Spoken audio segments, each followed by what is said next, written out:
don't know if you heard that, Pip, but your sister from another mister here, Piper, just said we should put Pip on FaceTime.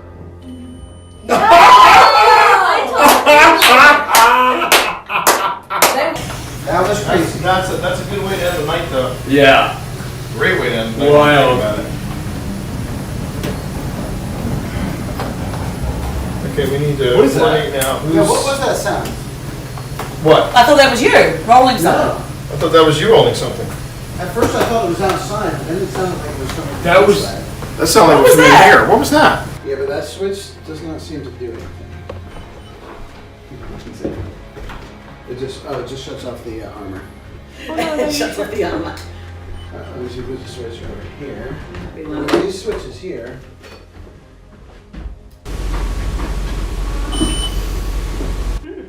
That was not us. Again. All right. I think I heard Sabrina say mom. Huh? What? I thought you were in another room. No, she didn't say anything. Did you not? I heard that. That was, I thought that was. I thought that was Serena. I heard mom. Me too. I heard it too. It wasn't. That was not a real person.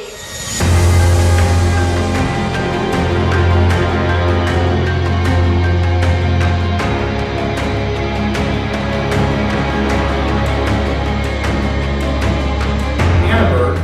It's either called Annenberg or Annenberg Mansion, and it is in historic Manassas, of Manassas, Virginia. Short people will be like. Yeah, the short people will be fine. Okay. So welcome everybody to the USS North Carolina. This is the Wildwood Sanatorium.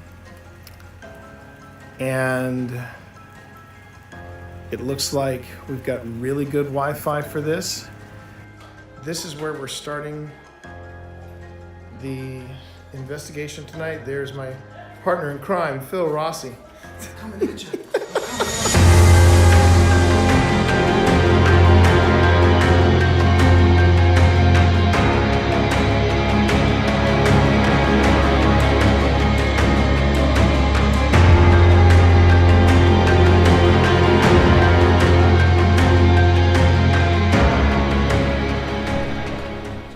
I would like the cat balls. Someone needs some cat balls. What was that? What was that? Yeah, I thought it was something on the floor, but it's not. Someone needs some cat balls. All right, hold on. Hold the phone, everyone. I'm gonna isolate this section.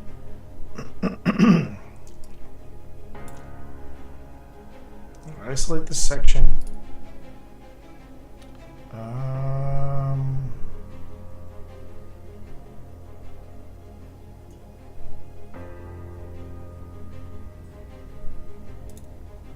Okay. Is that still going off in there, Tina? I'm going to hand you the cat balls, if that's cool. I would like the cat balls. I'm feeling like something need to go on the bed. Someone needs some cat balls. It's right there. I'm now slowing it down to 175.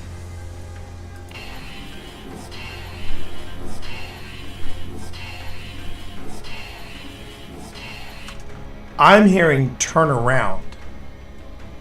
Does anyone else hear that? Turn around? Is that still going off in there, Tina? I'm going to hand you the cat balls, if that's cool. I would like the cat balls. I'm feeling like something need to go on the bed. Someone needs some cat balls. You have 3 cat balls. You mean the big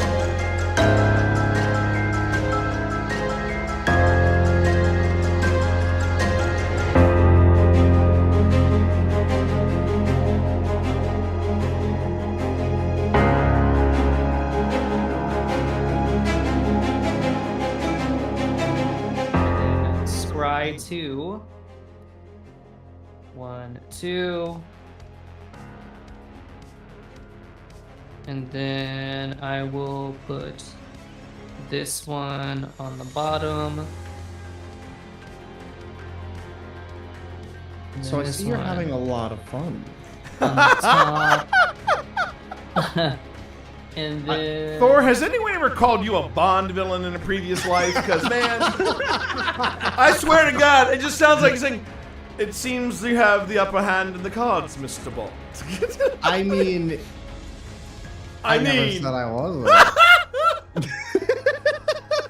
I wish I knew how to quit you, Thor. I wish I knew how to quit you. Oh my God. Which is a 3/3, and Valgava, which is 6/6. a 6/6. Where's the beef? It's on Mike's battlefield is where it is. Jeez. Huh? It is a 6/6 on Mike's battlefield. You know what, Mike? I don't believe you'll sacrifice your Valgava. I don't believe you'll do it. Do it for the vine. You ain't gonna do it. I don't believe you're gonna do it. I'm gonna send Yuma. Go ahead and block. You won't. 6/6. You won't do Have it. you lost life yet in your turn? No. You're about to.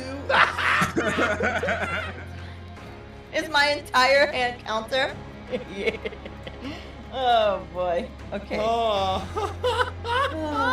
Okay. This is a game All right, for the ages. I'm gonna save This is a puppy. game. This is a game. Chat. All right, we untap the land. We untap the land. We're both at 1. I don't hear no bell. I don't hear no bell, Nick. I don't hear no bell.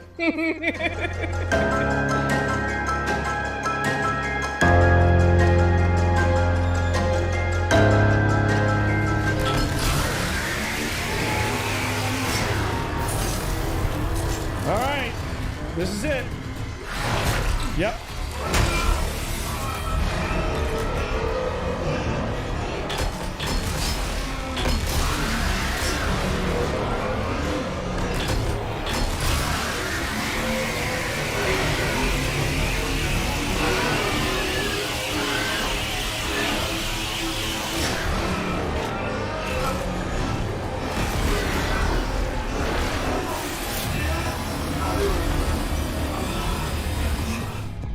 Oh my God, what the hell is that? What the hell is that? What is this, chat? No. No. I want to go back to the feel goods. I want to go back to the feel goods with this game. Just no. No. Oh, We already got the candle blowout. And you'll know when it's speaking to you through the parabolic microphone. Yeah. I also put a microphone in the kitchen. Oh! Oh! Oh! Got it! Got it. Got it! Got it! Like I said, Got it! you'll know. Got it! Yep. Got it!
It did it again. Pretzel Rocks, come on, man. You're supposed to be there for me. You're supposed to be there for me, Pretzel Rocks. I feel hurt. I feel hurt. I don't think Pretzel Rocks cares, people. I don't think they care. How you doing now? I've recovered after yesterday. I have recovered after yesterday. What a wild time at the Rocking Cradle House. How you doing, everybody? My name is T. You can call me T Monster or Twitch Dad. And today we are looking at more footage from the Rocking Cradle House with a possible leaning very hard on the yes. We're gonna have a brand new Grim Gazette because there is a local story that I feel like needs some coverage. Needs some love. And we're coming back. We're coming back, everybody. Coming back after yesterday. Yesterday was a very intense day. So intense, I'm putting the lotion on its skin. Otherwise, it gets oh god. I have chronic dry hands. There it is. How are you all today? I hope everybody's having a good start. Panic, great to see you in stream. Great to have you here. Tonight is also Mythic Hall. We got Mythic Hall tonight at 6:30, and I'm going to be producing their live stream content, and that's happening at 6:30. So I hope everybody will be able to join us then. We are live on Twitch and on YouTube, so please feel free to say hi over on YouTube. I'm watching YouTube chat, so I hope you all are there and you're enjoying the stream, or at least you're enjoying the stream a bit. It's gonna be a good weekend eve. It's gonna be a good weekend eve because we are still working through the footage from the Rocking Cradle House of Lynchburg, Virginia. Now, for those of you who do not know, the Rocking Cradle House is considered the most haunted location here in Lynchburg, and it is unironically an Airbnb. Now, the Airbnb is not necessarily leaning into the haunting. I'm just going to come out and say that. I was thinking, chat, that the reason why, after our first visit, this is our second visit we're looking at. The first visit rattled us so hard, and you can actually see the second visit. It was part of our previous season, and we loved it so much, so we got to go back because unfortunately the house beat us. We had a really weird experience at the Rock and Cradle House, and we just packed up and left. We were supposed to sleep over that night, and we did not. This time we now granted, I don't know if I would have slept over after some of the stuff that I found, but based on our experiences, we said we're going to sleep over tonight. We are going to sleep over tonight. What app do ghosts use to find places to haunt? Air, Boo, and Boo. You know, Mika. You know. That was actually a pretty good dad joke. That was a pretty good one. But it's funny you should say Air, Boo, and Boo or Airbnb. So true story. After we had stayed the first time, we wrote to the lady and said, "Hey, just wanted you to know, we wound up not staying the night, but we did have a very good time." And she said, "Oh, did you want to buy the place?" And this is after we had said, "Oh yeah, we thought it was a beautiful place. It was very well put out. We loved the renovations. It was very well done." And she said, "Do you want to buy the place? We don't have to use a broker or anything. You can just go on ahead and we can do it together." And that was sus as hell. And we were wondering, okay, what's the issue? What's the issue? What are you not telling us? And I realize now it was probably not the haunting that was turning her off. And if it was, she's missing out on a big opportunity. She's missing out on a huge opportunity, I would say. What is Pip sending me? Under the desk news? What is this? Oh, something for Piper to take into. Oh, okay. I'll set that aside. That's not for me. That was for Piper. But it turns out that the Airbnb market is currently tanking hard. Yo, there's somebody I haven't seen in my stream for a short eternity. Big Daddy Obert, BDO. What up? What up, BDO? It's a pleasure to have you here. This guy. Good morning, Cobalt. Great to see you as well. So, this is what I learned just recently about Airbnb. The network is tanking. The network and the market for Airbnb is tanking because, as it is with a lot of MLMs, because it might be an MLM when people really look at it, but more so with the gig economy. Early adopters I mean, they were killing it. They were killing it because they were an alternative to what was out there. Now, I was very harsh about Airbnb to begin with because I was hearing a couple of horror stories in the early days about Airbnb. And I'm one of those people, I've gone to enough sci-fi conventions as a professional author and just as a travel nerd, and I was like, I don't mind saying, I kind of like going to a Marriott. I kind of like going to a Hilton. I kind of like going to a chain that I know, yes, it's more expensive, but it's just, you know what you're getting. And if you run into a bad hotel, it's like, okay, well, that's strike one. And you complain to the hotel and you move on. And as you know, if you hit three of these strikes, you're like, yeah, okay.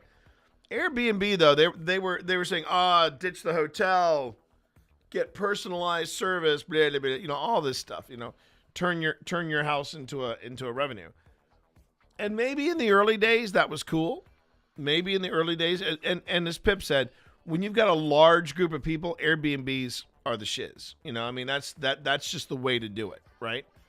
But there were horror stories on both sides of Airbnb, both the people trashing the place and people running the place. So, I mean, I could see the argument for and against Airbnb, but what had happened was you had a lot of these house flippers, and these, and some of them in the stuff that I was watching came across as crypto shills, both male and female. And they were buying properties left and right. They didn't even live in the area. I mean, they didn't even live in the area, and they were like grabbing up, houses, and they were renovating them and then renting them out as Airbnbs, particularly in college towns. That's key, particularly in college towns. That explains why I've received several more than just a room to sleep ads for new Airbnb stuff. Yeah. The entire Airbnb market is kind of on a rapid decline, and it's because some Airbnb owners they're done. They're just like, I'm going to charge you for heat. I'm going to charge you, yeah, we have a heated pool, but if you want the actual pool to be heated, you're going to have to pay extra for that. If you want to do this, if you want to do this, it all comes with a surcharge, and that's the ones that care about the place. Then you've got the lady that runs the Rock and Cradle house. The last time we went there, she didn't send a cleaning staff ahead to prep the place. There were cobwebs, there were dead insects everywhere, but worse off was the previous guest left their trash in the Airbnb. And it left it during the hottest weeks of the summer. And the woman said, if you're leaving, make sure to set the thermostat at 85. So I'm not paying for AC. Because apparently she's in Northern Virginia or something, some nonsense like that. And when we walked in, it stank. And as paranormal investigators, you're like, oh, I'm surprised you didn't say that. No, it wasn't demonic. We just we followed the scent, and there was the fermenting trash. It was gross. We still spent the night there, but you might hear us. I'm going to edit out those comments, but you might hear us talk about the smell of the place. But we were kind of sus of the place when she was like, why is she wanting to sell it to us, and why does she not want to get brokers involved? Because we're going to get a broker involved. Also, the price she was asking for was a little outrageous. Now, granted, she had spent 2 years literally gutting and renovating the place. And I'm not going to say anything bad about. I'm not saying anything bad about how she set up the place. It's actually a very nice Airbnb, but she's not taking care of it. And it's only when you get into the details, like, when you see the cobwebs everywhere, some dead stink bugs. It's like, come on. But this is, this is the state of Airbnb. It's kind of a mess right now. It is kind of a mess. Hey, look at that. Cobalt coming in with a 20 stream watch streak. Look at you. So anyway,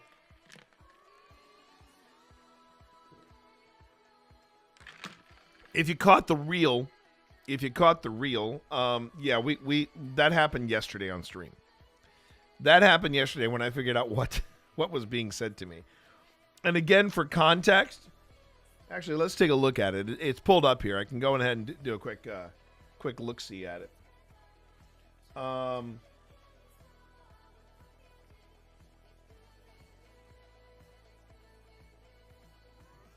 Is this it? Yeah, this is it. This is it. And I want to give you all the context of it. Let's see. All right. So, and I'll even turn off the because even though this is supposed to be industrial, it doesn't sound anything close to industrial. I want to be able to find D&D groups for playing one-shots. We call it Air D&D. I don't think I have a rim shot on this, but I'll go ahead and do. I'll give you that one, Nika. Not as good as Air Boo and Boo. Sorry. Not as strong as Air Boo and Boo. You know, not every joke's a coconut. All right, so let's go over here. Let's go over here. Let's go back. Oh, do I have? I have two windows open. Kathy, hi. How are you? Good morning. Good welcome. Welcome on in. Glad to have you here. Kathy over on YouTube saying hi. All right. So to give context, this is our return trip. What you're looking at here is our return trip to the Rock and Cradle house. This is our second visit, and it is our intent that we are going to spend the night because the last time we went there, things got weird. Things got so weird, we said, we're not staying here. We didn't feel safe. We didn't feel welcome. It was just straight up, no, this is not for us. This is not for us. So, and before I go any further, if you want to see that investigation, that was, and it's kind of rare. We usually wait a year before we go back to a place, but we made an exception with the Rock and Cradle house because it was that poppin'. It was that bizarre. It was that weird. So over on YouTube, I'm dropping in the link for part 1, and over here on Twitch, I'm doing the same thing, popping over here, and here is the link. That's the link for part 1. Nerdy Noodle, good morning. How are you? Glad to have you here. So remember, we've already been here once. We had a pretty freaking wild experience. And where we are is the playroom. And if you follow the corridor that you see off to the right-hand side, that corridor goes to my bedroom, or the bedroom that I'll be staying in. Now you have context. Here is what happened and what we discovered yesterday.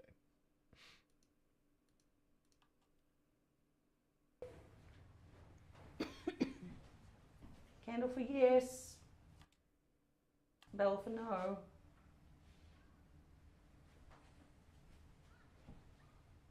Oh, okay, that's good.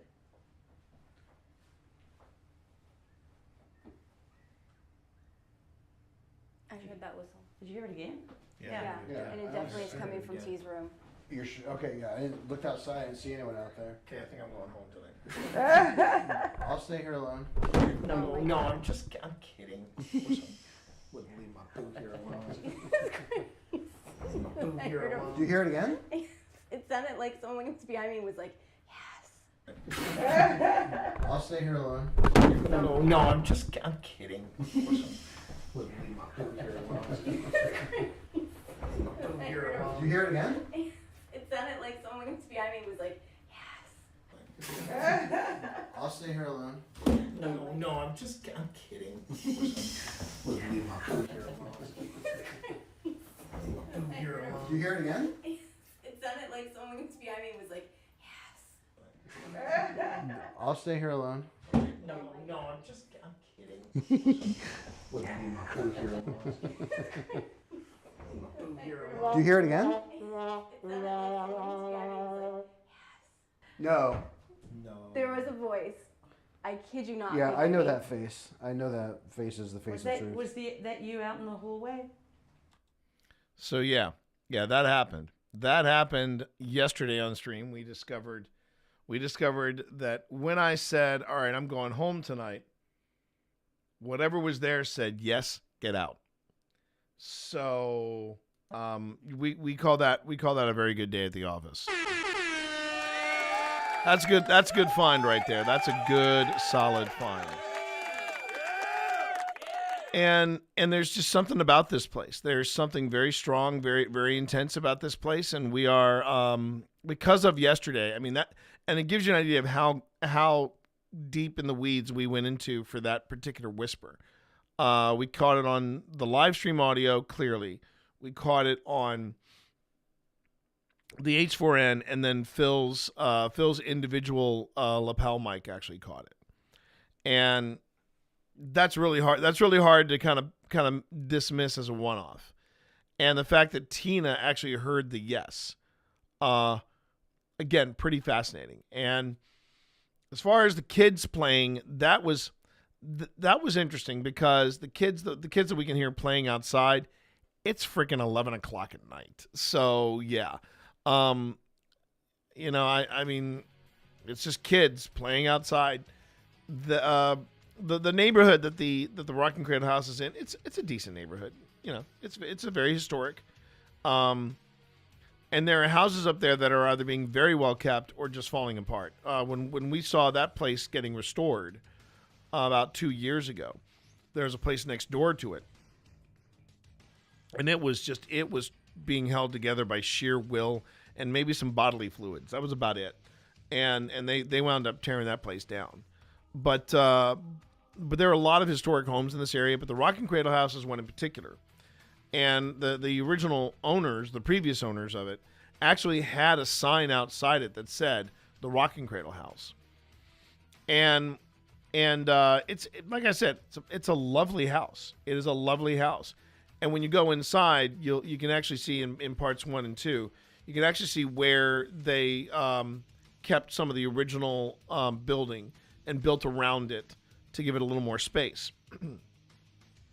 But what's significant about the Rocking Cradle house is a couple of things. Again, we go into it in the history hit, but I'll give you a quick TLDR about it. The history of the place is that they have documentation that it was built, but nobody knows who designed the house.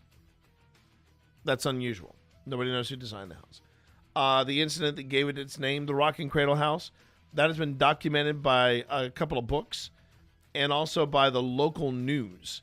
There were businesses that were shutting down. They were shutting down for the day just so they could go over and get a glimpse of the Rocking Cradle house and what was going on inside it. It wasn't a one-off thing. This thing was reoccurring until it suddenly stopped. And then there were a whole bunch of stories, some of them undocumented, of things that had happened in the Rocking Cradle house before, the actual incident. The Rocking Cradle itself is on display at the Lynchburg Museum. You can see it, which is kind of cool. And there's just a lot of interesting history around this place that isn't just folklore. I mean, it isn't the story of the. I will tell you the story of the cradle that rocked. No. There are documented news stories about this, about it happening. The actual reporter seeing it, that kind of thing, and a lot of other stuff to that house. So it's got a reputation, and now it's an Airbnb. I don't know for how long. And while I would have said, sure, let's now, I've had a chance now to process it all and look at this footage and continue to look through the footage, and I would say, you know what, that would be a fun place for OSI to run as a place where we could do public events and things like that, and invite people to come in and do a book event or something along those lines. It's kind of in the back of our minds about it, and we would be leaning in. When I say lean in, I would lean into the haunted history of the place. Yes. And I would lean in as much as I would say Wynn Brewer is leaning in over at Linville. But I would not go as far as some of these other places where they have Ouija board throw rugs and Ouija board throw blankets and even Ouija board wallpaper. That's a little weird, And then going into the Haunted Mansion, tchotchke, I would have maybe in a haunted doll room, that kind of thing. I'm not going to go that far. if we were to say, yeah, let's make it an OSI property. Also, I wouldn't be paying the price she asked for it. I'd be like, look, you did a lot to renovate it, but you're looking to get rid of it.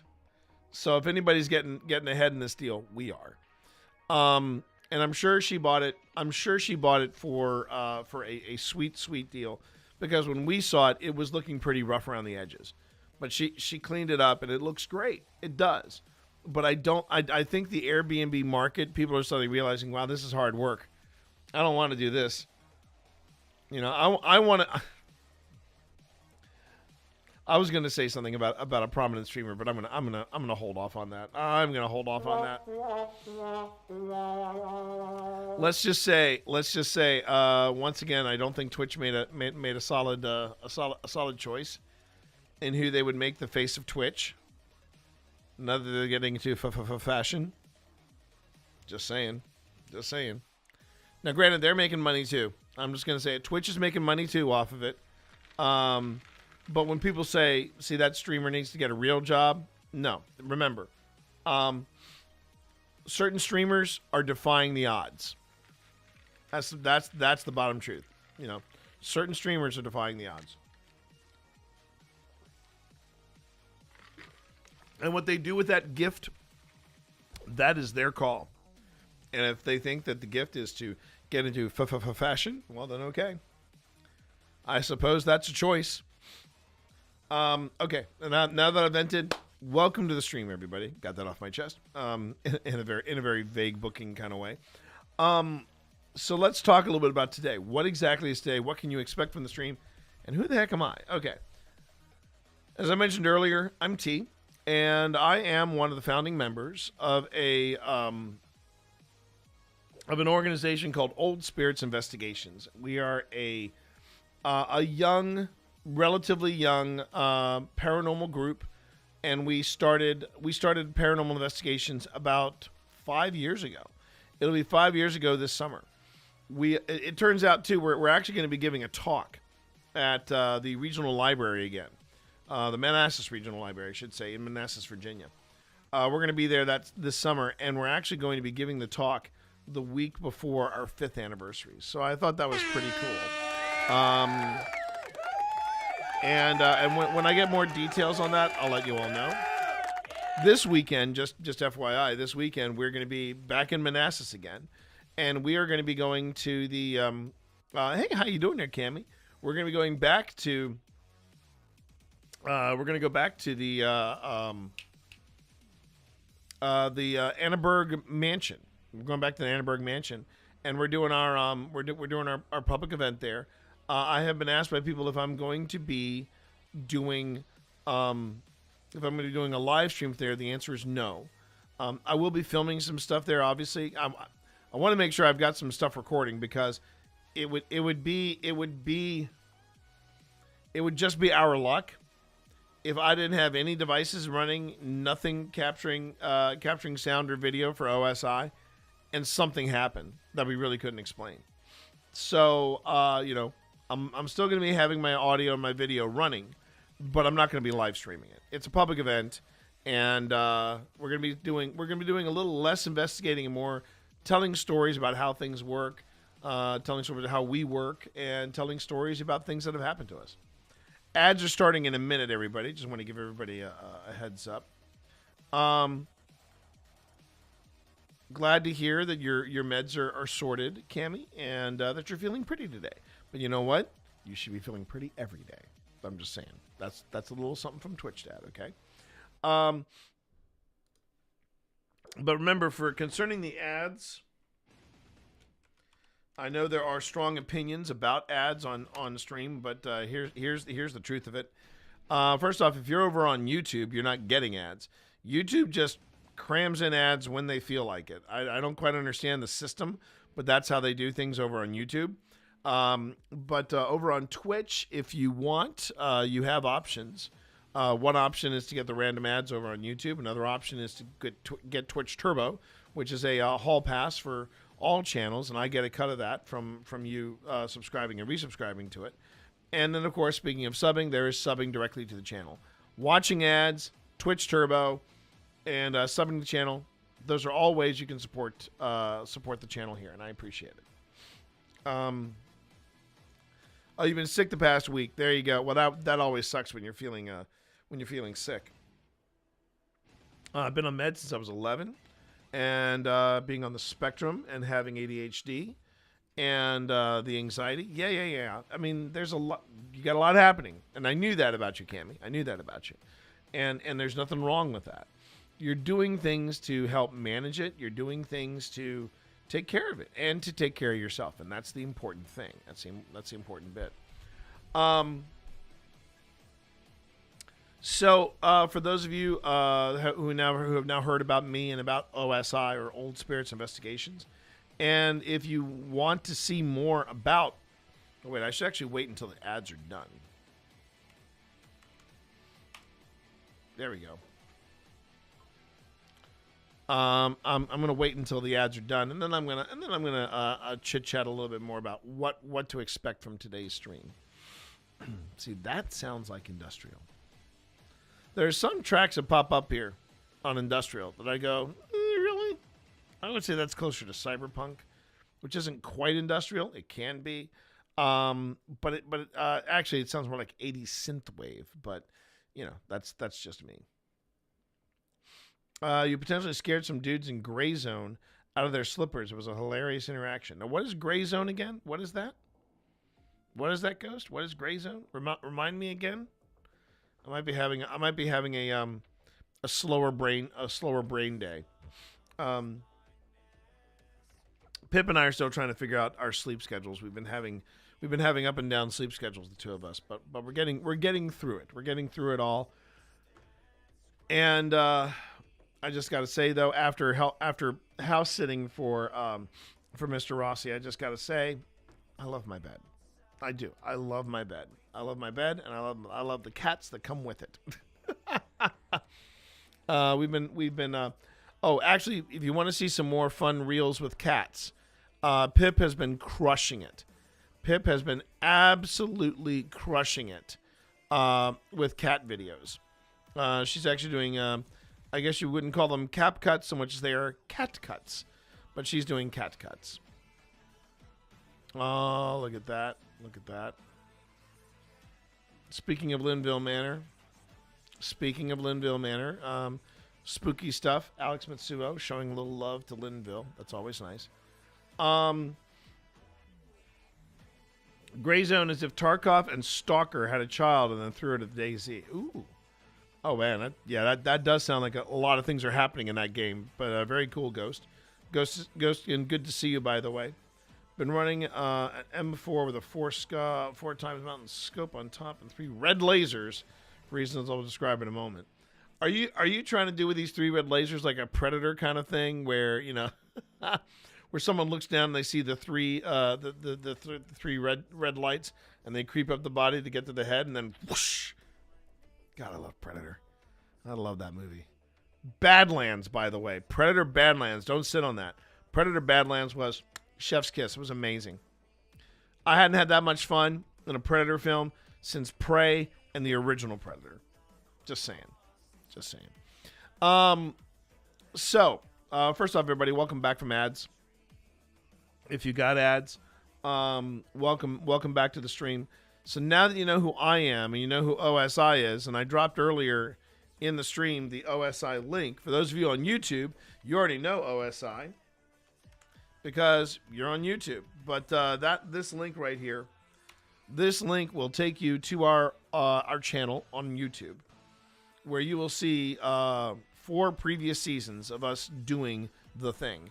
And we're going to be launching our 5th season very, very soon. It may be, we're looking right now at the last weekend of April. And that's a casual announcement. I want to confirm it before it happens.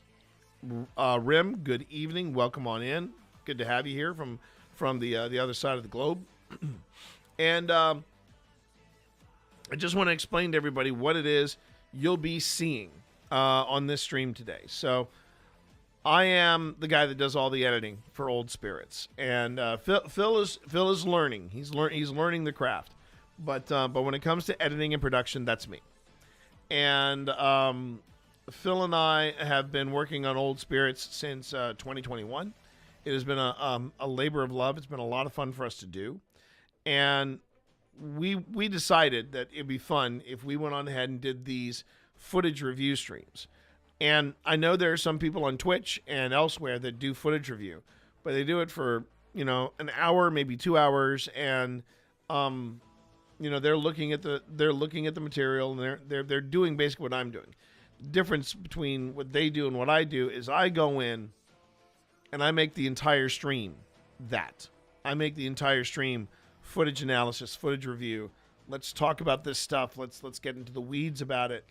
And I also make it an open forum for you all. If you have questions about the gear, if you got questions about the place that we're at, if you've got questions about what we do, if you got questions like, do you really believe this stuff? All that stuff I have covered on this stream, and I'm sure I'm going to be doing it again. And I try to give context for what is happening in the moment. And it's also a behind-the-scenes look at how these shows are made. Currently, Pip and I are watching. So it turns out, I got my Funkin' Wagnalls mixed up. Turns out this show that I was telling you all about earlier this week, Haunted Discoveries.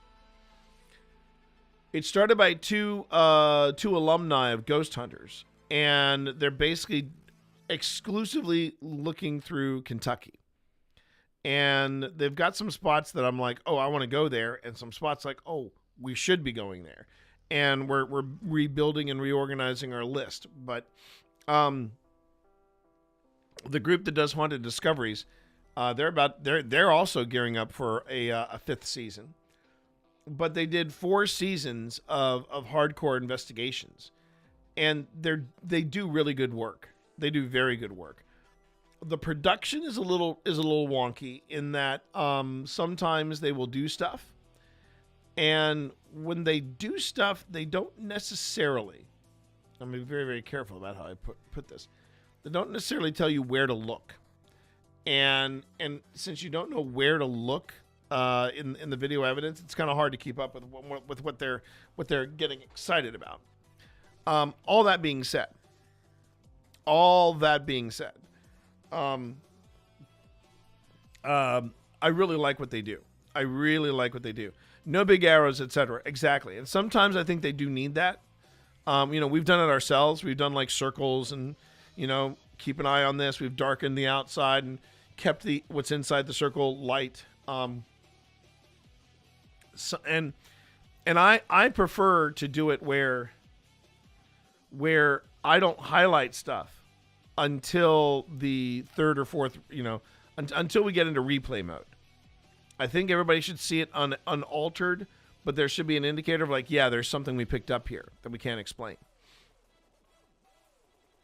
And what I do is, this is the way I do it, is I will do that similar to what you saw with the Yes, Get Out. The first time I play it, I go, yeah, there's something here.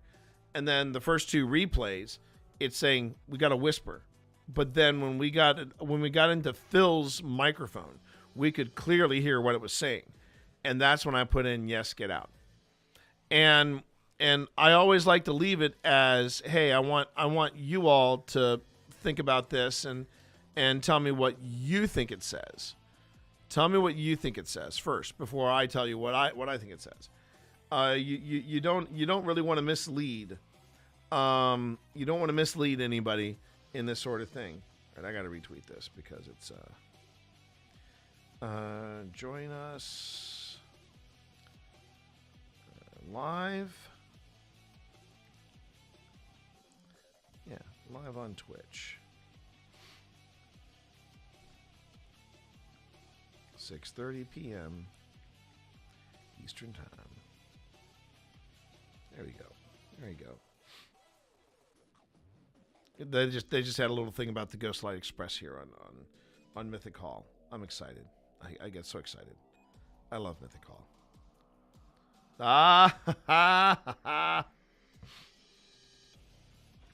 First comment of the day from Don't Turn Around. Chills. By adding the words on screen already, you kind of influence what people hear. Exactly. That's why I want to give people a chance to see and again, it goes back to, I I don't want to say dealing with debunkers, but more about giving debunkers like folks like Kenny Biddle and Beardo and Seg a blank canvas to work with. I'm going to tell you this is what I think I hear, but I want you to hear the unedited. I want you to hear the unedited audio first, or see the unedited video or the unaltered video first. And it's all about ways. It was funny because I think I figured that out early. Well, no, I figured it out, but I figured it out after many times of watching Ghost Hunters and watching other places. And I noticed that sometimes they would say, "No, you're gonna hear this hiccup, and we believe it's saying such and such and so and so." And then they play it for the people. And when we would do that sort of thing, I was watching other people do this, and I'm like, that feels a little leading. It feels a little leading, and it is human nature. Psychologists, psychiatrists, the people way smarter than me have all figured out, yes, for the majority of people, not everybody, but for the majority of people, they want to please. They want to be part of whatever thing is happening. So if I'm sitting there and I'm reviewing evidence with you and I say, we caught this clip and we think we've caught a voice that says, "I'm right here." Now, it could say, "I'm having a beer." But if I say first, "I'm right here," that could influence you to saying, "Oh, yeah, he's definitely saying I'm right here," when actually he's saying he's having a beer. So, what I try to do is I try to present it completely raw and unfiltered, and then I show it to you from different audio sources. And different audio sources just to give corroboration of like, look, we caught this on multiple devices. And I think that to me is more impressive. And it's also a great way to debunk if you need to. And we've done that before on this show as well. But the whole point of this open footage review is it's your chance to ask a paranormal investigator anything. AMA. And within reason. And I know some of you. But then pay attention to the upper left of the screen to where the REM pod lights up, and then let us slow down the audio for you. Not necessarily, Cammie. I'm helping you do that to give you an idea of where, I'll show you, like I would show you a footage, and I would show you some footage or play you some audio. And then I would say, okay, let's look at that again. Keep your eye on this section. I think I see something here. Always show people the footage raw before you get to the minute details. As far as slowing down audio and things like that, yeah, like the process that I put in the hype reel, where I go, okay, I think I heard something, and it was that whisper, and then when I slowed it down, because I could hear it, I knew it was saying something, but it was just saying it super fast. And then when I slowed it down, that's when we heard turn around. Yeah, that's what I'm trying to do, Cammie. I'm trying to do that. I'd rather do that than have it be something where before I play anything for anybody, I go, okay, we caught this clip, and we're pretty sure it's a voice that says this, this, and this. And it's a very, I mean, this is hard. As I've said before, there is no science board that a review of your peers or anything like that, and you're you don't necessarily get that in the paranormal, and everybody has their own way of doing it. So when you try to present when you try to present footage as evidence, it's more about look, this is what we caught raw, and now I'm going to give you my spin on it. But if you hear something different, and I get that a lot during these things, a lot of people hear different stuff. So we're trying to be as fair and as honest when it comes to this stuff. But the paranormal review streams that we're doing here, for me, this is a great way to just share the process. and it also shows you what goes into these shows. So when people want to come in and go, oh, that's fake. Look, I don't have the time, and I don't have the inclination. I definitely don't have the patience to try to fake something like this. Now, I will say that there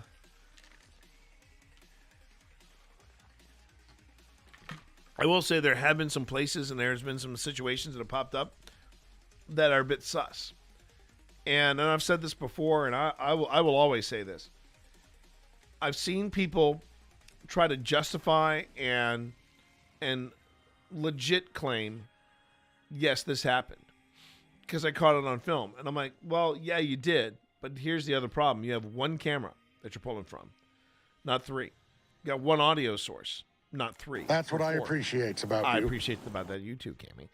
And this is why, I mean, like, and I remember doing I did an entire symposium talk about this, the joys of redundancy.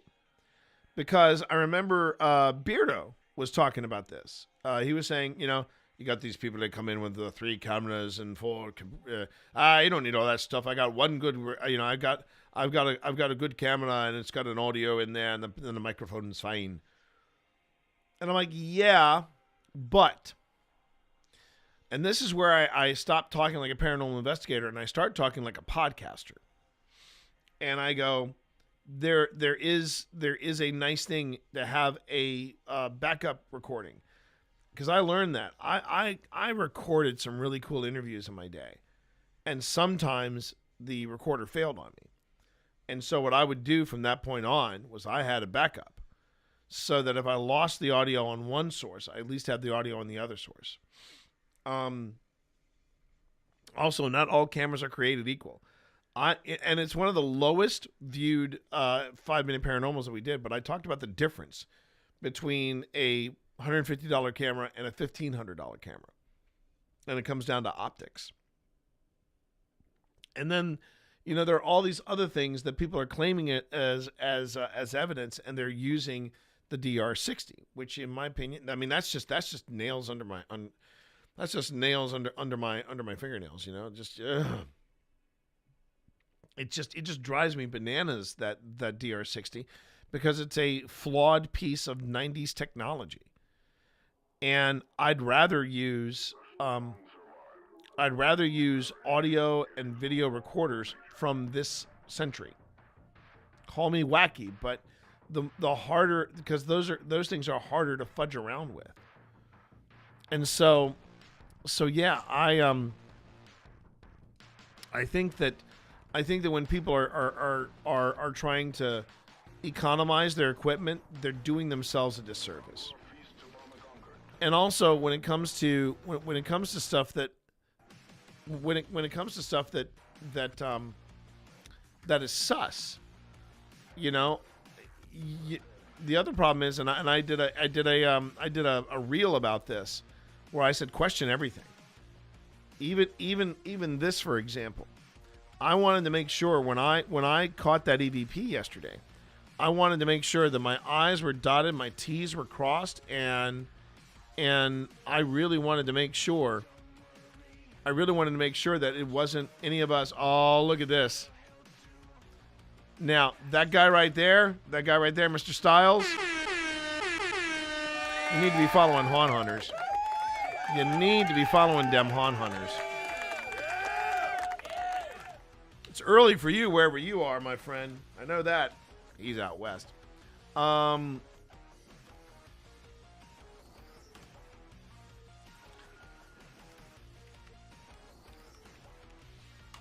these guys are great. Haun Hunters are great. I love them.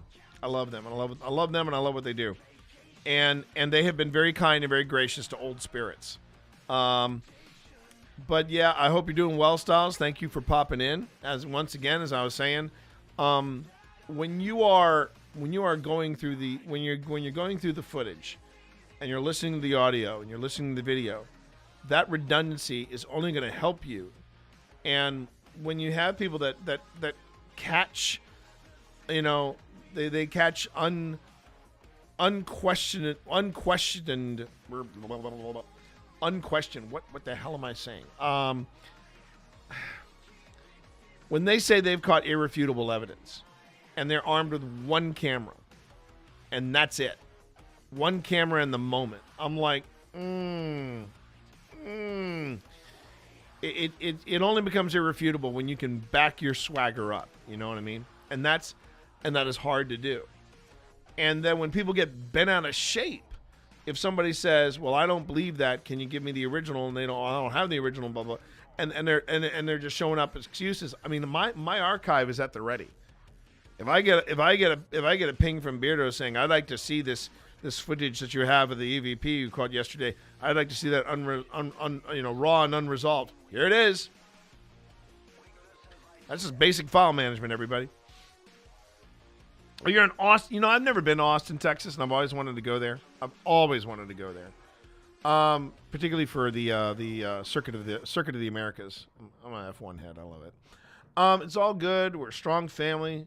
And she was a wonderful woman. Oh, I'm so sorry for your loss, bro. I'm so sorry for your loss. If you remember what your reaction was to my thing, mind telling me. Which thing was that again, Ghost? Remind me? Because I can't remember. I've had a lot of things happen since the last time you were in stream. And, But that is the other reason why I do these live footage reviews. And, you know, I noticed that the people, the bigger naysayers, they do what I call drive-by debunking, where they go, "Oh, that's fake," and you never hear from them again. You know, I'm like, well, look, if you think what I'm doing is fake, you are more than welcome to sit here and watch this footage with me. We'll take breaks, we'll get leg stretches in, we'll grab snacks and all that. But please, sit here and watch with me. And then watch my process. And then you tell me if I'm faking it or not. Because I just don't have that kind of patience and I don't have that kind of time. Oh, the Predator style laser? No, I love that, man. I love that. I was also saying how much I loved Predator Badlands. I was saying that when I rank the Predator films, at the top will always be the original Predator. But right behind those two, I would put Prey and Badlands, both directed by Dan Trachtenberg. I'm becoming a very big fan of Dan Trachtenberg. Rage Captain, how are you? Things are good. Thank you for asking. You're catching us at the opening of the stream. I'm about to head in and take a look at some of the footage we brought back from our second visit to the Rock and Cradle house. Where we left off, we did catch a really odd sound. And I think it was like a groan moan. It was in the groan moan category. I know it's not from the kids outside because it sounded like it was coming from inside the house. But yeah, we had that as well. I misunderstood what you were saying in the beginning. I just woke up. Don't worry about it. I feel the same way. People will say everything is fake because they don't believe and are a little hard-headed. Now, that's a thing, Styles, that I try to be very open-minded about. It's one thing to say you don't believe. If you don't believe in the stuff, and we've had people come on the stream before and say, you know, why are you letting yourself get, I love this. Someone said, why are you letting yourself get coated like this? It's all fake. And I respond with, I'm not here to change your mind. I'm not here to change your mind. I'm not here to tell you that, you know, and if you think that it's all fake and you don't believe in ghosts, I'm not here to tell you that you're wrong. All I can do, and that is why we open up our episodes with, we're just here to share with you our experience. And that has been my experience. I can honestly say in the 5 years, coming up on 5 years that I've been doing this, I don't think I can tell you I've proven if ghosts are real or they exist or not. What I can tell you is that there's some things that have happened to me that I cannot explain. And every time I try to figure it out, it just gets weirder and weirder and weirder. It's the paranormal artichoke, if you will. And now if you would have asked me 6 years ago, do I believe in ghosts? I don't know what I would have replied with. I would have probably replied with Shakespeare. There are more things in heaven and earth that are dreamt up in our philosophies. I would have probably been taking the Shakespeare route. I would have also, though, said I'm open to the possibility. I'm open to the possibility. But now I would say, yes, I do believe in ghosts. I do believe that something can happen that is so traumatic that or I can see someone become so attached to a place they wouldn't want to leave. And I think there are different kinds of hauntings. There are some that are just residuals, residual hauntings over and over again. It's the ones that are intelligent that make me hold my breath. And I would also tell you that if you want to know when I'm the most scared during a paranormal investigation, it's this. It's looking at the footage. Like that EVP that I caught yesterday. I didn't know that was there. Freaked the hell out of me. Absolutely freaked the hell out of me. Mind you, I play the clicks over the proximity check for pulling the trigger. Okay, that's kind of cool, Ghost. That's kind of cool. The same people that haven't stepped into a haunted location, though, sadly. You were in the process of looking at that picture I sent on the Photoshop or something. I swear that's a real photo. Did it look edited? It didn't look edited to me. I'm going to take a closer look at it probably later tonight in stream. You will probably be out like a light. I will understand because you're dealing with a lot of numbers and a lot of people's finances, so I totally get that. One of my favorite stories styles about that's Haunt Hunters styles. One of my favorite story styles about that. I was having dinner with this guy, and he said he was telling me, so you're going in these places and you're recording stuff and you're hearing things and stuff like that. I said, yeah, and he goes, well, here's the thing, and he's chowing down on some barbecue I made, and he goes, here's the thing, I don't believe in any of that stuff. I'm not saying you're faking it. I know people have faked it. I just don't believe in any of it. I think it's a lot of crap. And I said, oh, then you'd be cool with coming to me to one of these places. Like, let's say I take you to Jenny Wade House or I take you to the Homestead Orphanage at Gettysburg. You'd be cool with that? And he does this. Oh, no effing way. That's not happening. And I'm like, wait a minute. Wait. And he said, I don't believe it, but I don't want to challenge anything. And I'm like, oh, okay. I see what you're doing there, pal. It's a bit like a friend of mine who he became very good friends with my priest. He became very good friends with my priest. He is a dyed-in-the-wool atheist. And he says he's talking to my priest one day, and he's talking. Well, actually, he's become friends with my priest on Facebook. And then one day, we're getting ready to go while we were going to church, and this friend was talking to us about coming for a visit, and I said, well, you should, that'd be great. In fact, you could come to church with us one morning, and you could go on ahead and meet Vinny face to face. And Vinny is this lovely platinum blonde, going gray, but platinum blonde woman. Just she walks the walk. I would just say she walks the walk. And our friend says, "Oh, I don't know if that's a good idea. I'm so atheist. I'll burst into flames when I walk into the church." So we're walking out. We see Vinny. We give Vinny a hug, and we say to her, "Hey, Vinny, just so you know, our mutual friend is coming to town. We tried to get him to come here to church, but they said they were so atheist that they would burst into flames once they crossed the threshold." And I'll never forget Vinny's response. She said, "He's not a very good atheist now, is he?" And she just let that hang there. She let that hang there for a while. And I was like, oh, snap. And so, yeah. That's a beautiful thing about having an Episcopalian priest with 0 F's to give. I'll tell you what. Ads are starting in about 20 seconds, everybody. Ads are starting in 20 seconds. And remember, if you want to avoid them ads, you can always drop my name and sign up for a Twitch Turbo, or you can go on ahead and you can sub to the channel. But either way, the ads that you watch, Twitch Turbo, and subbing to the stream. All that goes a long way in supporting this stream, and I appreciate you. Thank you very much, everybody. And while we pause, I'm going to start setting up. I'm going to start setting up for the review.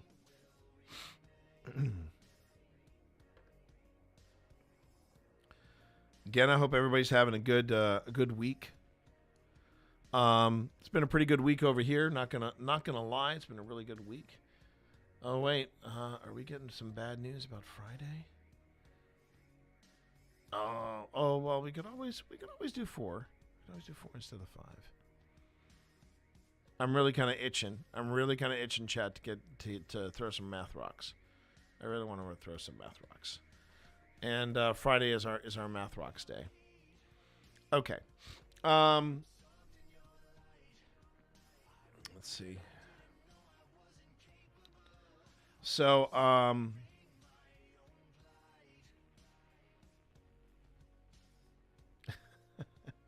yeah, Rim. Yeah, that's also true. I think those who it's just something I feel like it took me a while to accept, but it was a very hard lesson learned for a young Southern Christian teenager like myself at that time.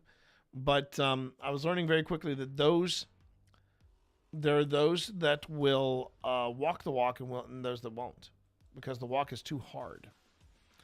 And then the ones that do the performative things like carrying crosses on treadmills and things like that. Yes, that you hear, have a cookie, but that's not the same thing. It's not the same thing, and you're kind of missing the point if you think that's what makes you a good Christian. Is that you can carry a cross on a treadmill, or that you can go to a convention and carry a cross everywhere around said convention, but there are wheels on the back of it. I do, and I'd be the first one to say, being Christian, especially in today's day and age, not easy. Not easy at all. And some that would say, "Oh, I feel you, brother." No, you don't, because you're part of the problem. And welcome back, everybody. Woo! I don't want to get things too heavy. Today, but there you are. So let's go ahead and let's talk about this space, and then we will 86 the music while I do so. This location, everybody, is the Rocking Cradle House of Lynchburg, Virginia. It is considered the most haunted location here in the city of Lynchburg, in Hill City, and it is what makes it interesting is the stuff that is and is not documented. And what I mean by that is you have the incident with the Rocking Cradle documented. In fact, you can actually see the Rocking Cradle on display at the City Museum. You can also find articles from previous newspapers talking about the Rocking Cradle House, and I mean journalists being there documenting it. There have been several books about the history of the city, and they mention the Rocking Cradle House. This is something that is not folklore. The authors of all these pieces, well, most of these pieces, I should say, they've all seen the Rocking Cradle do its thing. So there is that aspect of the Rocking Cradle House. But then you get into things that happen at the house that people can't explain. And these are respectful, reputable people of the city of Lynchburg. And then you have the house itself, where they can tell you, oh, no worries, take care, Mika. They talk about the house being built, but nobody knows who drew up the plans. And the ownership, the first ownership of the house, also kind of murky. So that is part of the house. That's part of the history of this house that makes it very interesting. And this was our second visit, because in our first visit, as I mentioned before, and I know I've got the, let's see, where did I drop that link? Scrolling.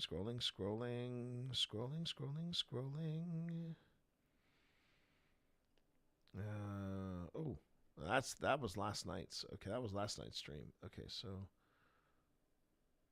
there's me. There's Styles. Oh, it didn't put it in here, did it? No, it didn't. Oh no, there it is. Okay, I found it. So I'll copy that. I should be able to paste it. Yep. Okay. So chat, this link will take you to part 1, which will go into more of the history. And yes, I will say this that history segment, I dabbled a bit with AI. And I'm the first one to say I dabbled with generative AI, and it shows. I know it's AI. It kind of here's the funny thing about Gen AI and creating format for it like that. Creating content like that, it felt weird, but at the same time, I was okay with it because we were using Envanto, which was pulling from its own stock.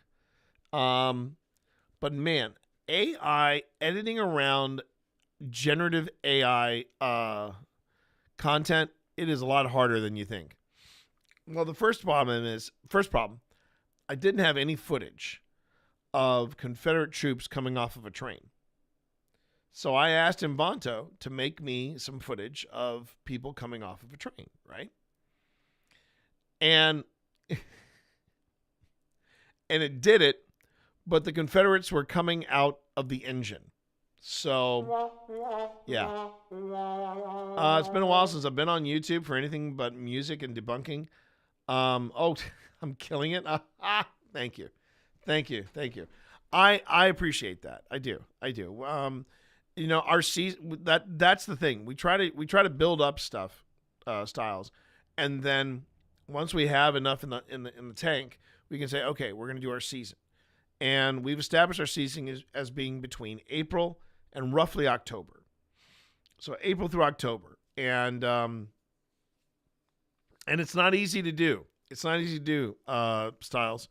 And I'm hoping this season is going to be the season where we go, we crack 10,000.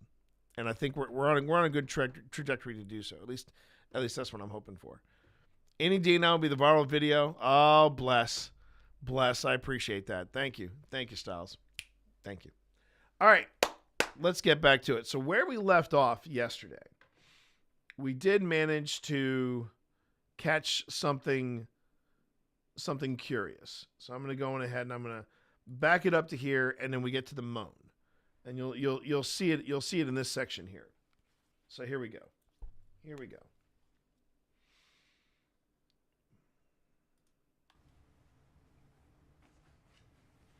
We're not talking to the mother of the baby. Jesus. Rhyming, honey? Yeah, Pip was using, that's what it was. Pip was using the sound of a baby crying as a trigger object. And as a dad, that was very hard to listen to. Not for the sound itself, but just some of the memories it kicked up. Jesus. Rhyming, honey?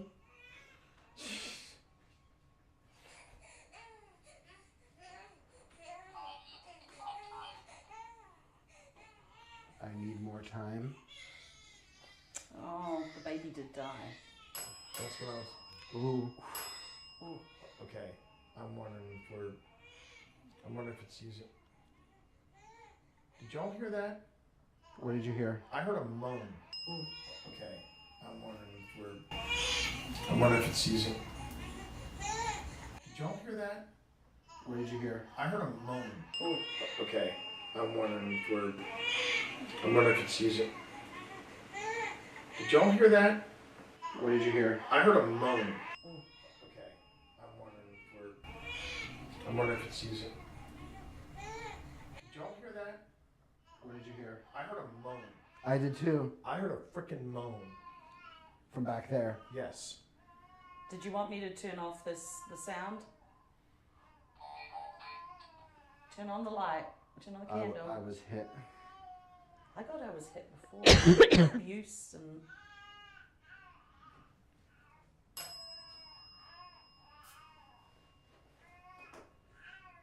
that's too much, turn on the candle and I'll turn off the sound.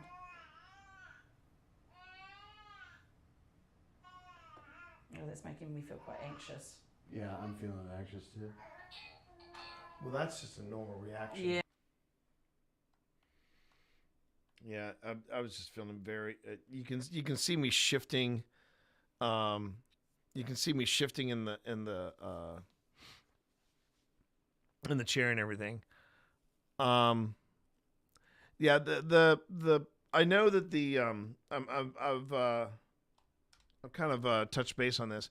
The folks over at Ghost Stop admitted, at least to me, that the first iteration of the Dead Bell was released too soon.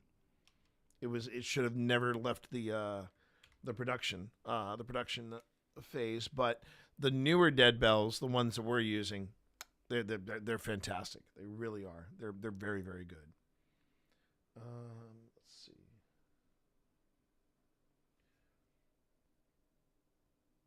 Child here. Yeah.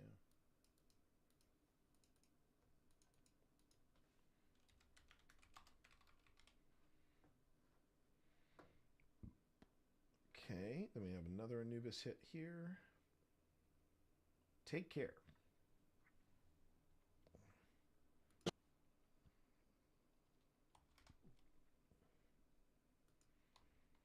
Okay.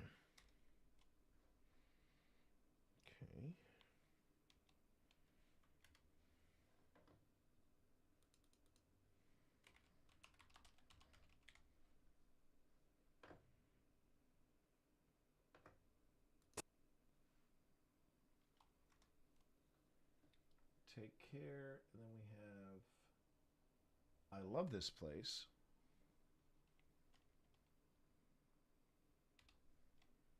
I'm just dropping these in place now.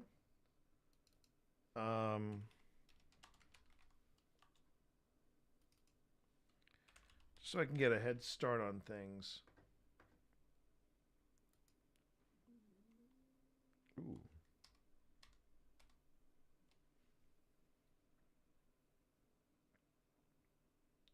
With family.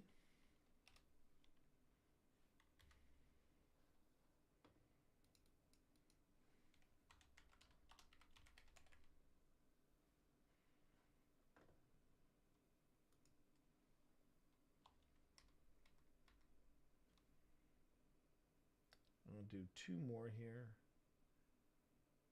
Please help.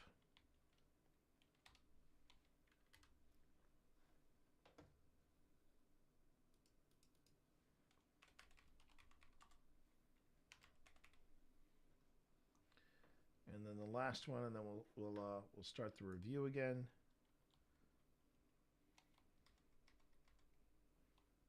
Was Father.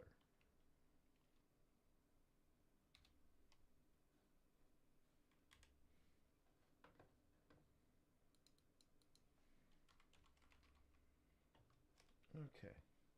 As opposed to farther. With all the chatter, you couldn't hear the groaning? Yeah, it's just underneath, you can hear it just underneath my voice at one point. And again, it's an odd groan that I couldn't quite catch. Yeah, but no. Child here. Oh. On the Anubis. Man.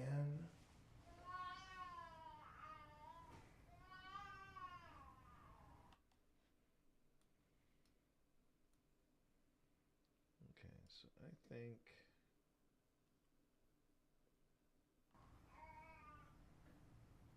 Are we tapped from back there? Yeah. Don't worry, you're not the only one that doesn't hear stuff. Like, Phil is hearing people recite to him the preamble to the Constitution. So, yeah. Oh, no reason to apologize. I was wondering about Anubis and if I needed to explain it again. So, Anubis is an ITC or instrumental transcommunications device, okay? And while that is a mouthful of words and sounds very, very fancy, you're probably already familiar with this if you've seen other ghost shows. Probably one of the most popular ones and one of the more expensive ones is the Ovilus. That is an ITC device. The Spirit Box is considered an ITC device. And Phil and I use what I call I call them Oviluses on a budget, and that is the Paratech and the Anubis. The Paratech and the Anubis do exactly what the Ovilus does, and also to some extent Ghost Chatter and Ghost Tube. Ghost Chatter and Ghost Tube are apps for the phone that I trust. I gotta make sure I say that I trust. And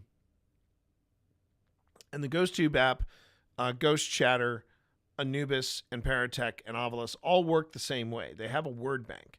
They have a huge dictionary of different words inside.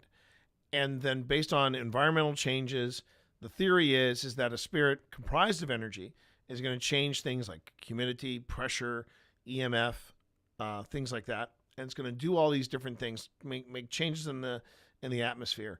And based on those changes, it's indication that a spirit is sifting through the word bank, finds the word or phrase that it wants to use, and it gets reproduced.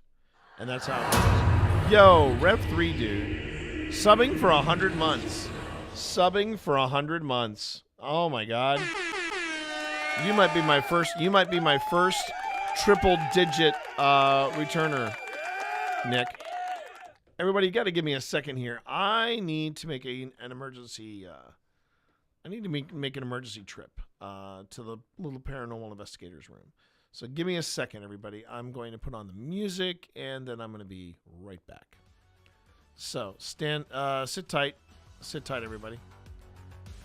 Oh, and Nick, don't be surprised if you hear Clayton somewhere in here. And how you doing there, Lucky? Good to have you in stream as well. Hopping in between day job meetings, just wanted to say hey. Yeah, thank you, Nick. I appreciate that, and thank you for the lurk.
I recall some ghost hunting show from like 10 years or so before that was playing on cable TV.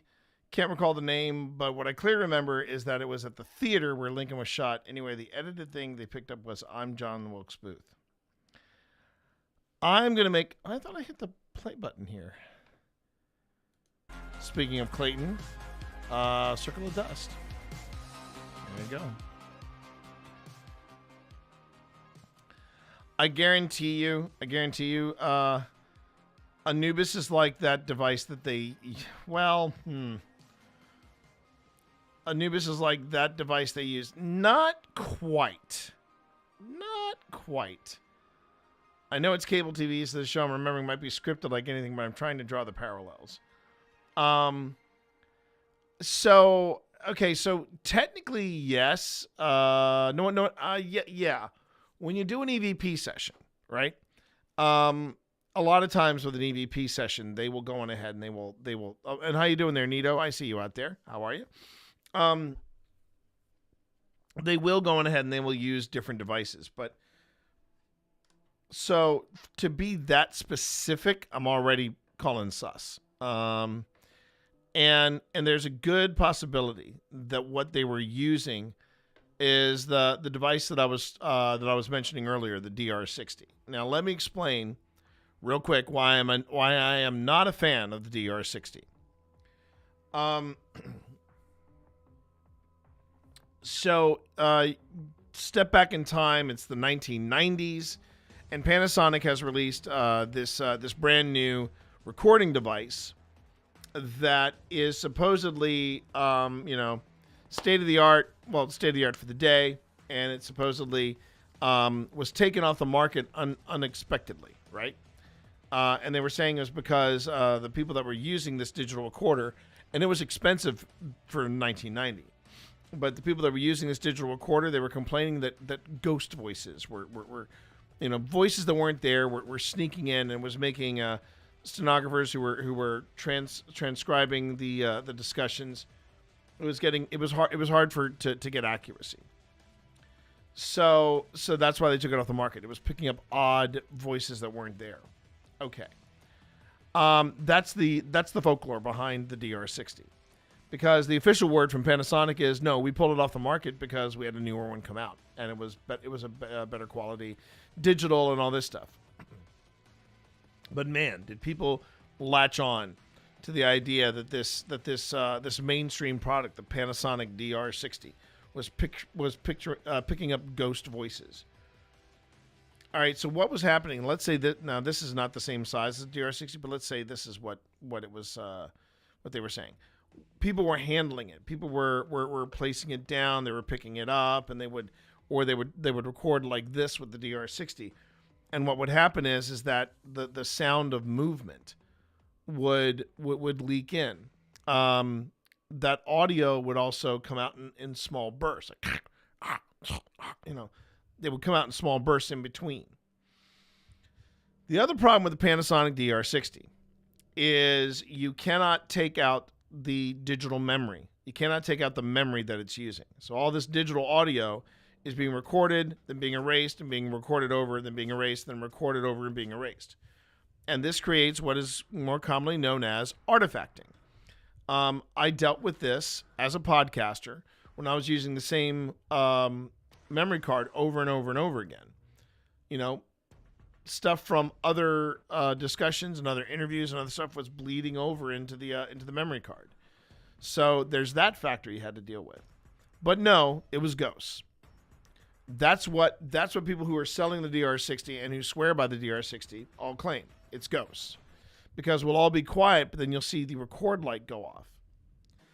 And the record light goes off, it blinks like that, because it's picking up sound. It's indicating to you, I am picking up sound. That is why the red light is blinking left and right.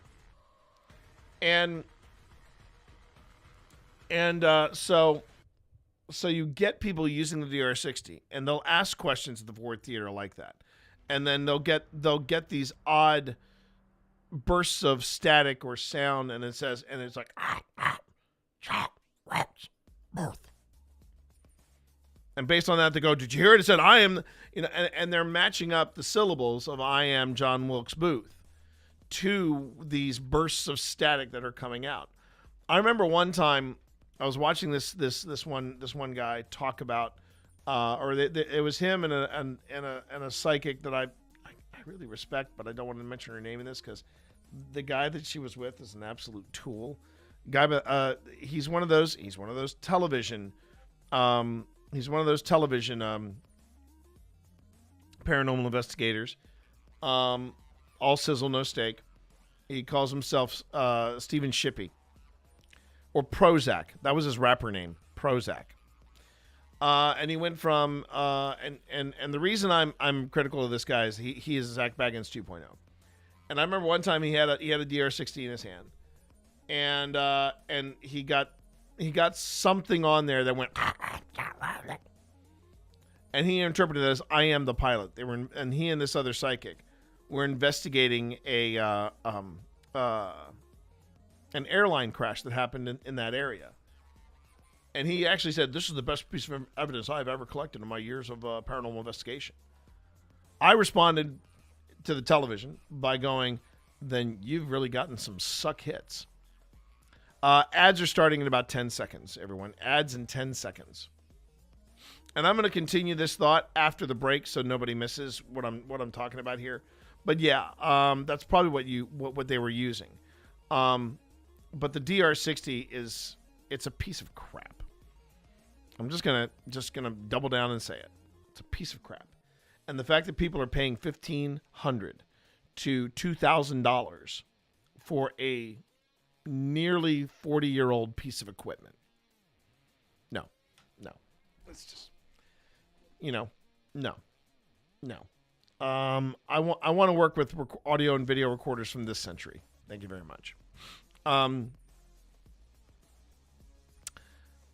So let's pause in this little mini rant of mine, and then we will get back to the investigation at hand. But yeah, I have a feeling, Rim, that was what you were seeing. Now, what the methodology that they were practicing, yes, that was ITC. Did some digging. Oh, it was Ghost Lab. Yeah, it was Ghost Lab. It was Ghost Lab. Yeah. I'm going to confirm this too. I think I tried watching this show and I just was like, nah, I'm done.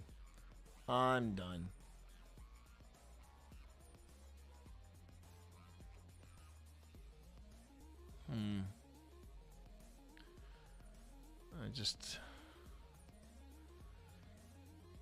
Yeah.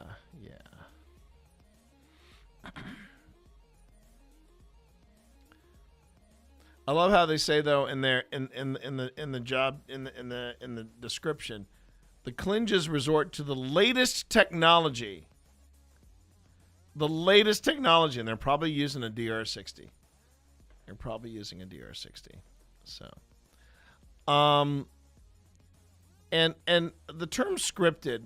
You see, here's the problem. Actually, let me wait 30 seconds and I'll get to my rant. Yeah, Ghost Lab. I remember. I remember watching a couple of their shows and going, "Yep, I'm done." Yeah.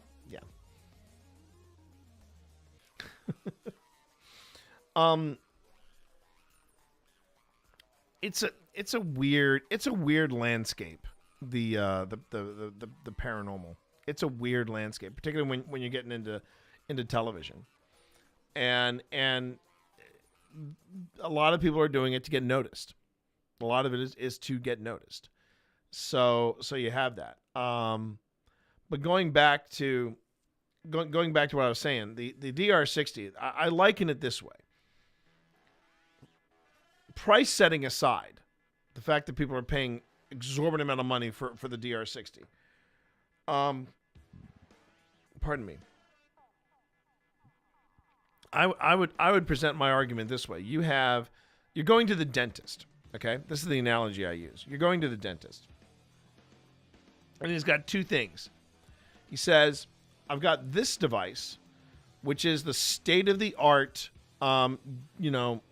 clean, full on device that's going to clean your teeth and take care of your cavities. It was made within the past, 2-3 years. I've got this other device, and it will give you it'll present results, but maybe not the results that you're looking for. And it's about 30 years old. Which one are you going to trust? And the thing is, I am looking at the DR60 not as a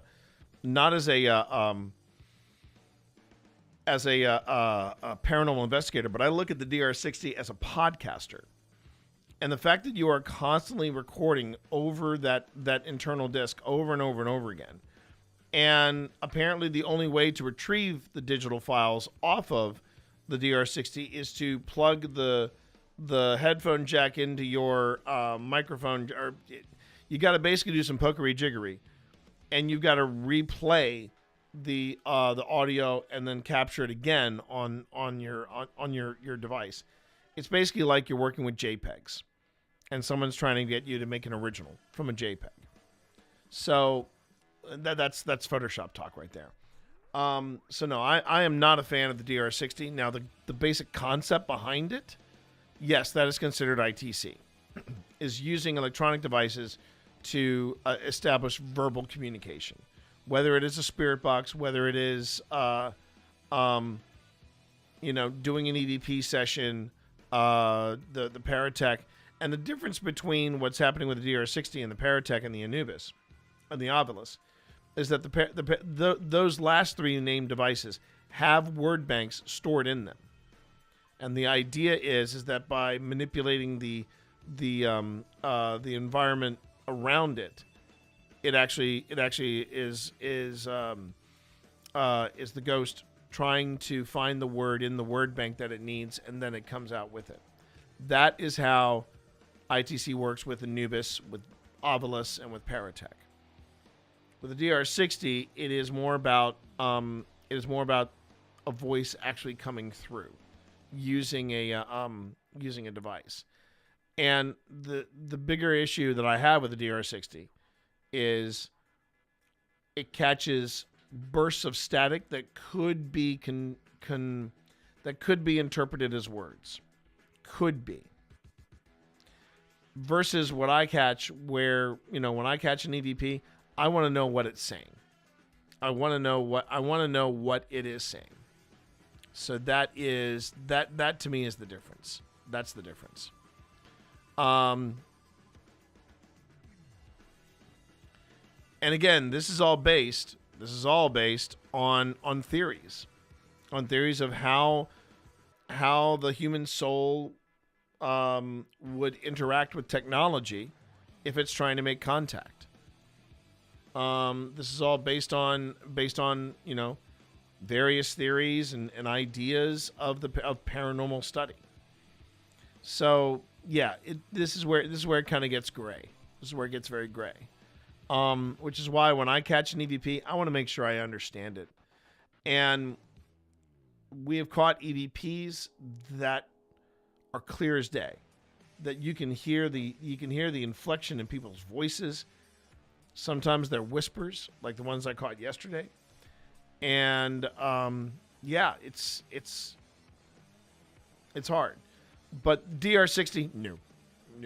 There are certain pieces of equipment that I don't put a lot of stock in. That's one of them. Whew. Okay, now let's see if we can get back into the investigation. And this rant is brought to you by the Rocking Cradle House. Okay. So here we go, everybody. Here we go.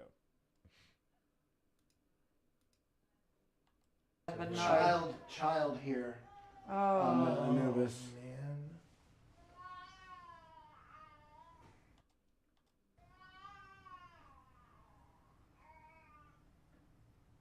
Are we tapped from back there? Yeah.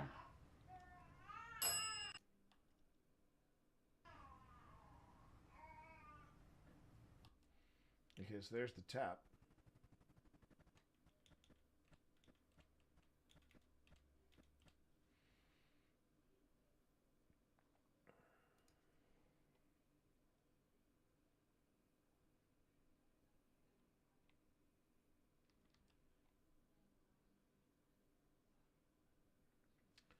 I pick up a tap earlier? Or thump?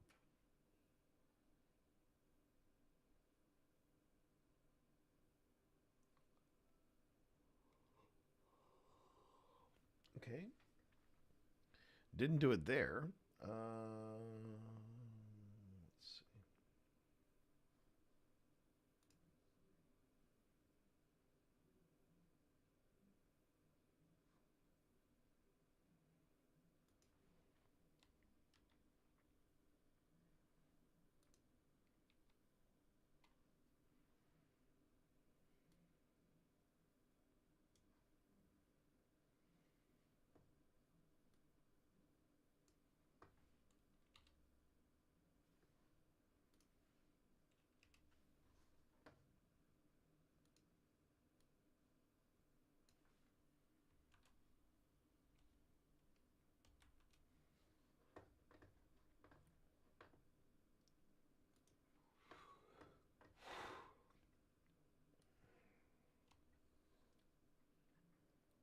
As I like to say, yes, even paranormal investigators can get tired while looking at footage and talking about stuff, so it can happen.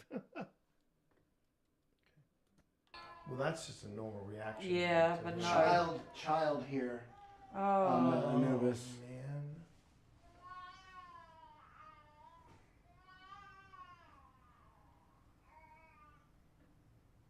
Are the taps from back there? Yeah.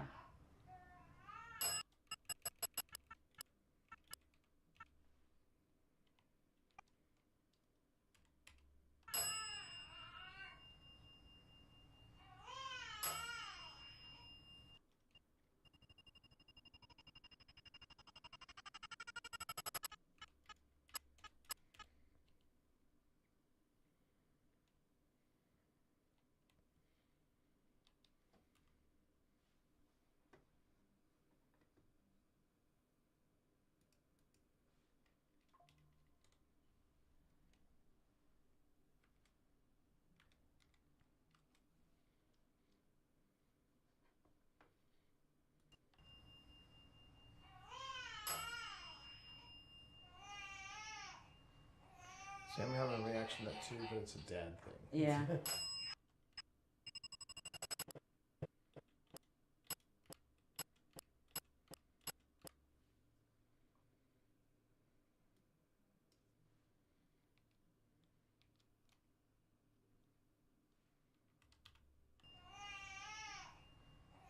See, I'm having a reaction to that too, but it's a dad thing. Yeah.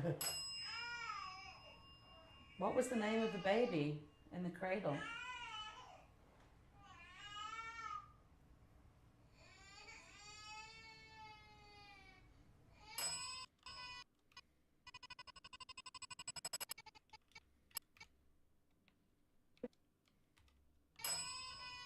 I don't think it likes that sound. It's not lighting up this. It's ringing that. You know what? Go Well, ahead, that's cut it it. Yeah, we won't. Who would want to listen to an hour of that? I don't know. It's just, Oh, now the light turned back. and now the lights are... I don't think it likes that sound. It's not lighting up this. It's ringing that. You know what? I was having a very visceral reaction to that damn thing. Normally I'm okay with trigger objects, but woof. I did not care for that baby crying at all. And that file was an hour long. An hour. Who would want to listen to an hour of a baby crying? That's some yeah. It's not lighting up this. It's ringing that. You know what? Go Well, ahead, that's it. Yeah, we won't. No, I think we are going to do that. Who would want to listen to an hour of that? I don't know. It's just...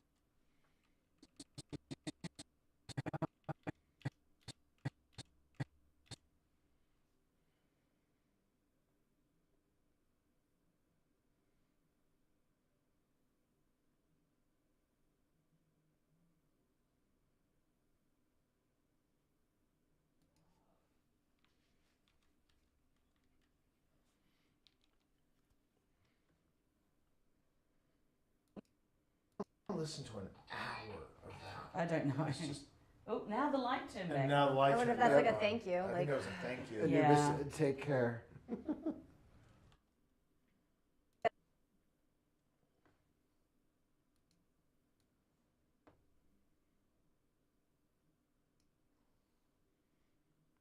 See, I find that interesting. I find this interesting. So earlier on, you see in this investigation, earlier on in the playroom, we we established that if you want to say no, go on ahead and hit the dead bell. If you want to say yes, go on ahead and go ahead and light up the candle. And during the baby crying, it just was dead bell, dead bell, dead bell, dead bell. We turn off the baby crying, and the camera comes on, or sorry, and the candle comes on, and I'm like, that's interesting. To me, that's kind of interesting. I'm like, okay. Aside from the interactive EMF and unexplained noises, have you guys picked up anything physical, like someone being nudged or moved? Well, we have had people claim they're touched, and the only thing that you can really, the only way you can explain that with video is if you, you have to explain. You tell someone, "Oh, I'm being touched. There's a tingle on my arm," or something like that. And those are called personal experiences, Rim. Those are harder to catch on video. Have we ever caught a shadow figure or some type of visual anomaly? Yes, we have. And it's only happened once, and it happened at Crescent SCI. And at Crescent SCI, we picked up we actually picked up what looked like a small shadow that was peeking around a door and just keeping an eye on us. And we did document it, and we have a circle around it where we have you say, "Look here," and it was very creepy. It was very, very creepy because I could see it, and I was hoping that I could catch it on my EMF camera. And the EMF camera that I was using at the time, the infrared camera, not EMF, the infrared camera that I was using, and the infrared camera that I was using was so basic. It was a. I hate to say this because, man, it always seems to be the way. The film was somewhat grainy. So I'm not sure how much of what we saw was grain. Well, let me rephrase that. What we caught was kind of grainy. It wasn't completely grainy. It wasn't like it was a mess. But it could have been cleaner. I would have liked it to have been cleaner. I would have loved it to have been crisp. And where it gets a little dodgy and a little it ticks me off. I don't mind saying it ticks me off. Is that the clarity wasn't quite there. Now, something we have caught that has been very hard to explain away have been the voices, different voices, whispers, and that is that's we haven't caught a lot of shadow figures or things on screen, but we have caught plenty of EVPs or electronic voice phenomenon, which is that's a little harder to explain away, especially when we catch it on multiple devices. So yeah, that's a long way of saying yes, we have caught that stuff. Have we caught any objects moving of their own accord? Not yet. But I remain ever hopeful. The problem with faking stuff, and I wanted to make sure I got this thought out. The problem with faking stuff is if you fake it once for the views or the clicks or the likes or anything like that, and you don't try to debunk it straight away, if you fake it, the problem is it's a slippery slope, because then people want you to do it again, and then they want you to do it again, and it's got to be something bigger. It's got to be something wilder. And there have been a couple of teams that have been very vocal about them not faking it, but I stopped watching them because they stopped asking the tough questions. They just started blindly believing everything that was being put in front of them, and I have a tough time with that. I have a real tough time. So yeah, it's a slope that I do not plan to go down on anytime soon, because yeah, this is when you do it for the clicks and you start doing it for the lulls and things like that, bad things. I always go back to this quote. It's a great quote from the movie Excalibur.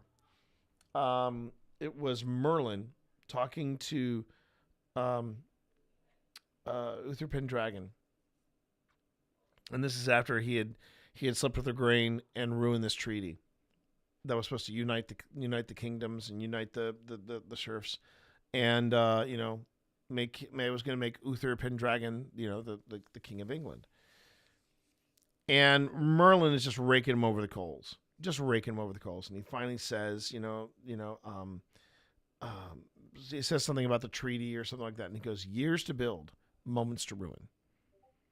And that's really what reputation is. You can spend years building reputation, and if you get caught faking, it's real hard to recover that. And there are some people that I've seen gone down that path, and not just in paranormal, just in other avenues of life, and they're trying desperately to rebuild whatever they've ruined for themselves. And it's like, well, you made a choice.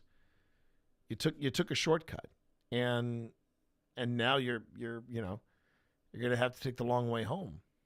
And even though the shortcut's there, you got to take the long way home. And it's just, I put a lot of value in reputation, and it's one thing that I've always wanted for myself as an individual, that when people work with me or people work with OSI, they know they can trust these individuals. And there's your Twitch Dad life lesson from the paranormal: reputation and ethics are everything. Even in today's day and age, they still mean something. That's deep. Okay, let me get back to this, and I think I want to throw in an action item for the audience. Sound it's not lighting up this; it's ringing that. You know what? Not lighting up this; it's ringing that. You know what?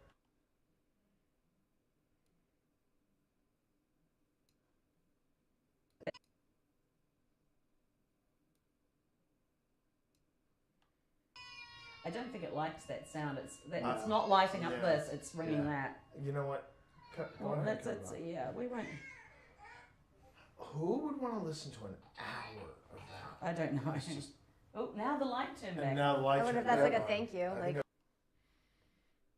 think I'm going to add this because I think this is worth asking. Let's see here.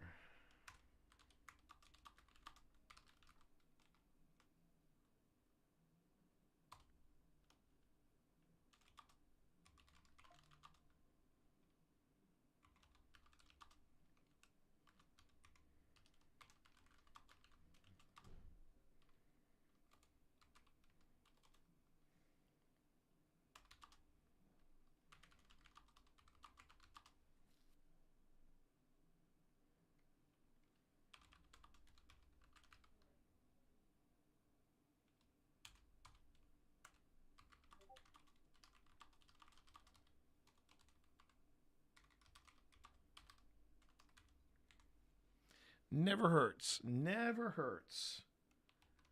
to put in a little action item for your audience. Never hurts. Oh crap. Okay. I didn't want it to do that. Okay.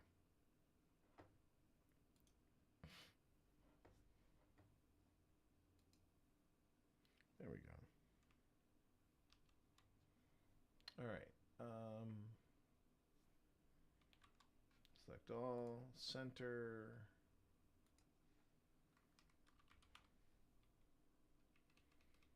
I know it's got a lot of typos in it. I'm going to fix that in just a second.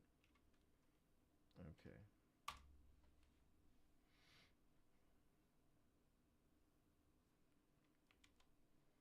Let's see. As you can see, I'm a terrible typist. Okay.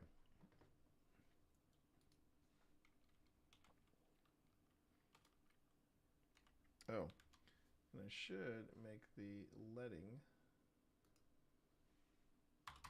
There you go.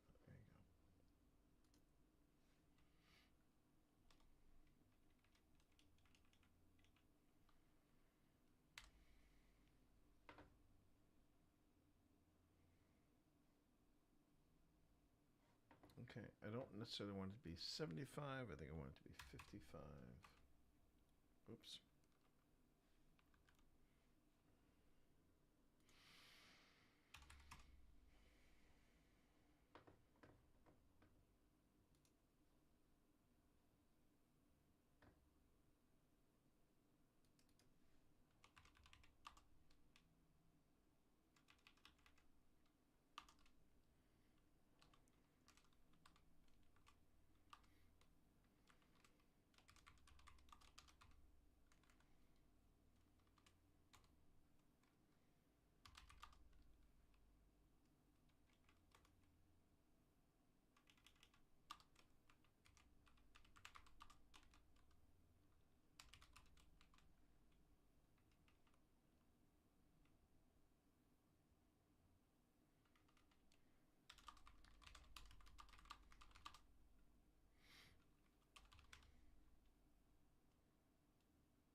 Yeesh. Okay. All right.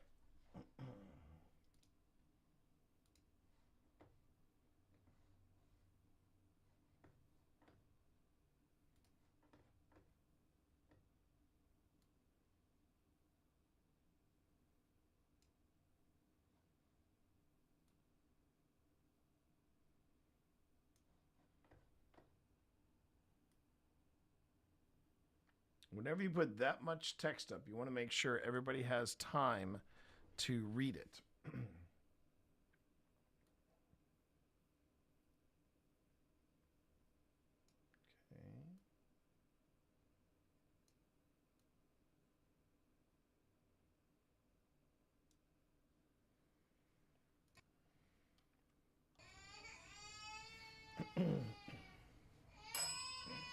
I don't think it likes that sound. It's not lighting up this. It's ringing that. You know what?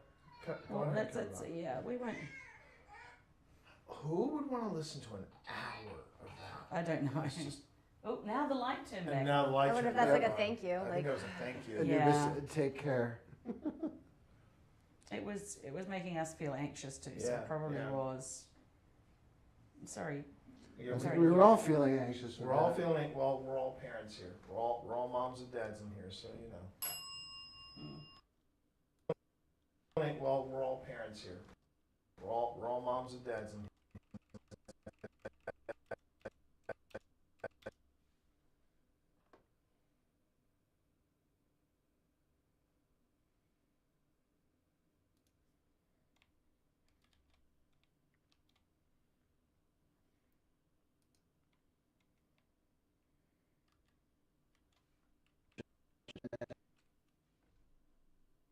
Dads in here, so you know.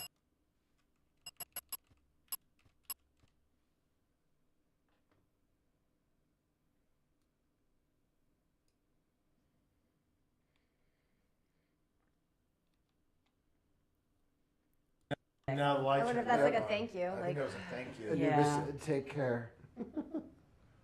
It was making us feel anxious too. So Yeah, it probably yeah. was. Sorry. Yeah, Sorry. We were all feeling anxious. we're all feeling, well, we're all parents here. We're all moms and dads in here, so you know. We hope that didn't upset you too much. That wasn't our intention. No.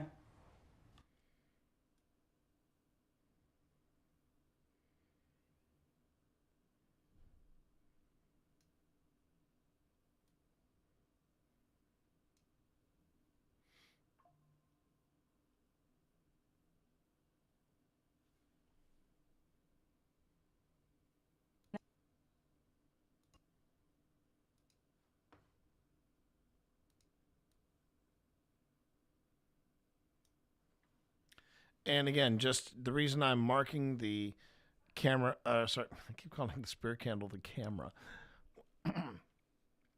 when I record the candle going off, that means it's picking up EMF. So that is important to note.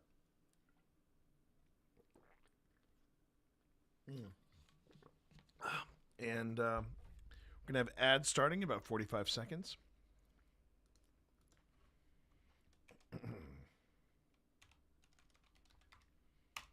Been getting some great questions today and great discussion topics, so thanks a lot, everybody. It's also nice getting someone like Styles in chat too. That's also nice. It's also very nice. All right.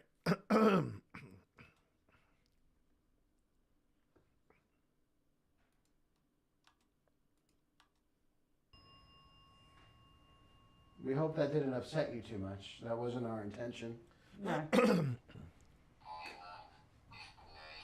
I love this place. Okay. Okay. The candle lit up. The candle lit up. What do you love about this place?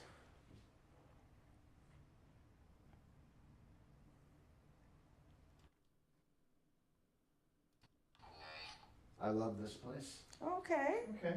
The candle lit up. The candle lit up. What do you love about this place?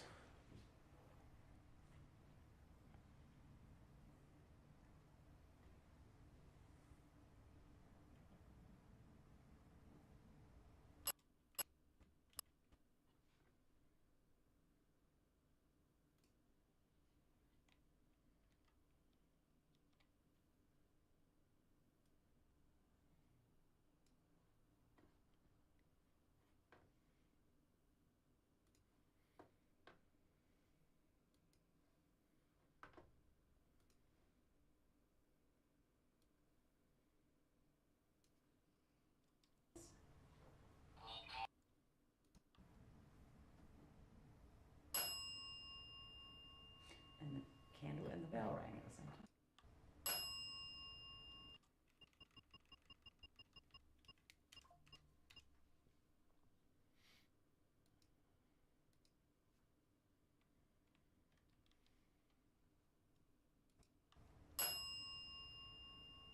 And the candle and the bell rang at the same time.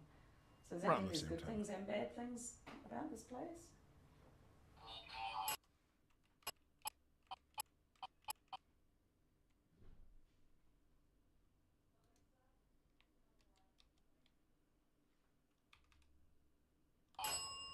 With family. Okay. Good. Okay, yeah.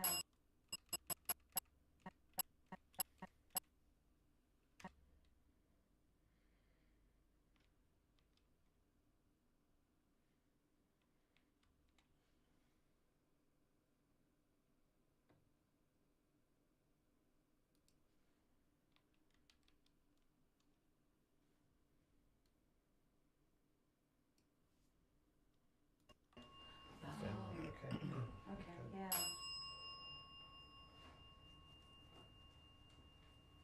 Are your family still here with you?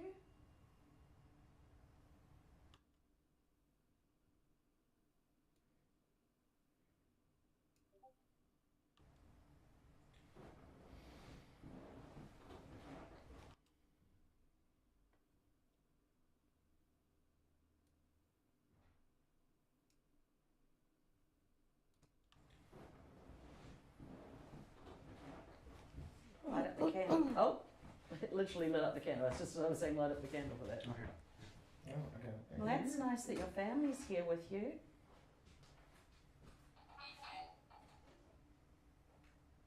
That sounds like me too. Please help. Oh, please help. How can we help you? How can we help you?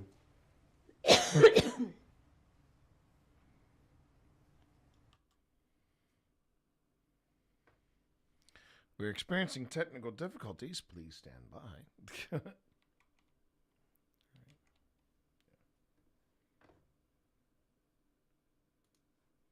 think I just lost my light there.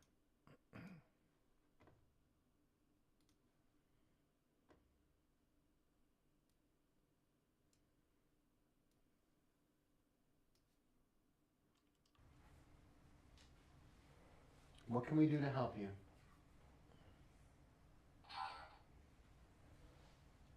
Father. Oh. Is that the...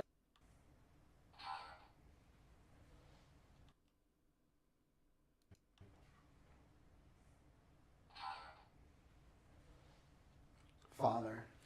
Oh. Is that There's the a little. Reverend? There's a little sound Is that who we're talking to? I'm catching. It's a tiny sound, but I don't think it's a.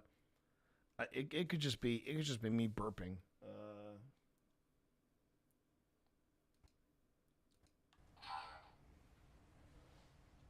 Yeah, I think that's either my stomach or that's me making a slight burp.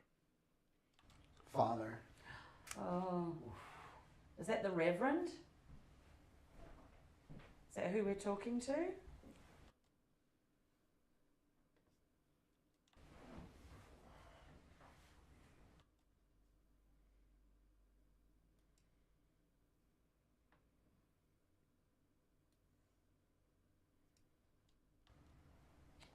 I'm getting the image of a long tunnel with a light at the end of it. Oh, and Seer? Hmm. So you switched.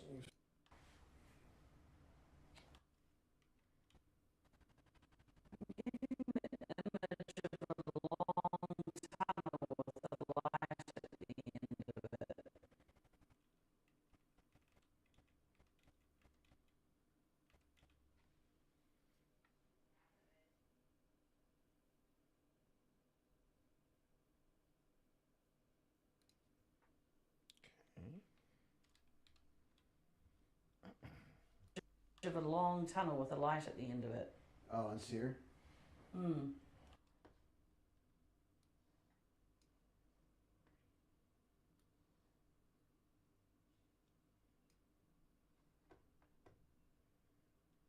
At the end of it. Oh, and Seer? Hmm. So you switched over to Seer? I've switched over to Seer, yeah, I just turned it on.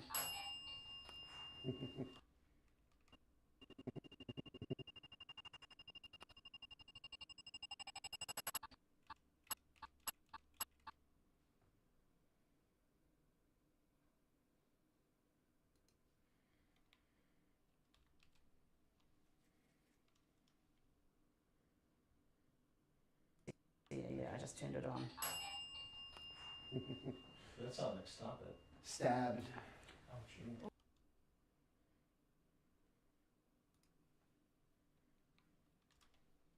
All right. Now I'm just gonna go on ahead and set up a few of these Anubis responses. So we got stabbed.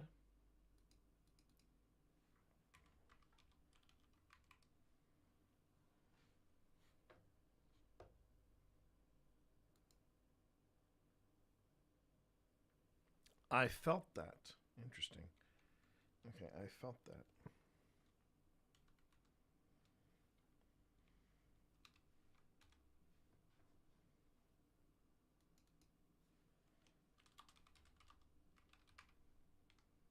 Okay.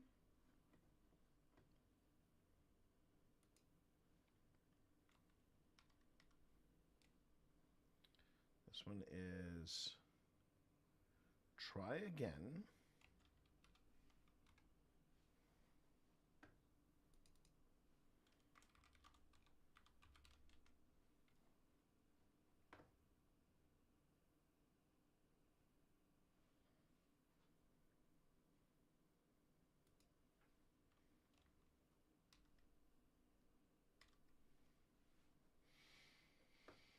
We got here. I don't want you in there. So that's a mouthful. That's a mouthful.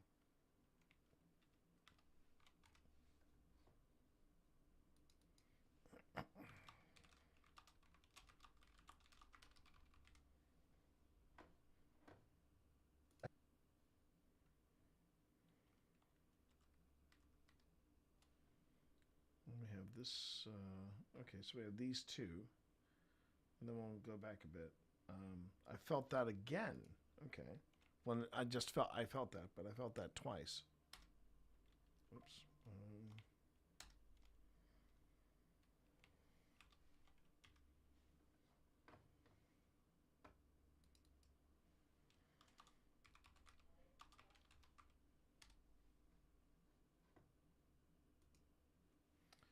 And then this one here, which is...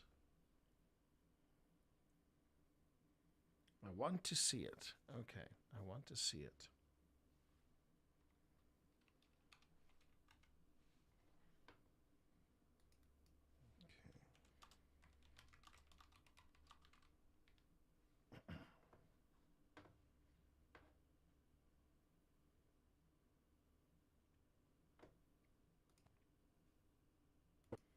Okay, I'm going ahead and I'm gonna save what I got here, and I'm going to take a slightly extended break. I need to use the the facilities again. Must have had something that is not agreeing with me this for breakfast this morning. Additionally, I want to go on ahead and take a little stretch break. You know, stretch the hammies, walk around. You know. Just, you know, take care of myself. And I'd like for you to do the same, okay? I want to make sure that you're taking care of yourself. Take your meds if you haven't already or if you need to. Stretch your hammies, roll them shoulders out. Rim, I'm talking to you because you're probably working with numbers. You might be hunched over and not being aware of your posture like I am. So I just want to go ahead and make sure everybody's taking care of themselves. And when we get back in about half an hour's time, we will pick up where we left off, okay? So thanks, everybody, for being here. I will be right back.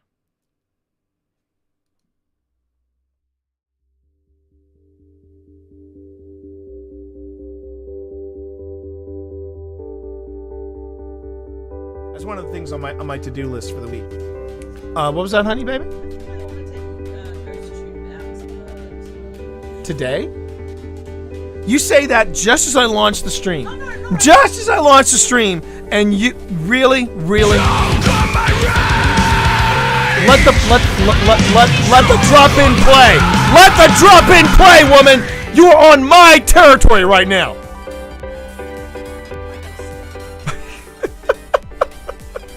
Here it comes. It's coming. You and me, Lady Grantham. Let's go. 60% of the people on TikTok now are Yeah. And that's really pissing off the Zennials. I think that's what they're calling. Isn't that what Sonny's generation is called? The Zennials? What? Yeah. I don't know what you call it. Yeah. I figured out why I came in here. You figured it out? I figured it out. I can't work out how to plug my headphones into the PS5.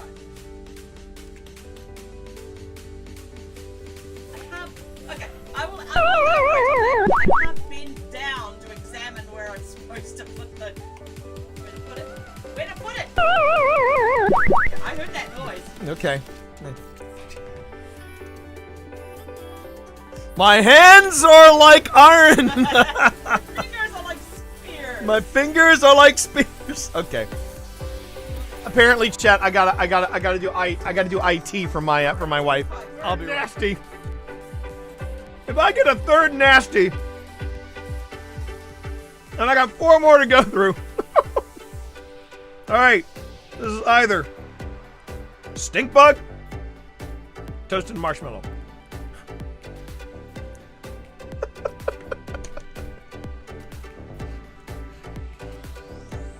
Do a subathon, they said. It'll be fun, they said. Oh, thank Christ. Toasted marshmallow. Oh, thank Christ. Toasted marshmallow. You want me to say well done? That you did good? That patience level of waiting to where everything is dry. There's a level of zen to painting. There is.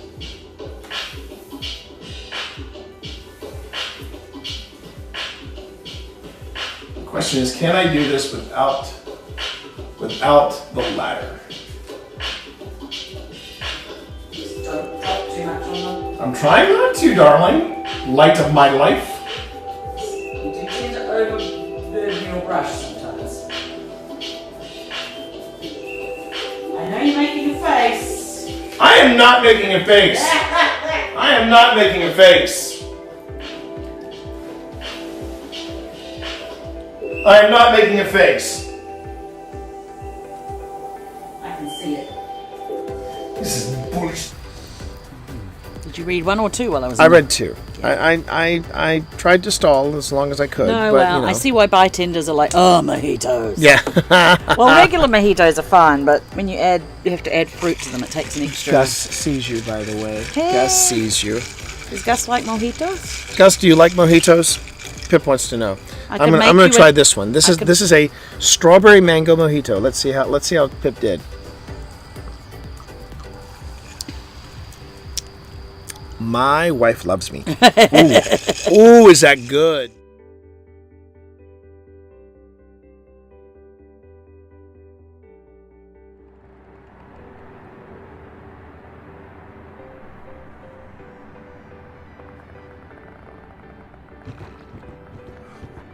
Okay. This game can F right off into the sun. Easy does it. You got it.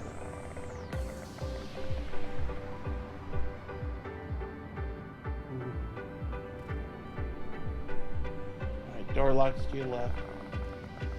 I know where it is. Okay, I appreciate you.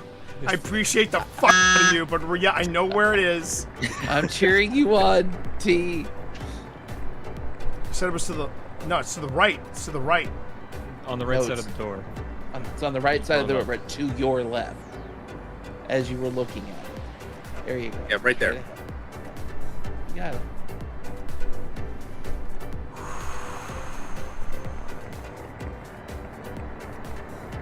You can do it.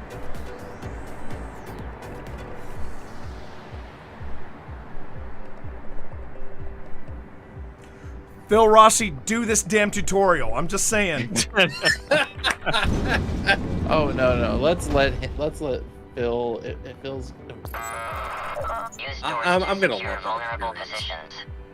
Close the door. Ooh. So they can't hear the door opening or closing. I know. So, Yeah.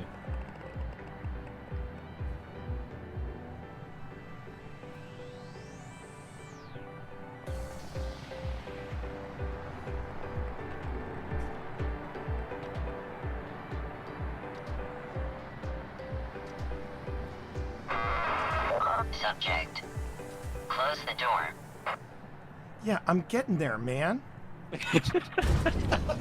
I do not like the tone of that AI. He can... Together. You know, not... there's one as soon as we open the door. On the right. Yep. Yeah, I see it. I'll take it. Two on the left. Two in the corner. Hold. I'll move left. I'm moving right. Oh, jeez. I'm gonna stay right here for a minute.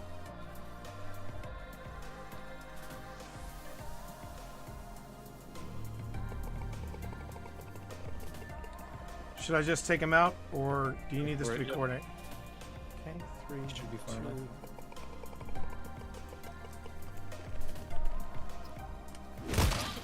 Nicely kill, done, T.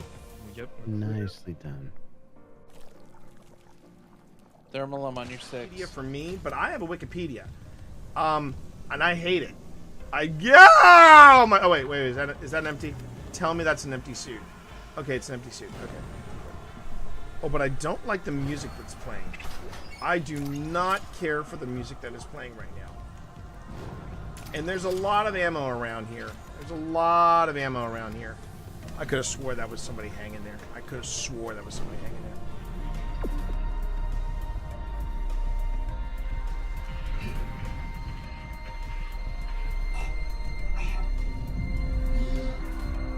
Oh crap, I think I'm gonna die.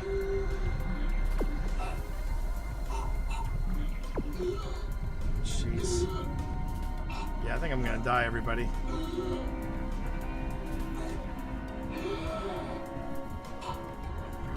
Come on, open the door. Exiting zero gravity. Oh! Woo!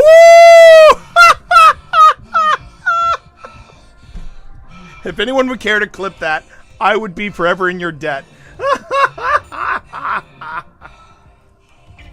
Wow. Oh my god. I hear him.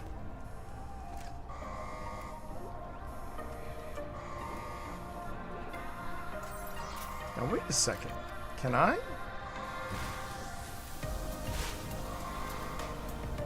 Wait a minute. Wait a minute. Wait a minute. Can I do what I think I can do? Ah! I didn't know I could do that. Well, spank my ass and call me Charlie. It's gonna be Impalapalooza here. I think this is as good as it gets. Wait. One more thing to pick up here.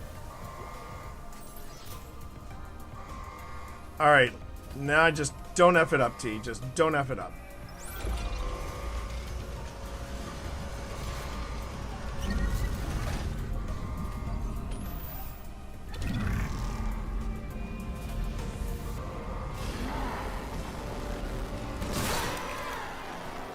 Okay. Hello? Hello? Hello?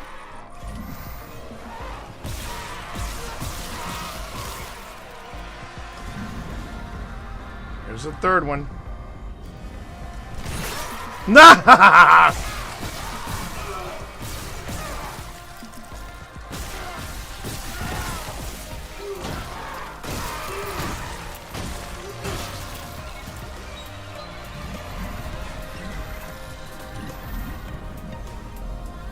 I wonder if I can do this.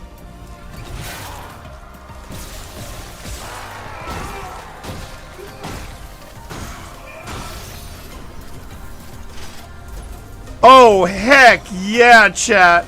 Oh my god, that was fun. I didn't get to impale as many as I wanted to, but man, that was very satisfying.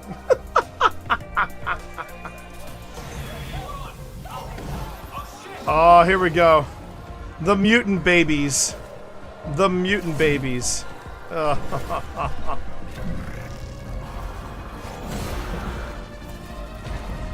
Yeah. Yeah. Because, you know, it's scary enough being a parent. We need to make these things scarier.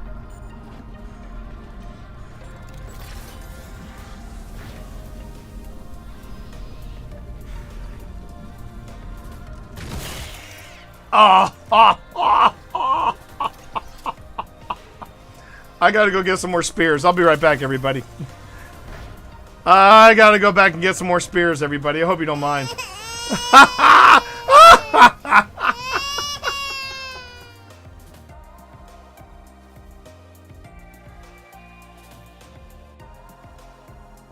Which should be the upcoming update that's... What the hell is that?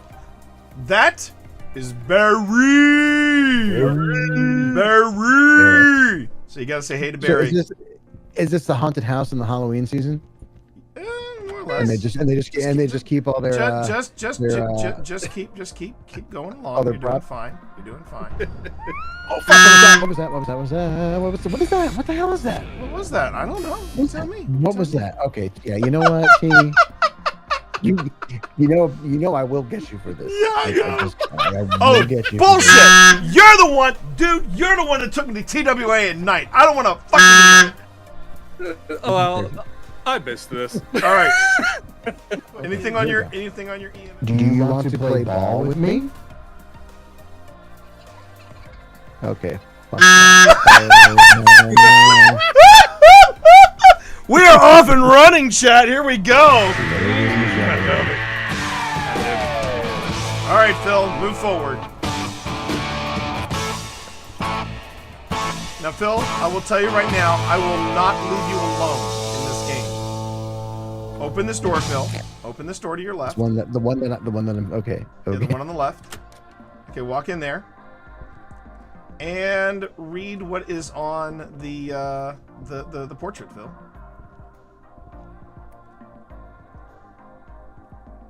How was that? Was that you?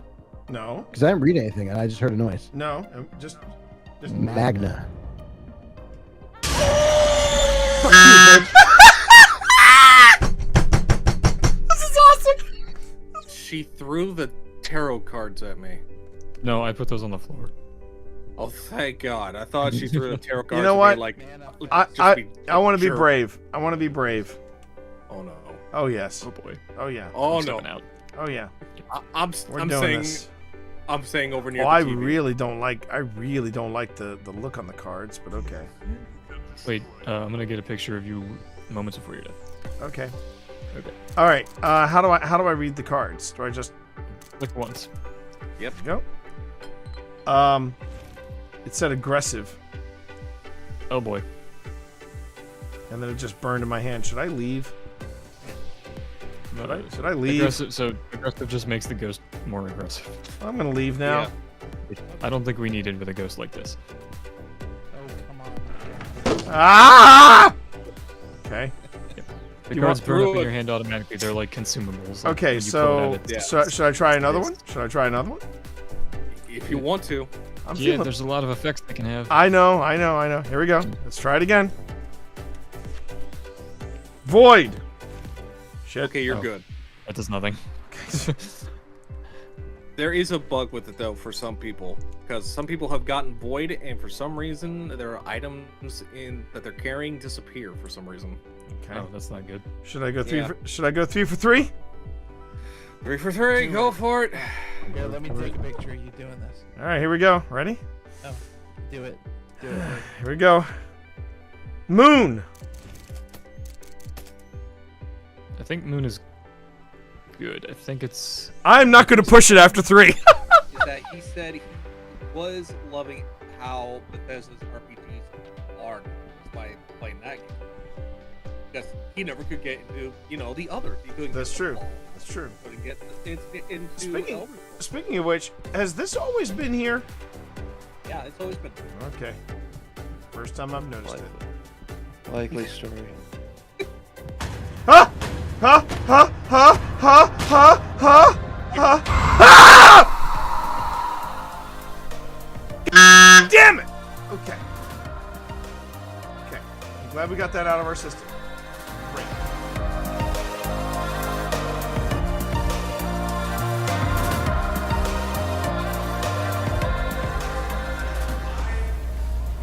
Which is ironic when you think about it, because usually people say, "Oh, all theaters are haunted." I don't think all theaters are haunted. Well, this one's definitely, I mean, something's. Yes, yeah, oh yeah. But- They're just not talking to us right now. They're just not talking to us right now. You want to go in for the dream? But I ask you, since when does an actor never want to talk about themselves?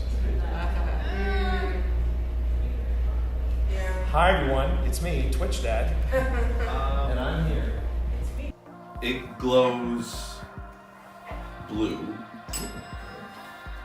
5 times. Doesn't seem very calm. But Calm 5 times? Calm 5 times. I'm really calm, you guys! Close! Yes. Excellent. Okay. 5 calm ghosts. Right. So, if you would like to ask questions, that's all you have to do. I have a question.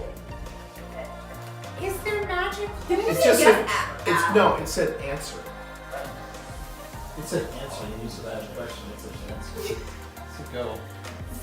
Is there magic holding you here? Why don't you roll a perception or insight check? That's good. That's a good question. You're a natural. Yeah! Alright, You said insight or... Or perception, whichever you feel. They're both +3, so 14. 14? It glows red. What does that mean?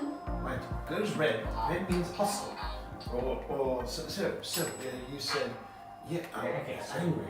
Angry spirits. If you ask me, magic is holding them. I believe the answer is yes. Okay. I got questions. Right. Is the way to free you inside this house? Ooh. That's a really good question. Why don't you roll a perception or insight check?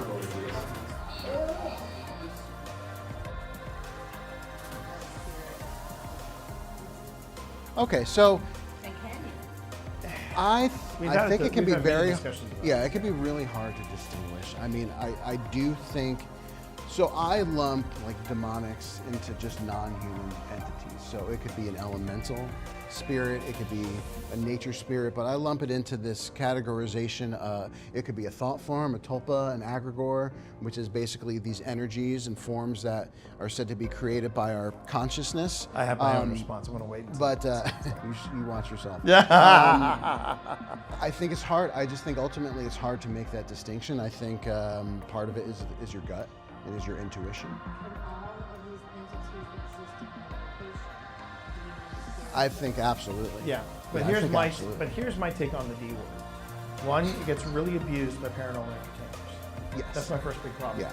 Secondly, and I've said this before on in between our investigations, we do this thing called the 5-minute paranormal, and it's just this quick little 5-minute-ish, piece of content that we talk about certain subjects. And we talked about in one time we talked about demons specifically, and the biggest problem I have with demons is you're not going to know that they're demons because it's hard. Being Christian, I was grown up to be led to believe that a demon does not come up to you and go, "Hello, pleased to meet you. I'm a demon." Unless it's Lucifer, with the high cheekbones and the vish abs. But but as far as demons, they're all about deception. They're all about deception, which is why I can't believe I'm about to say this. I'm going to punch you in the nads. Talk What to did me. I do? You made me watch Talk to Me, and here's the thing: when you watch, I loved the film The Others. Now it's one of the scariest films I've seen because I've gotten into when you get into paranormal investigation, you watch any ghost movies, they all land very differently. They do. And Talk to Me answers your question straight away because it's all about deception. Mm-hmm. It's all about. I mean, she was no spoiler. Well, kind of spoiler. No spoilers. No spoilers. Anyway, it's about deception. I gotta keep an eye on it. It's about deception, and that's what demons, true demons, excel in. And which is why when you hear a kid's voice or you hear a child's voice, or if you hear a loved one's voice, you've got to be super critical about that. Yeah, because again, it is about deception. Yeah. And I will go back to what we talked about really at the beginning is, this is our most critical piece of gear. And trust your intuition. Trust your intuition. Trust your fear. We don't often feel fear on investigations, but when we do, it's telling us something. And I'll back it up to when we went to the TWA Flight 514 crash site. We went back at night, and there was a very powerful energy at this location. It was very powerful. It was very dark, and I truly believe that it was non-human when we were back. I would dare say that would be demonic. Yeah, and I'm getting hearing kids' my voices. hair is completely on end, but we felt not just fear, we felt absolute dread. And we knew it was time to leave because it was just this exponentially ramping up emotion. And you're getting the chills too, aren't you?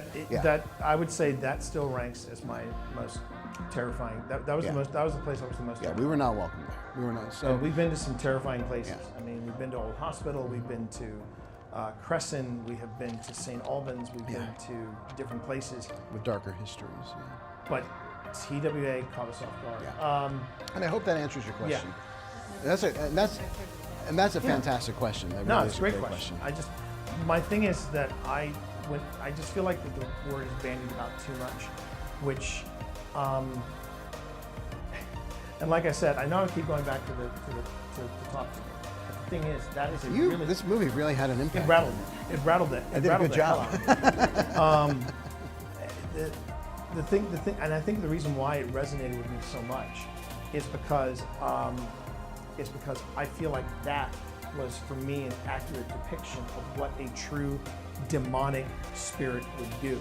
Yeah. Because it is, from beginning to end, it is about deception. And we had a pretty interesting talk at Trinity Episcopal with our priest about that. My priest. The Reverend Gail Goldsmith, and she had a few words about, we don't really call it demonic anymore because we look at the scriptures and we realize it's about that. It's about not appearing as you really are, versus you have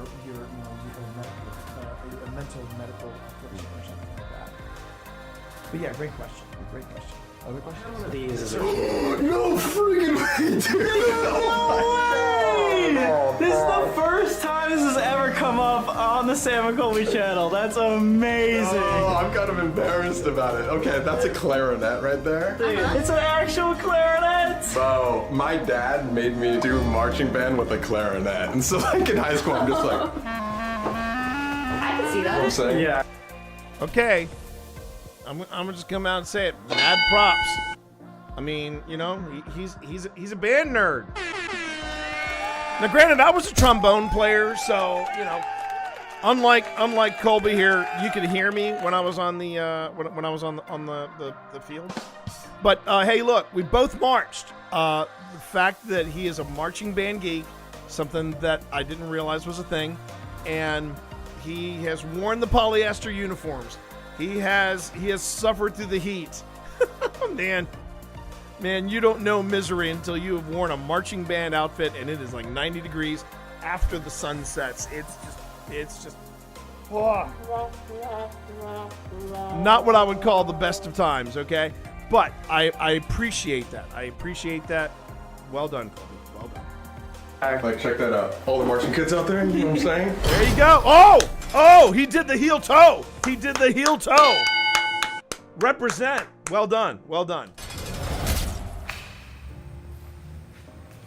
We're only going to be down here for a few more minutes. Please. Oh, did you see that? It moved. And she's Yeah, she. wow. Okay. It moved right to where it should drip back. Are you asking us to leave? If you want us to leave, you just let us know.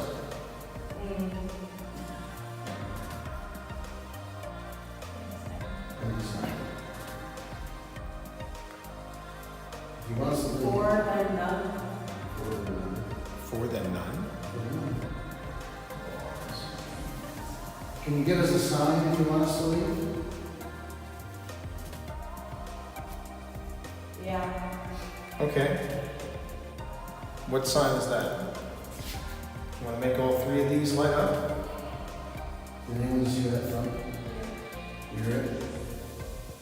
I heard front from back there. Oh. You okay?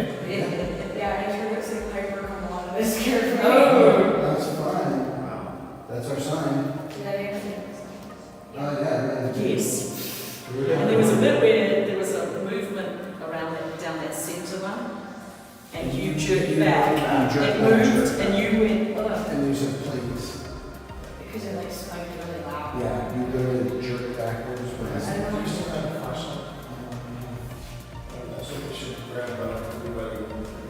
That's like the first time I've ever felt like that. Like it's just like the entire time I felt like my head was spinning and I was like floating. Like you know, like after you're in the beach and you go to bed, you feel like you can feel the waves. Yes. That's how it felt.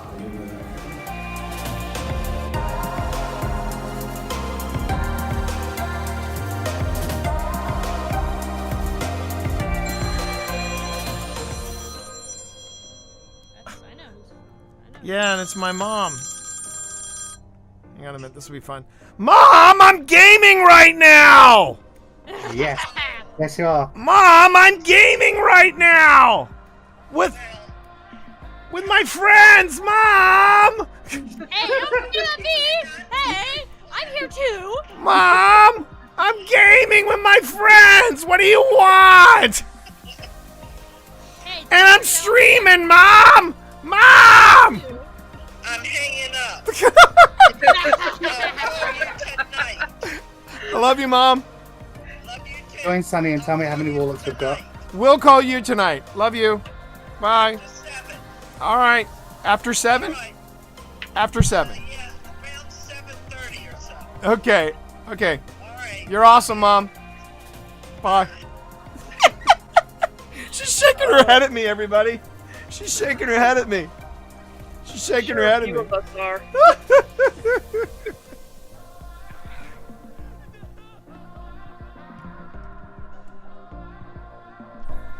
Are you up in that box again? Are you up in that box again?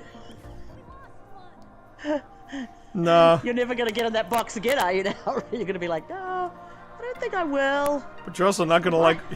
Hang on a minute. Let me see if I can.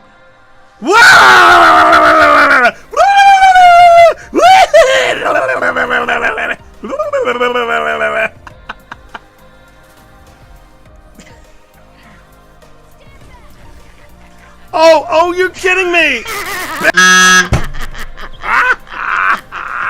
Well, that's what you get for racing up behind your wife. Yeah, but it's all right. Hey, baby, baby, where's my sweet baby? Oh, that's my sweet baby. Are you hiding in a chair? Are you hiding in a chair? Come on, baby. I want to go in a chair. I want to be in chairs. I want to be in chairs. You don't know, then why are you in the mop buckets? Why are you in the mop buckets? I want to be in a chair. Get back here. Get back here, woman. I want to be in a chair. My wife, everybody, my wife. Leave me in this chair.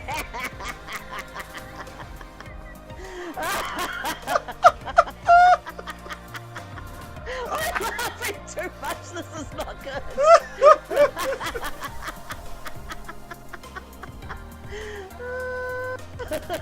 Oh, my wife is in box. My wife is in box.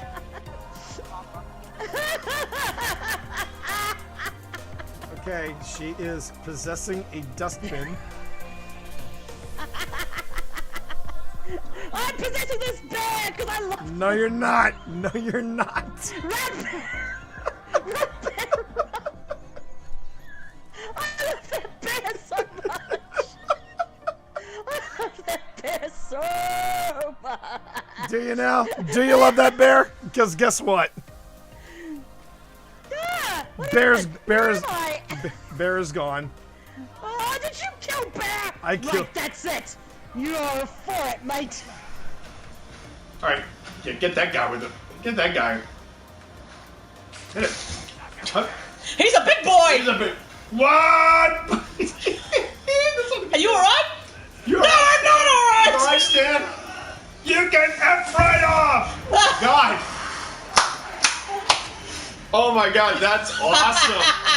That's my new favorite thing to do. Stan, sit down. Sit down. Calm your ass down. Calm your Stan. tits down. No, he's not. Calm your tits, Stan. Calm your tits. Stan is not in his right mind. Wow. Wow. That was a good boy to hit. Does that go all the way down? Goes all the way down the next floor, yeah. Does it? I think it goes down to a No, it doesn't. No, it goes down to the next floor. Okay, so I should just shimmy down there and. Or you could do that. Hold the phone. Oh wait. Hold the phone. Oh, chat. Come on, give me the prompt. Give me the prompt. Oh wait. Can you get on the beam? Okay, if you miss the beam this time, Ghost dance it. Go for it. Oh. 1, 2, 3! Yes, bitches! Oh. And this poor guy's like, oh, it was a backhand kill! It was a backhand kill! Booyah! Woo! Personal accomplishment. Oh my God! That is a personal best.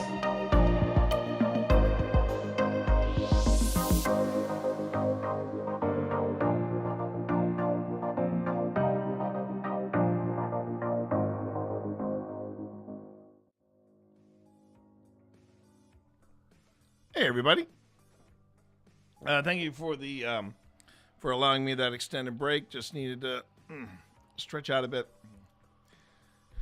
Pick up a little snack, just something to tide me over. It hasn't felt like a busy morning, but it has been a busy morning. And let's see. Yeah, we're doing all right. Thank you all, everyone, for joining us today. My name is T, and today I am doing some paranormal investigating for Old Spirits Investigations. We are getting ready for season 5 of our YouTube series. And for those of you who are familiar with the YouTube series, you all know what's going on. And that BRB reel is just another way of getting to know us and what we do around here. Oh, Phantom Finders. Let's get love the channel. Very knowledgeable. Like your openness to darker places. People seem to ignore the demonic influence in places. I mean, some of these places bring as much cult material as possible. So first off, Phantom Finders, thank you for finding us here and for watching our content and enjoying us. We really do appreciate it. We do our best to try to figure out what is going on in the places that we are investigating. And as far as the D word is concerned, we are very, very careful throwing that around. It gets abused a lot. It gets abused quite a bit in paranormal investigations. And part of what makes us a little different is that what we think there's a difference between something that is demonic versus something that is malevolent. That's a tricky word, but yeah.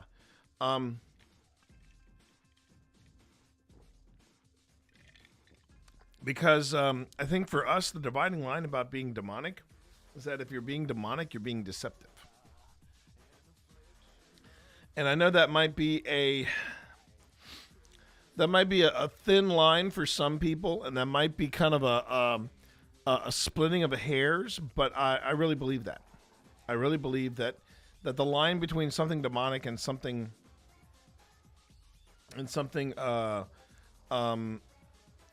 demonic and something malevolent is deception.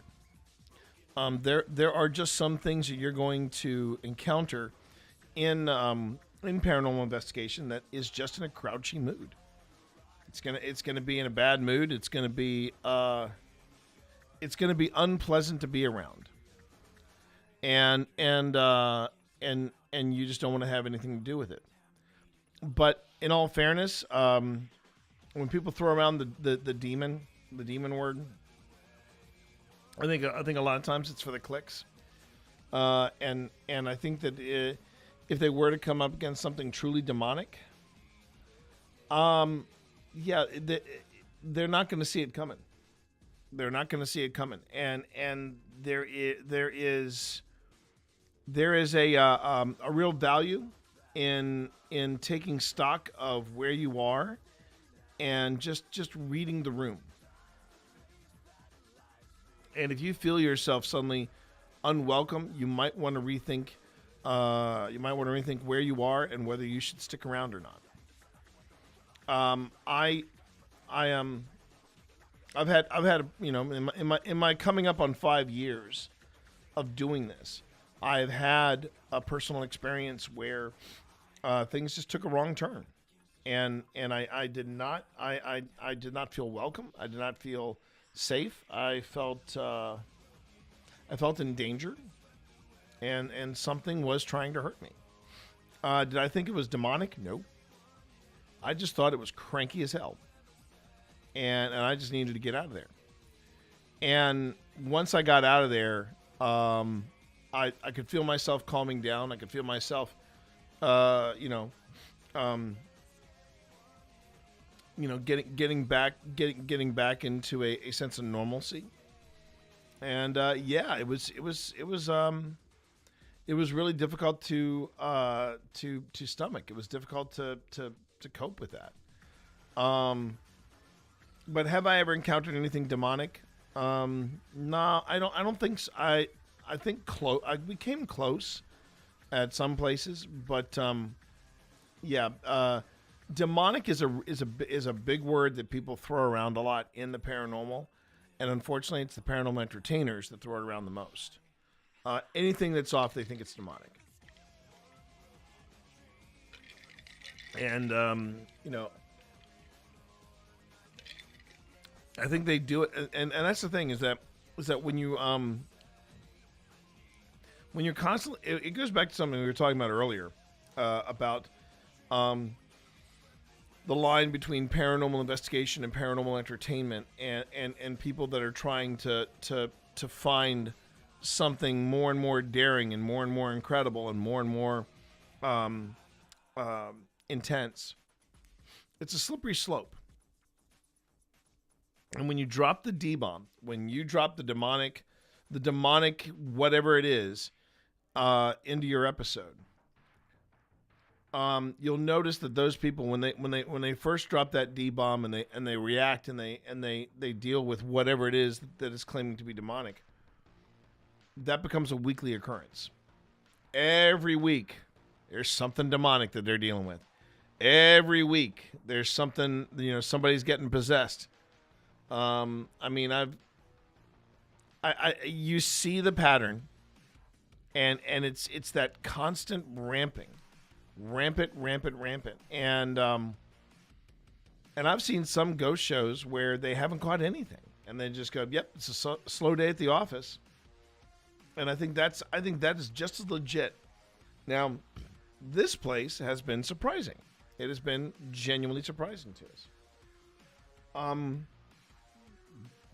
And I have more questions than I walked away with more questions. I mean, as cliche as that sounds, I've walked away with more questions than I have answers. But pretty interesting stuff here. Okay. I mean, and something else too. I think is worth noting. So I'm keeping track of my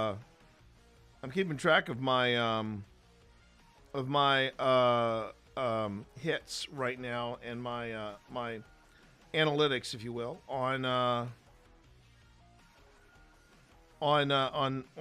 the stuff that I've been posting. And yesterday I posted an EVP, as an EVP, the cat, and then I posted something about question everything, right? And it's me doing an analysis of something that I found, and I'm asking, and I'm talking about the questioning, lurking from the ER, hoping to distract from being a scaredy bear. What happened? What happened, hon? Panic? Did you have a fainting spell? Did you? ER is a pretty big escalation from seeing you this morning. But what I was going to say was that the analysis part of this of my reels, it didn't even crack 300 views yesterday. Barely cracked 200. Right now, just between posting this at 9 o'clock this morning and now, I'm nearing 500 views. Now, what's the difference? I think the big difference is that this is where I said, oh yeah, I figured out what it's saying. It's telling me to get out. So yeah. D dimmer positive, checking for a clot or embolism.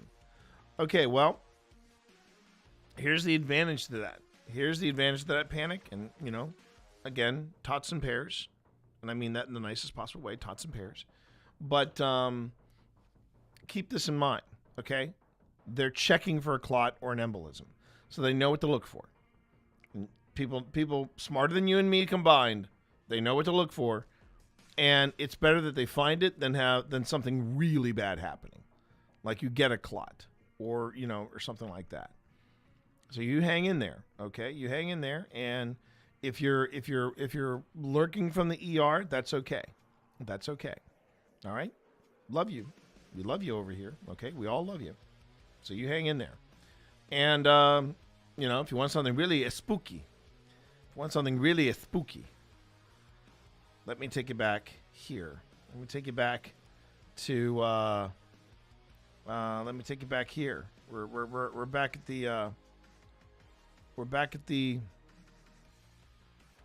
at the Rockin' Cradle house. And we're gonna look for the spooky here.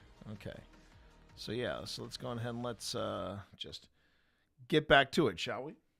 Okay, And where we left off, we had I just marked this up with some of the newer Anubis hits that we got, and now we're gonna see what happened in between all those hits, and if we said or did anything to trigger said responses from the Anubis.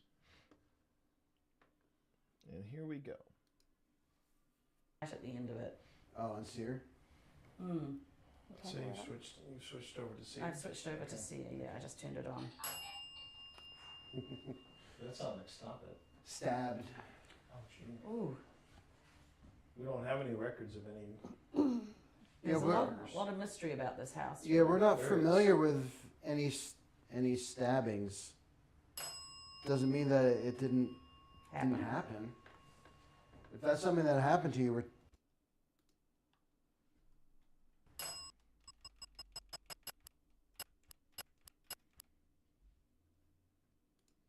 Okay.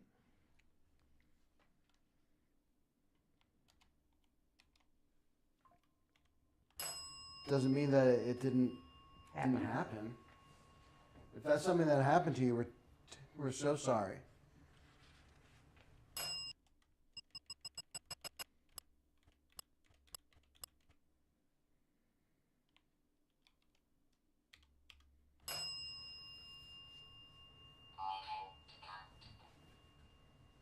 I felt that. Interesting. Okay. You mean you felt my sympathies?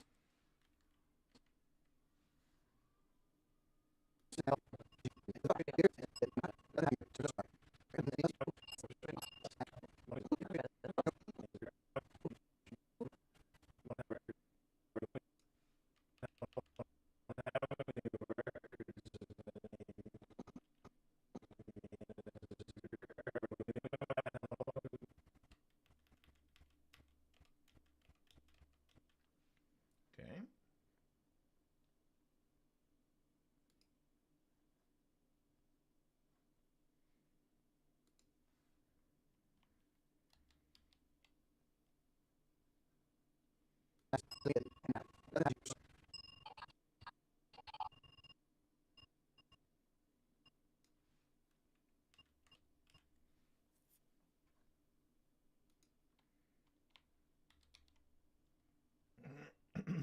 All right.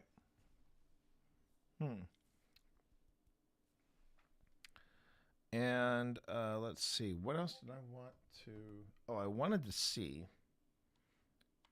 Just want to take a moment real quick. Oh, I don't need that anymore. I have become such a fan of CapCut. I really, really like what you can do with CapCut. I'm really kind of stunned. And I know that there's a lot of anti Adobe sentiment out there. A lot of people are just like, Adobe can suck it. Yeah. And I can understand where that's coming from. I can.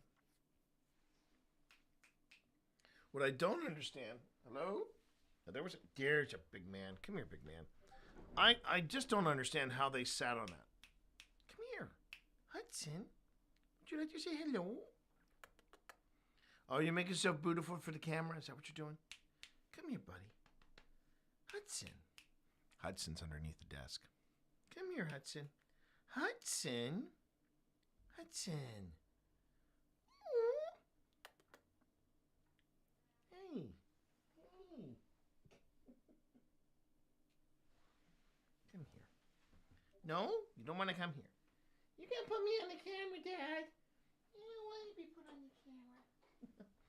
He's such a good boy. He's a big boy. Closing in on 17 pounds. Right, buddy? All right. Oh yeah, that's right. I know what I was looking for. But yeah, I do. I've really grown to love CapCut. And I've already amassed quite an amount of stuff already. I'm beginning to see how and why some makers, some social content creators will actually recycle their stuff after a few months because, man, you can really make a lot of these things. I'm pretty damn impressed. I'm really impressed. Okay. What was I looking for? I was looking for, yes, here. And I was going to go into, welcome everyone to my ADHD moment. I have quite a few of them here. Oh, there we go. There's what I was looking for. And there is a seer folder. And Pip has been,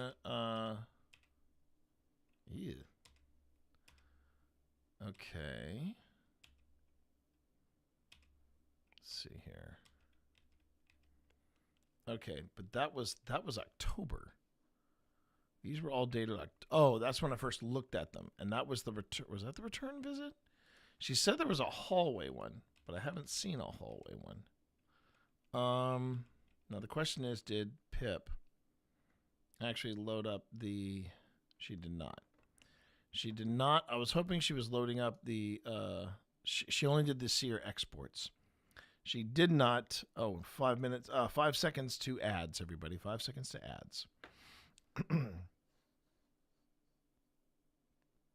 But she did not load up the accompanying video, and she was taking video. I saw her take video during the thing. Okay. Well, that doesn't help me much, but that's a wait. No, wait. I take that back. It looks like she did. Yes, she did. Yes, she did. So let me just see which one she got.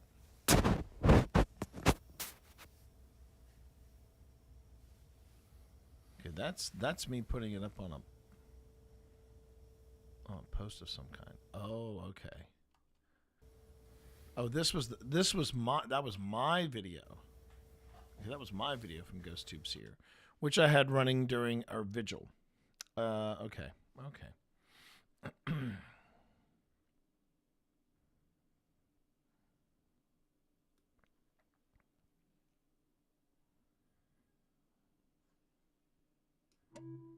All right. Let me just double check and make sure. Let's see.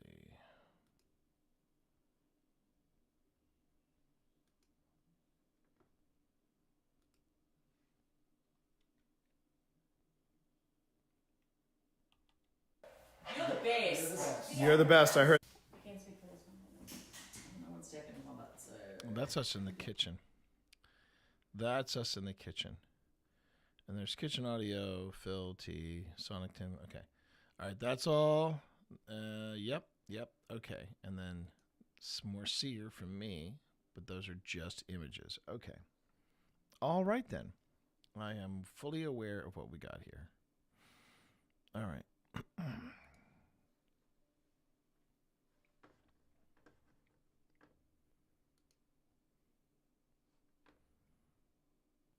Yeah. Okay. I believe we're back. From the ads. Are we back from ads? I'm assuming we're back from ads. If we are back from ads, welcome on back. Welcome. Hello on. there. Hello there. How are you, Spence? Hope things are well. I hope you're feeling a little better. I did want to say to you, I've not forgotten.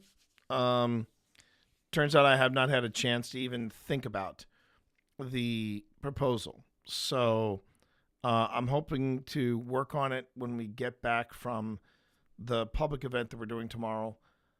Sorry, not tomorrow, Saturday. But again, that's also in question. So I'm delaying the thing that I need to get to you, the proposal, and I apologize for that. And please apologize to the folks at the rail yard for that, because it's not me not wanting to get to it. I do want to get to it, but it's a matter of getting to it, or having the time to get to it. And it's been kind of crazy, okay? Oh, good. Thank you. And please tell them that it is no reflection whatsoever on my interest. I mean, Phil and I are like, hell yes, we want to do this. And we have ideas and we have thoughts and all that stuff. So, yeah. All right. And hello. It's good to see your face virtually. Okay.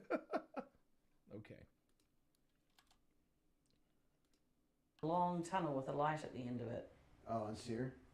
So you switched over to Sia. I've switched over to Sia, yeah, I just turned it on. That's how they stop it. Stabbed. Oh, gee. Ooh. We don't have any records of any.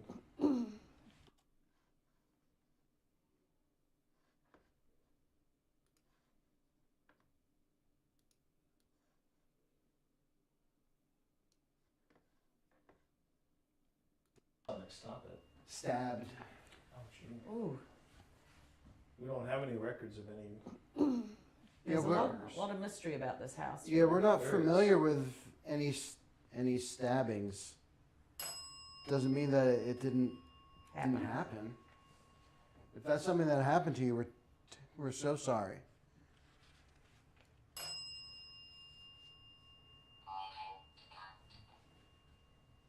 I felt that. Interesting. Okay. You mean you felt my sympathies? The Dragon Dancers are doing an event on Saturday and ordered more dragons from you. Oh, that's great.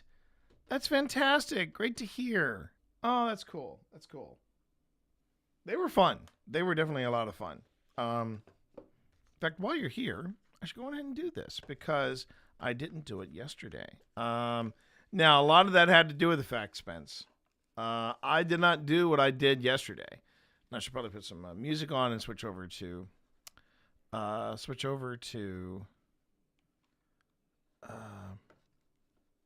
intermission. So I didn't do, chat, my daily tarot reading, which is something that Resident Moon they're teaching me how to read tarot. And this has been a very, very fun journey. And the reason I wanted to go on ahead and explore tarot was because, it's part of this oeuvre that we're getting into, right? It's part of this oeuvre of the supernatural and the paranormal and all that. And I've always been curious about the tarot. I've always found tarot fascinating. But the thing was, I came across a deck that really said, no, you want to learn tarot with me. You want to get good with tarot with me. And when you see the artwork of this, you'll understand why. But this is this is a deck called Wonderland Shadow Tarot, and it is put out by a group called Ethereal. They do oracle decks. They do tarot decks. I'm getting some wild advertisements for some really outrageous decks now. Spence, now that I'm actively looking for another deck. Hello, Jason. Hello, Jason. Good to have you here. And you're just in time. I'm about to do my daily tarot read because I was being a bit of a nonce, and I did not do my tarot reading yesterday, so that's on me. That's on me. But this deck, when you see it, you'll understand. It's just this deck is just breathtaking. But it is called Wonderland Shadow Tarot, and everything is based off of Alice in Wonderland and Through the Looking Glass. The artwork is stunning, and I already have our thoughts / topic for our next outrageous fortune, Spence. So we have this to look forward to next week. And the topic du jour will be are all decks created equal? Because I keep thinking about, I've been wanting to get that sci-fi deck that Phil allowed me to play with. It was Phil's. So Phil got this. Phil Rossi, my partner in the paranormal, you've seen on here, chat.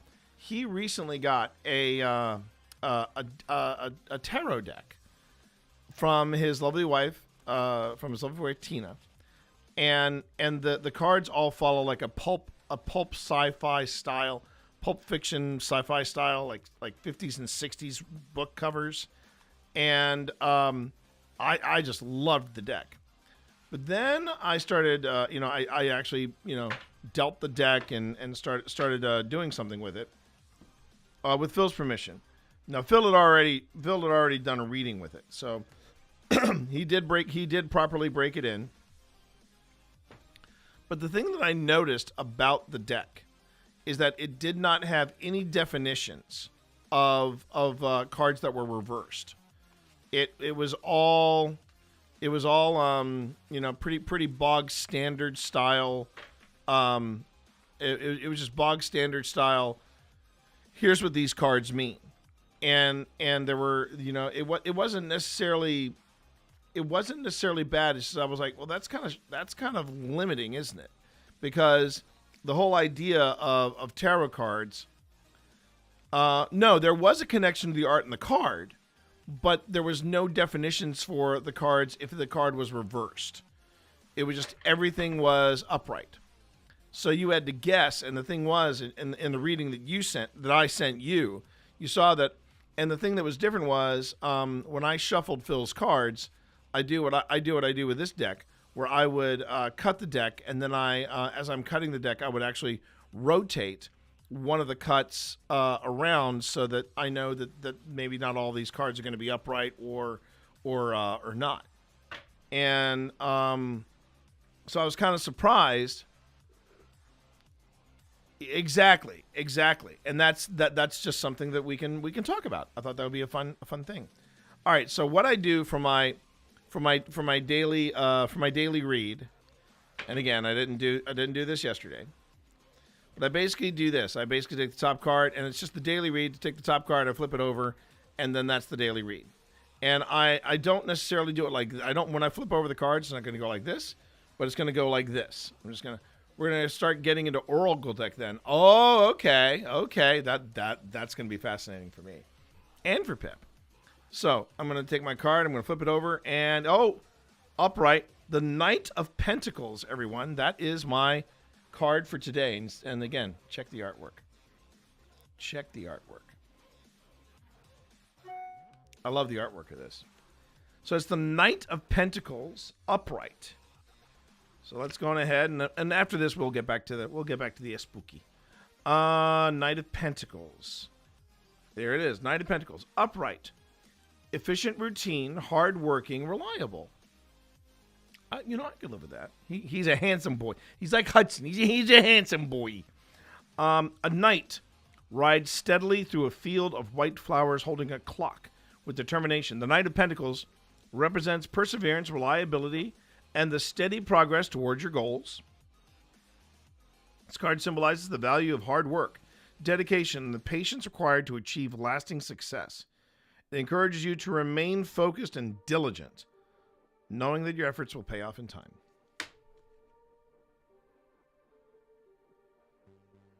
Tell you something?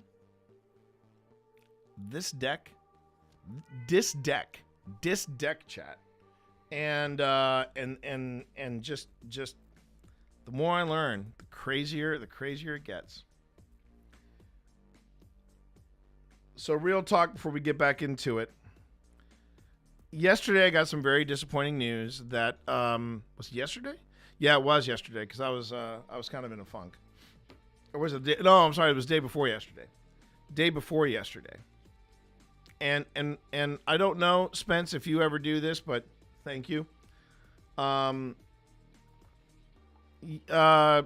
Tuesday, I got turned down for moving forward in a job interview. I basically submitted this blog post idea. They wanted based on X amount. They wanted to know, could I make a big blog post out of 3 lines of text, and I did. With very little go on, I went on ahead and I said, here's what the new upgrade promised, etc., etc. And I created a 400-word blog post from literally about 40 words. 40, maybe 50 words max. And the nice thing about this was, well, not this, but the thing that stood out. Yeah, and we're talking with they had my article for roughly 24 hours. Next day they said, no thanks, we're moving on to somebody else. And I really wanted the position based on the description alone. I was like, this is where I need to be. They needed a writer. I can do that. Last time I checked, I'm pretty good with words. They wanted someone creative. They wanted somebody that understood content creation, that kind of thing. I was checking off the boxes. I'm like, it reminded me a lot of the stuff I did at code.gov, and I said, this is where I'd like to land. If I'm gonna give up full-time streaming, this is where I want to land. And I was pretty despondent. I didn't want to say anything to Pip. I was putting on a good game face, I thought, but it didn't last. And I was just, I don't want to say I was overly despondent, but I was just bumming. Because with the price tag that the job came with, it was gonna resolve a lot of issues, and it would have taken a lot off my plate and off my mind. But it's nice to get some reassurance with a completely random draw that basically says, just hang in there. It says, hang in there. You got this. You're reliable. You're more than you realize, and you just got to stay the course. And I'm getting a lot of feedback from you all in chat, both on YouTube and Twitch, that you all are enjoying the content and enjoying this journey that I'm going through with the spooky, and I appreciate that. Don't ever think I'm not listening and I don't appreciate what's being said. I'm thrilled that you're here, and I'm happy that you're enjoying the journey with me. So thanks, everybody. Thanks. And thank you, Wonderland. These cards are just, and again, the more I get into this, the wilder it gets. Whew. Okay. Knight of Pentacles. Okay, thank you for that. Thank you for that. Okay. Now going back to this, yes, I saw the ginger. I saw you, Ginger Menace. I saw you, little Ginger Menace.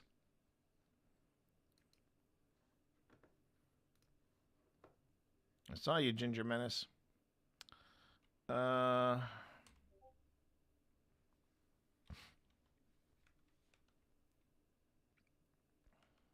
see.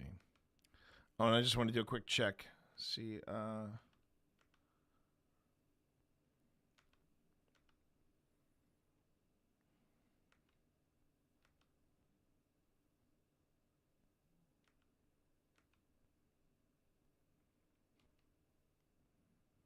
let's see here. Anything at all? Anything that I need to concern myself for this weekend or otherwise? Doesn't look like it. Doesn't look like it. I think we're good. Okay. All right. All right.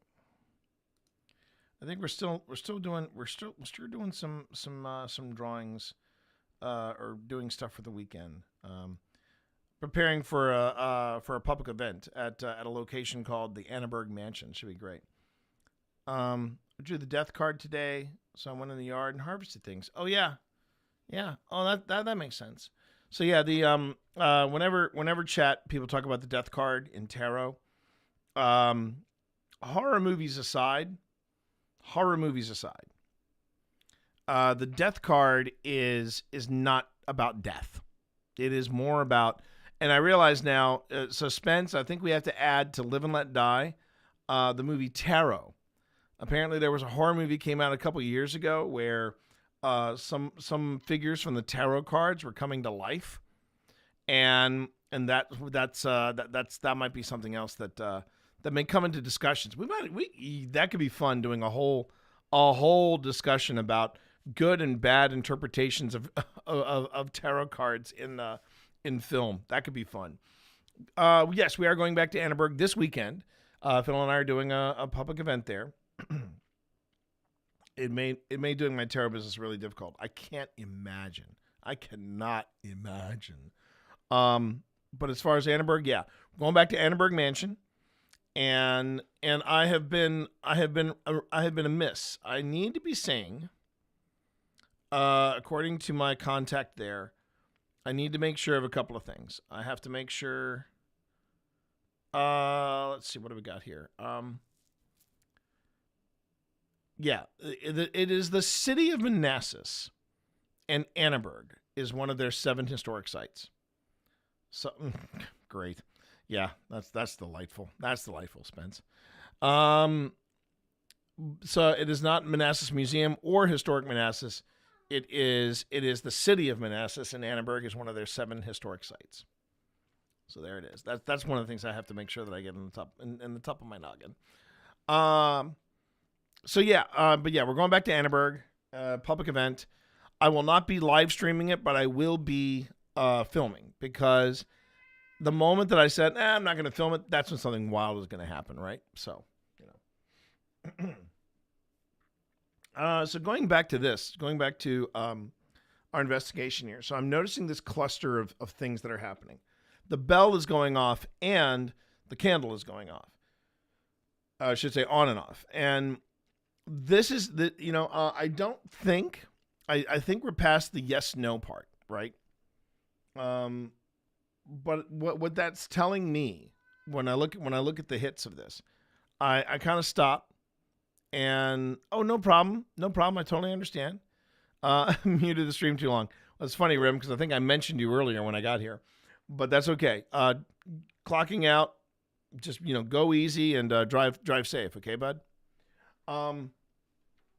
But that's telling me that there's some EMF spikes happening here. I don't think it's direct communication, but something is happening in that little cluster. Of things. So yeah. And of course, there's something happening here because. Yes, Vi?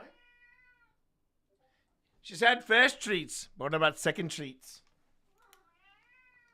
What about 11sies? 11sies have come and gone. What about lunch? And afternoon tea? Hello, Grandma.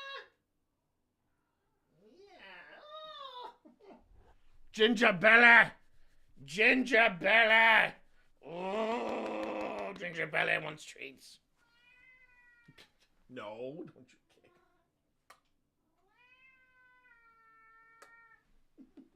All right.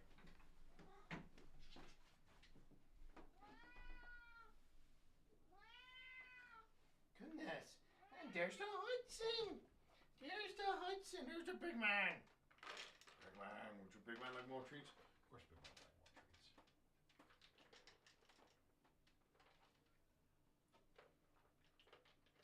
More treats for the big man. More treats for the big man. Oh. More for the big man. For the big belly. No, not yet. Not yet. There you go.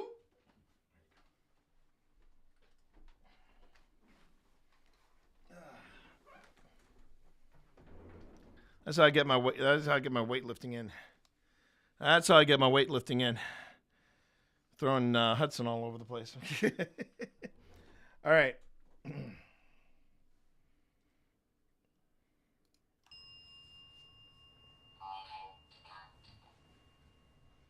I felt that. Interesting. Okay. You felt my sympathies? She has a lot. Did the light go off again? Yeah, it did. You mean you felt my sympathy?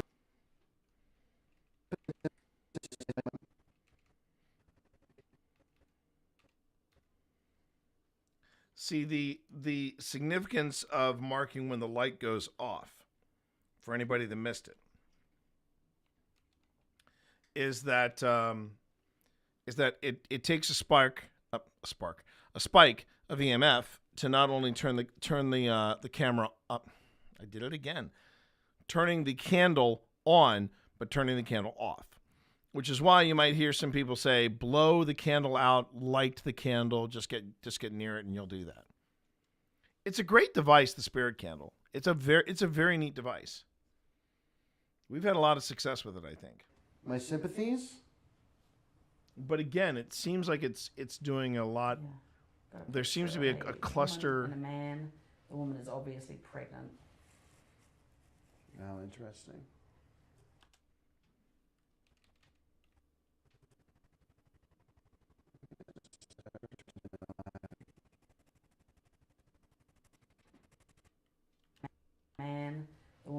obviously pregnant.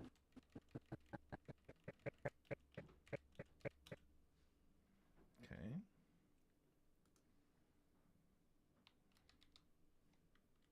Pregnant. Now, interesting.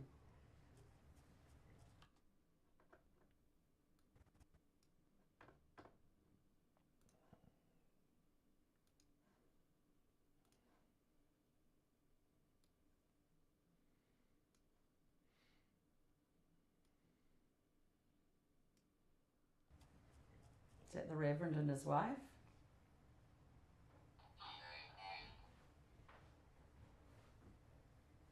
Try again. Okay. Well, that's Somebody interesting. else pregnant then. There probably were a lot of babies here. Is this is the image that you shared with us?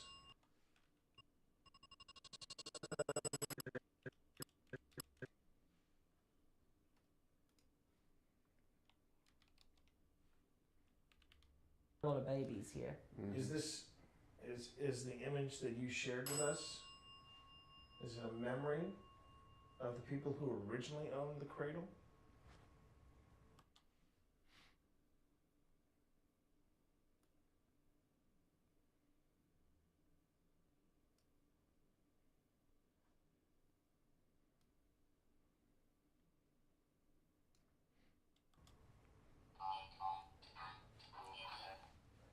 I don't want you in here.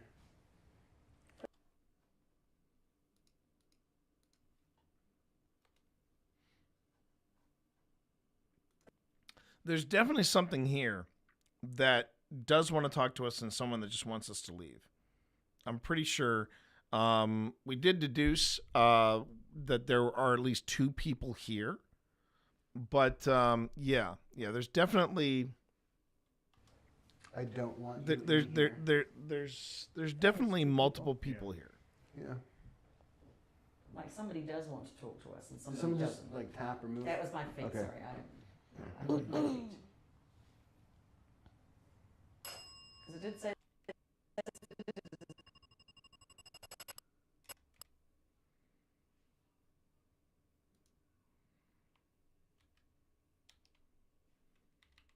and somebody Someone just doesn't. like tap or move. That was my feet, Okay. sorry. I moved my feet. Because it did say there were two people in here. Yeah. Why don't you want us in here? All we want to do is talk and hear your story. I felt that again. Hmm. Are we bringing up uncomfortable subjects? Or uncomfortable memories. Mm.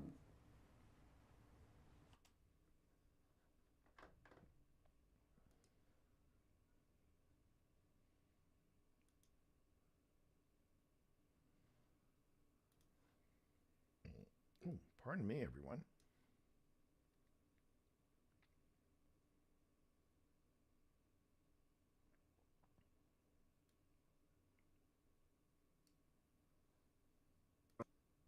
Uncomfortable memories. Mm. Just try to tap from back there. It wasn't me. No. Comfortable subjects. Or uncomfortable memories. Mm. Just try.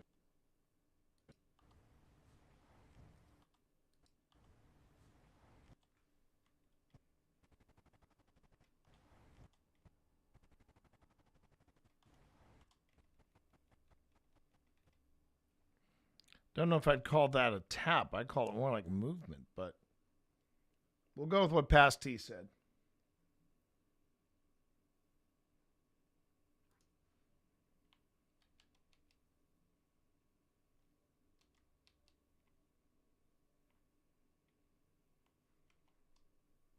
Mm.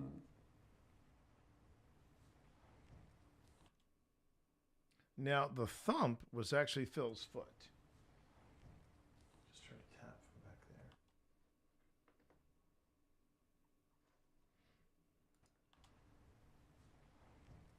Just try to tap from back there. It wasn't me. That was me.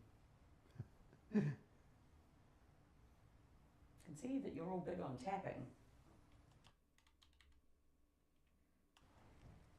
Just trying to tap from back there. It wasn't me. That was me. Can see that you're all big.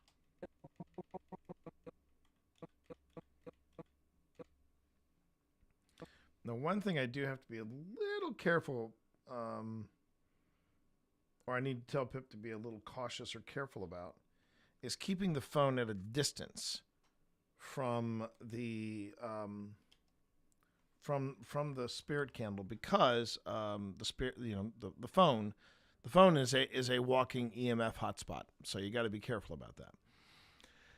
Ads are starting in about 15 seconds, everybody. Just want to give everybody a heads up on that. 15 seconds until ads. Let's see what we got here. Okay. I feel like we've had like really big moments in here, and then when it calms down, it's like dramatic. It's dramatic in how much it calms down. And when we get yeah. Me. Should also say this. I'm just going to say this in chat for anybody that's caught behind the ad wall right now.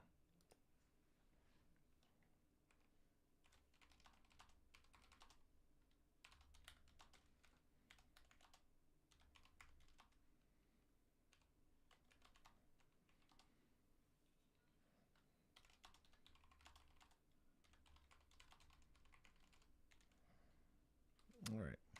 Because a lot can happen in a minute, chat. A lot can happen in a minute. Now, for those of you on YouTube, you all should be free of ads unless YouTube decides they need to throw in a random ad somewhere. So just be ready for that in case that happens. All right. I can see that you're all big on tapping. But you don't seem to mind the gadgets. In this room, anyway. No. I want to see it. What would you like?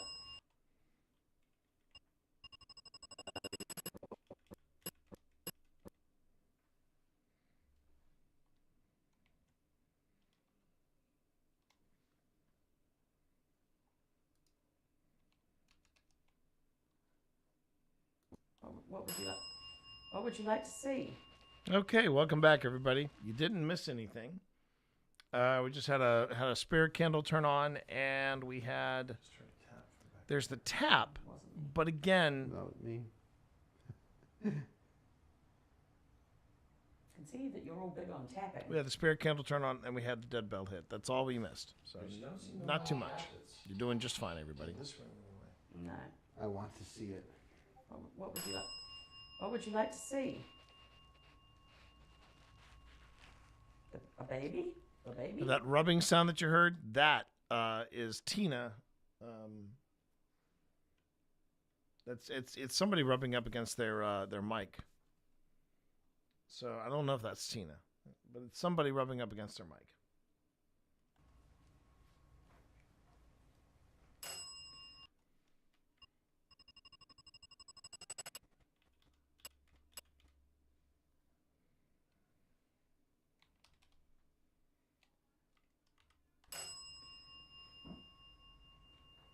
I feel like since he's been over there.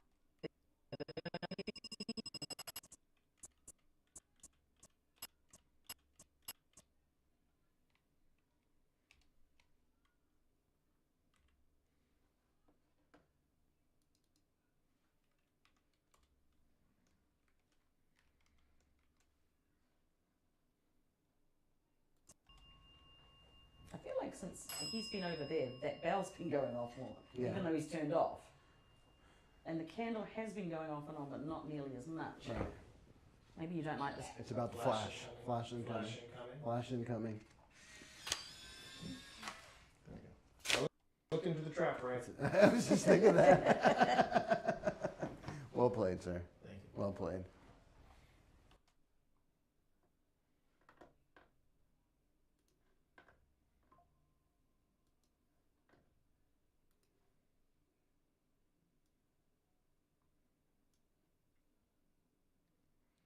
Yeah, if the green light feels and looks a little brighter here, it's because I had to replace it. So yeah.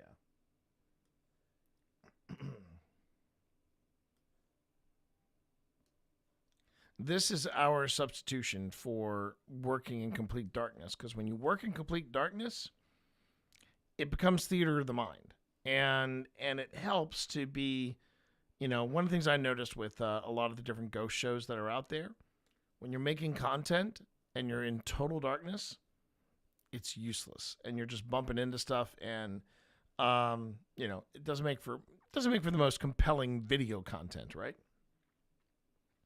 But when you watch a lot of the ghost shows, they either have a light or they have a colored light, and so we went with green because green is spooky, and that was our mentality for it. Okay, so now I need we're going to go on ahead and we're going to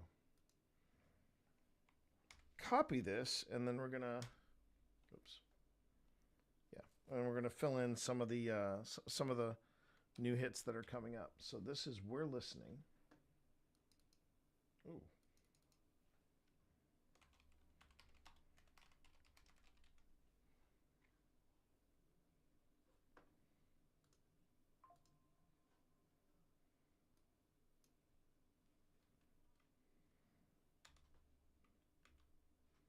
Okay.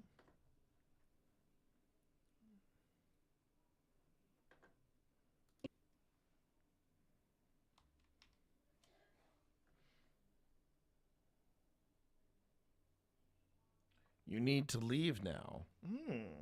Ominous. Ominous.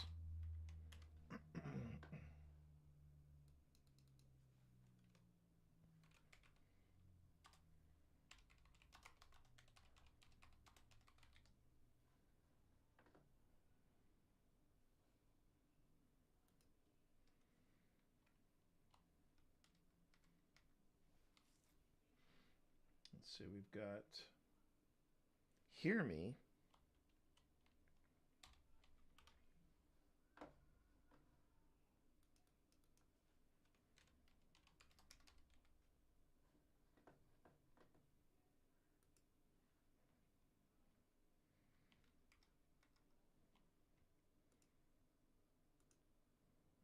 Oh, hit the wrong one. Okay.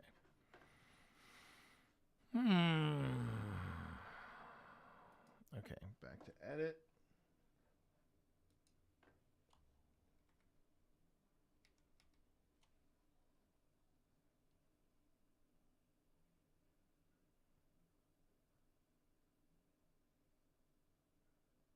I will stay with you. Okay.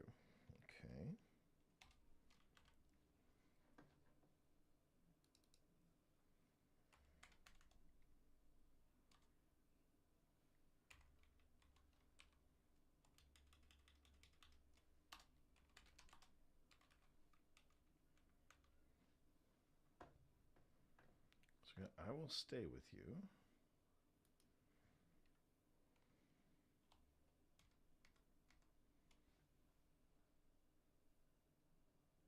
Delighted.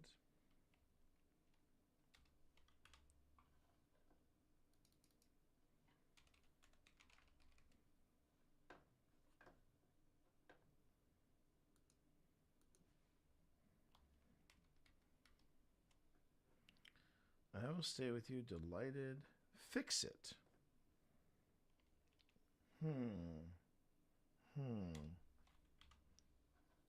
The last time I got Fix It, something wasn't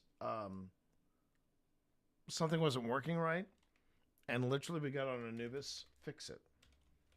I think it was one of the times. I think it was when Phil and I were doing a private investigation at Annaberg, and it just came up. Fix it. It was very very curt.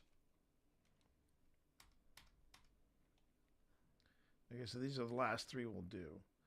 I'm a man.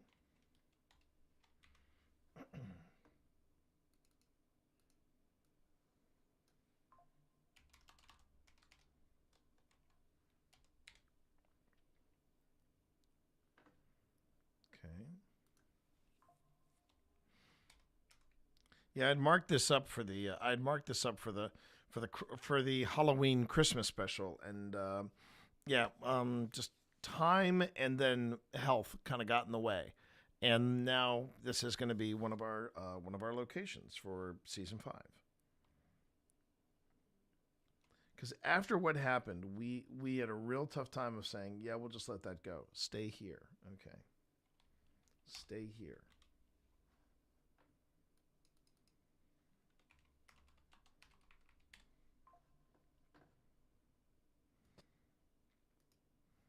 Okay, stay here.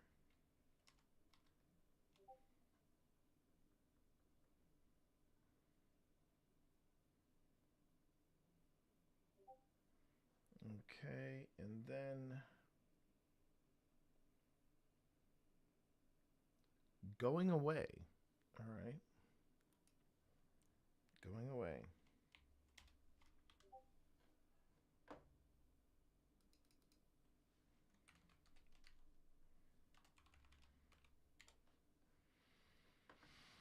And there's more coming, but I want to go on ahead and bop back here so that we so the dead bell was doing this, and then we got to here.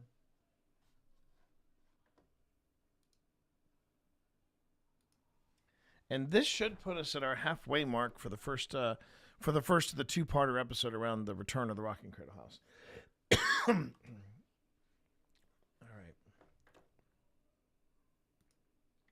It would just be nice to have a buffer that I could do like mini trailers from these episodes.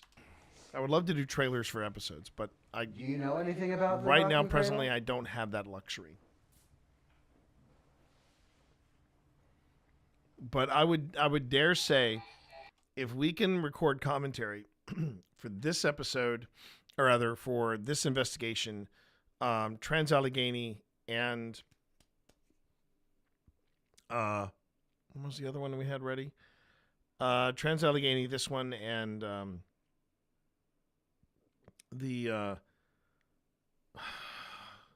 why am I blanking on this? The Historic Village.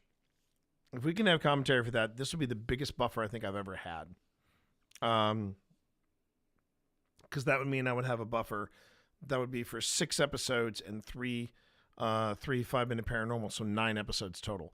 That would be amazing to have, because that's a long time for me to work on other stuff and get Phil to record other stuff, so that we're not doing it back to back on a weekly basis.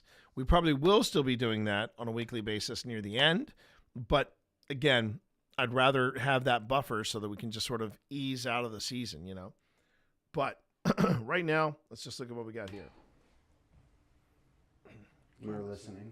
Candle went on and then off. All right, then let's try something. Just want to try this.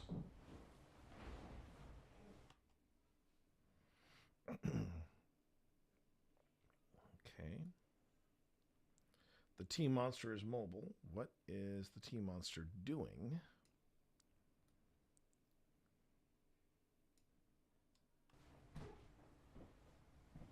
That was my foot. Okay. You mean a whoop whoop? Can we put the bear?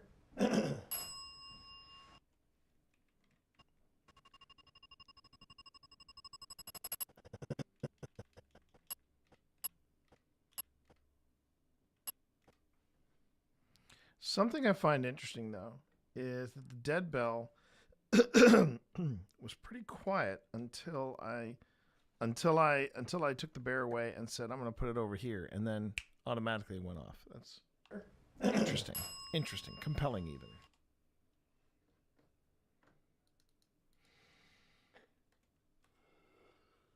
Excuse me, everyone.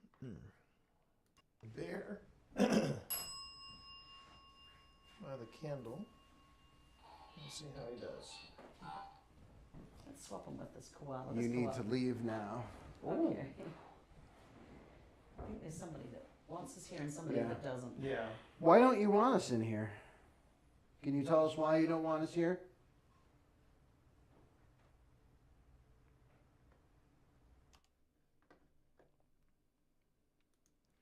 See, it's these moments of quiet that I listen the hardest for EVPs.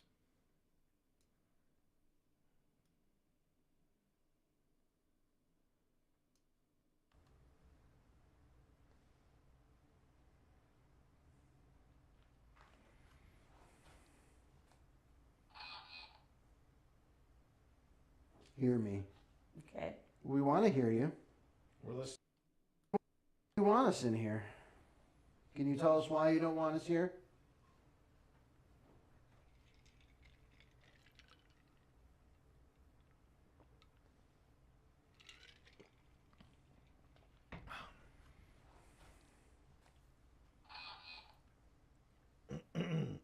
Hear me. Okay. We want to hear you. We're listening. I'll tell you what, if you really want us to leave that badly, feel free to use all the energy you have and make that sign fall towards our device. All the energy you have and make that sign. Okay.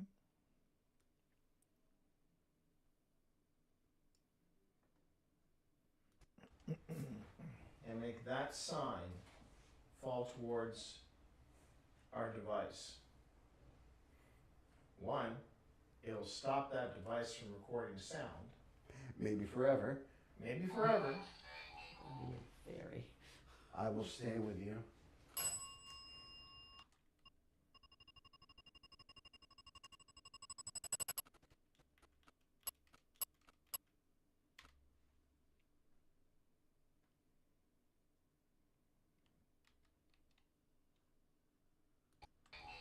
Very. I will stay with you. I just want to be able to give you an out. Give you a way to let us know that you really don't want us here. I wonder the fact that it was shut up for 2 weeks, whether that's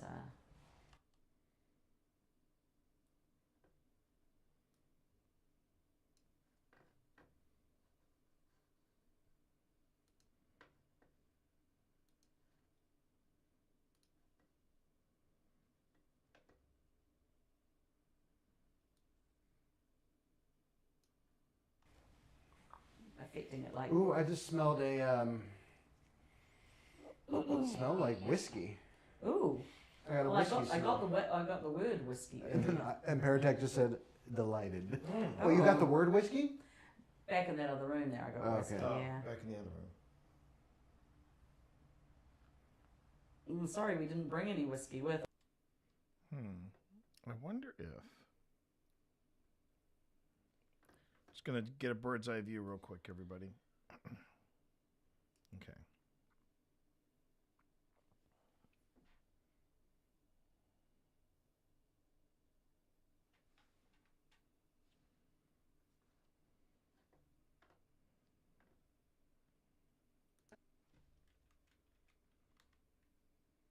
I heard a frickin' moan. From back there. Yes. Did you want me to turn off the sound? Turn on the light. Turn on the candle. I was hit. Okay. So that's what it sounds like there, but then when we get up here.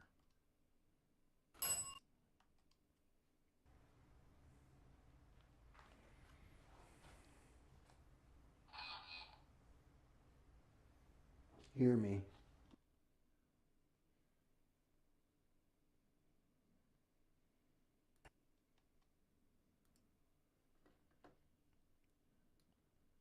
I just want to see, chat, if we're suffering any kind of audio slippage. Give me a moment.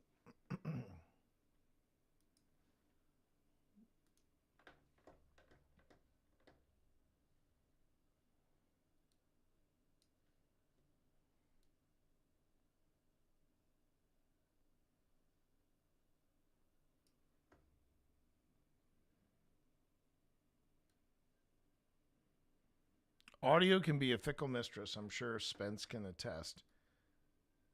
It's off. It gets off by just the slightest frame, and then everything sounds like it's in an echo chamber. Hear me. Okay. Yeah, We want to hear you. That cleared it up. I cleared it up. So there is an audio slippage point somewhere around here, and I think this might be it. Okay, so let me find another break.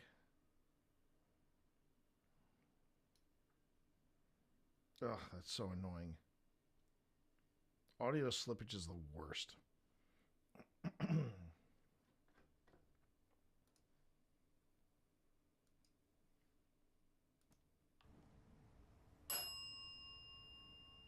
the candle and the bell rang at the same time.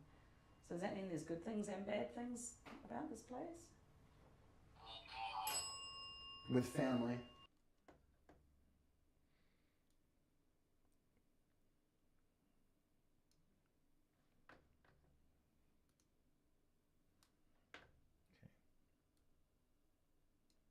And I wish I could trust the visual the visual representation of the audio, but I can't always. With family. Yeah.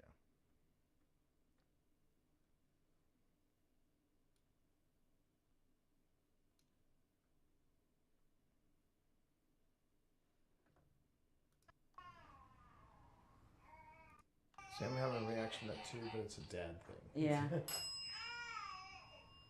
What? Okay.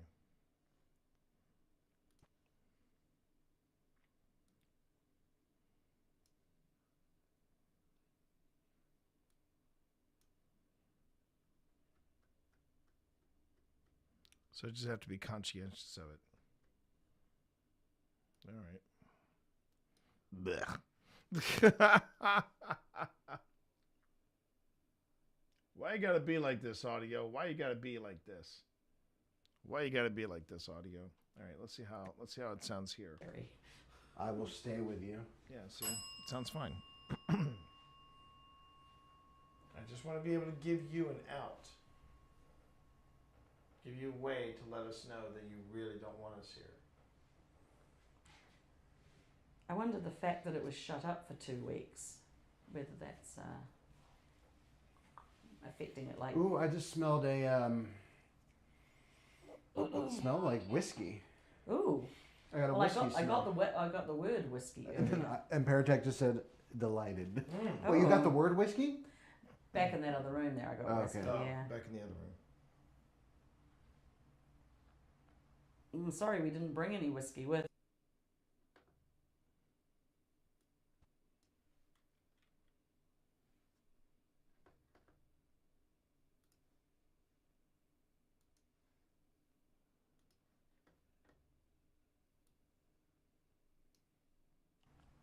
Sorry we didn't bring any whiskey with us. Would have been a bad thing. No. The candles just lit up when you said would have been a bad thing. Would have been a bad thing. No.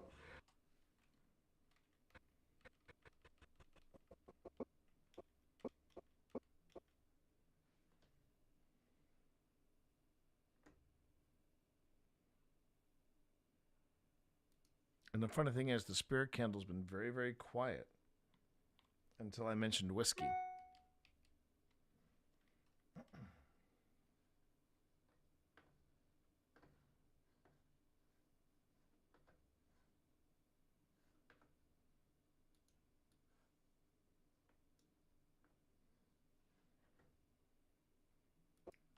Would have been a bad thing. No. The candles just lit up when you said would have been a bad thing. That tickled me for some reason.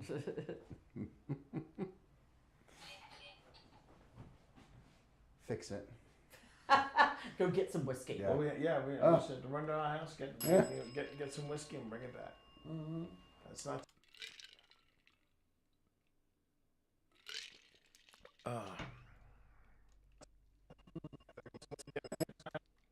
House,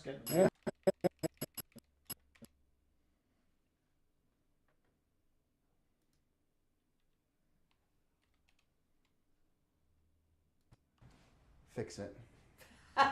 Go get some whiskey. Yeah, we said to run to our house, get some whiskey and bring it back. Mm-hmm. That's not too. That would not be too hard to do. I don't know. I don't think the owner of this house would like us to have whiskey in here. Oh, that's right, the Reverend. Yeah. But it's really good whiskey. Mm.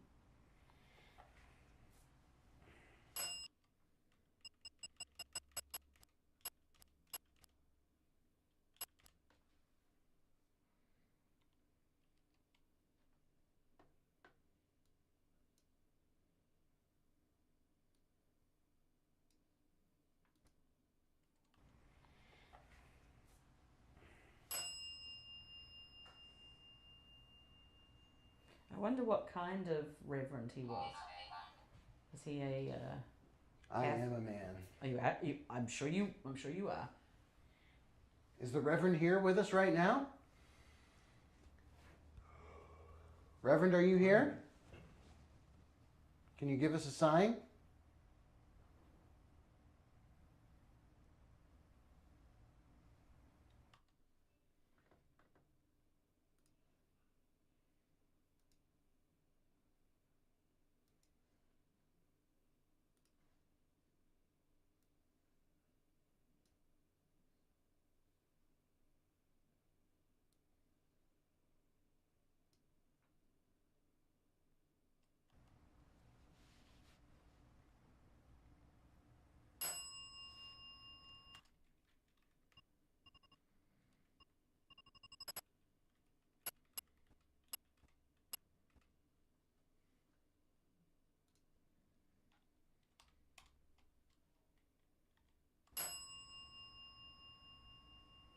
I mean, if that is you, Reverend, I'll need more of a sign than that.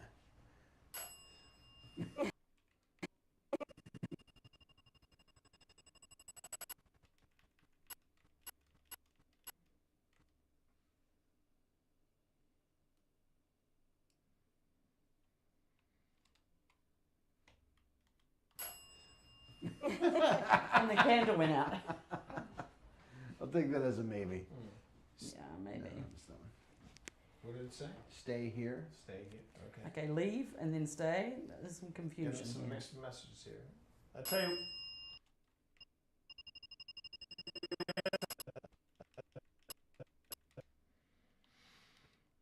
Okay. Tell you what. How about we find out what kind of reverend you are? Feel free to make the bell ring. Going away. Oh, don't go away. It was just getting interesting.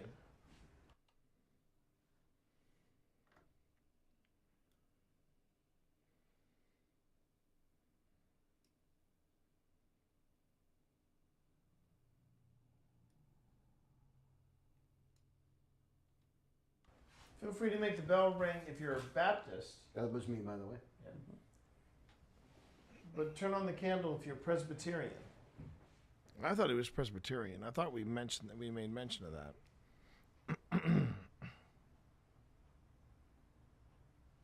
Okay. That was me again. How about making noises? Okay, so we're back to marking up stuff here. All right.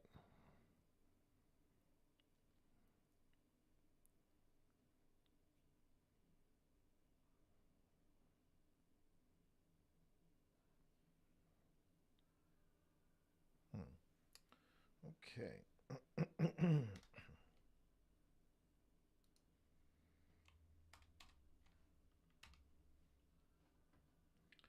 that hit was making noises.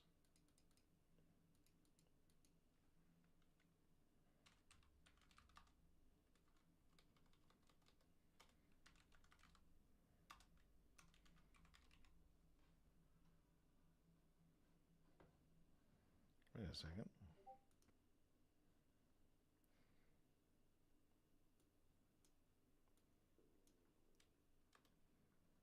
Okay.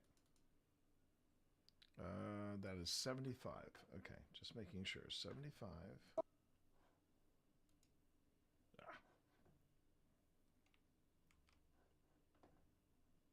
Okay, so no extra spaces there. And still 75? 75.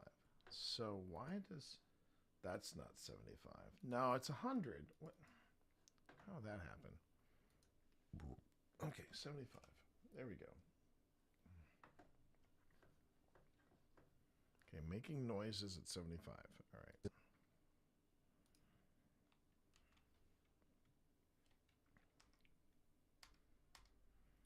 This next one is I can't move it.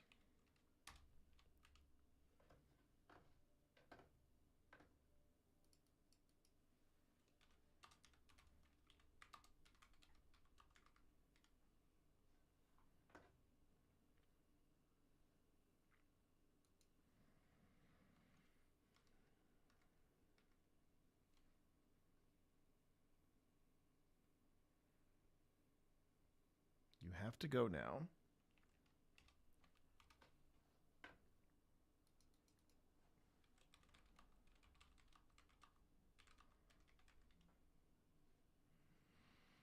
And also, one of the things that we like to do is, particularly with this device, with the Anubis, is we like to run. So the Anubis and the Paratech. Oh, we're in an ad break. Whoops. Okay, I'll wait to answer that when we get back. Okay. Let's see. We got this one, which is.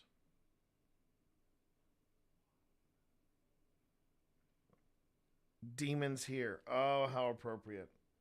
How appropriate.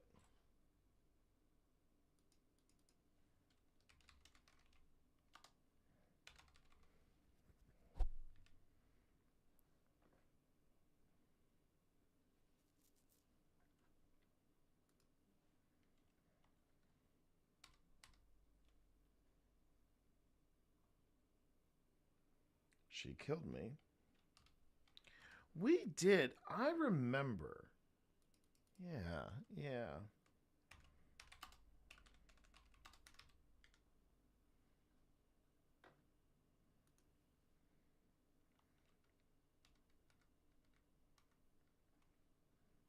I remember about that. Don't worry.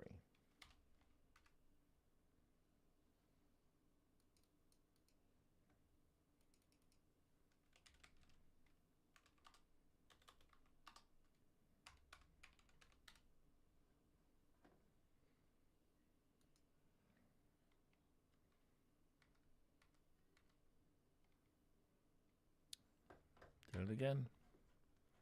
Wrong command, T. Wrong command.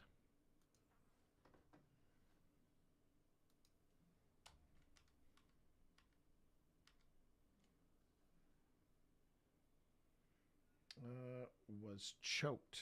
Okay.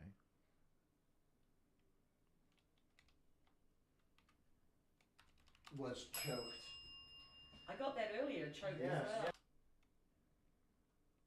I don't know what I did there, but okay. We just undo stuff. Yeah. So was choked.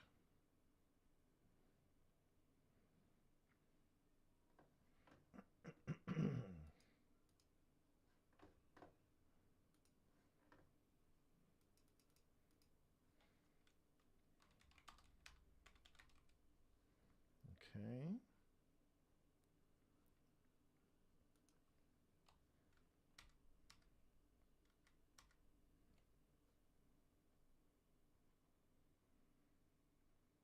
I want to be free. Okay.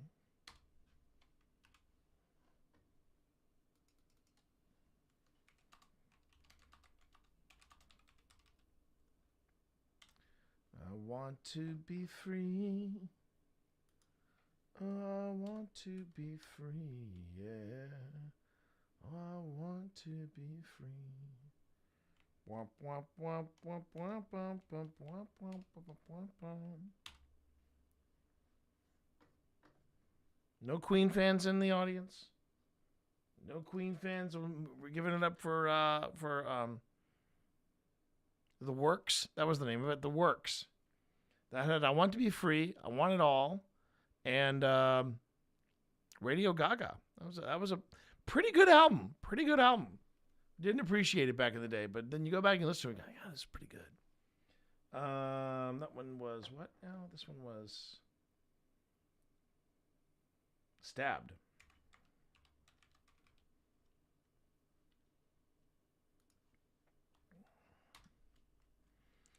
Yeah, I remember we had something. And I'm not 100% sure what it was. Yes, I did. Okay. Where we kept getting messages and words from the Anubis. And it was insinuating that some kind of murder happened at this house. Now, this is the tricky bit, though. You can still say, oh yeah, a murder happened at this house. Doesn't necessarily mean it made the papers. It does not necessarily mean that it got any kind of coverage like that. But I remember we got something about that. Okay. Gonna do a quick save. And we're gonna give this a shot now. So, before first off, everybody, welcome back. And I do recall that I wanted to tell you something about how these devices work.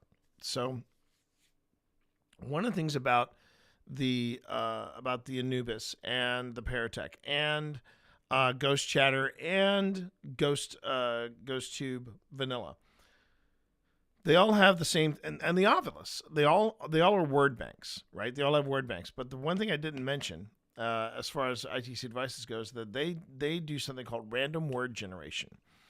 So they're all randomly spitting out these words, and sometimes it does sound, particularly Paratech and things like that. Sometimes they sound very random. Other times it sounds like it's very, very, relevant to where we are and what we're talking about. And it's the prevailing theory is that the longer you have one of these devices running, they'll lock in and they will start, creating a story. The thing you have to be careful about, though, is that you don't want to come up with false narratives, and that's the thing. One of the false narratives that is in danger of happening here is as we're talking about this stuff, as we're talking about this property and what happens here and all this stuff, we're also trying to figure out on here, okay, based on these words, it sounds like somebody was hurt here or that a murder happened here. But I don't believe we have found anything to back that up. And it's one of the things that I just want to be careful about when we're doing these type of investigations. We will watch some of the paranormal entertainers, particularly when they're using Spirit Talker. And I don't particularly care for Spirit Talker because I feel like the Word Bank and Spirit Talker is geared towards more sensational stuff.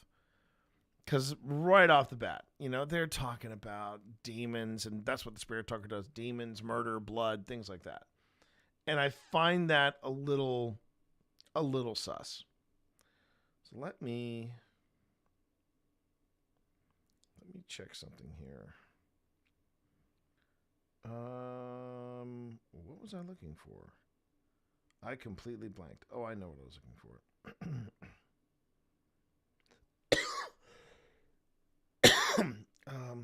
I was looking for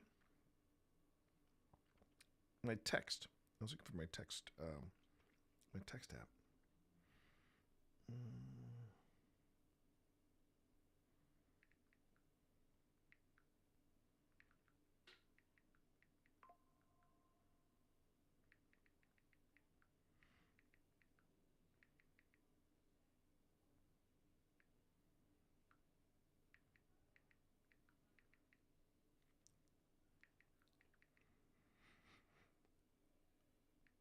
Oh, excuse me.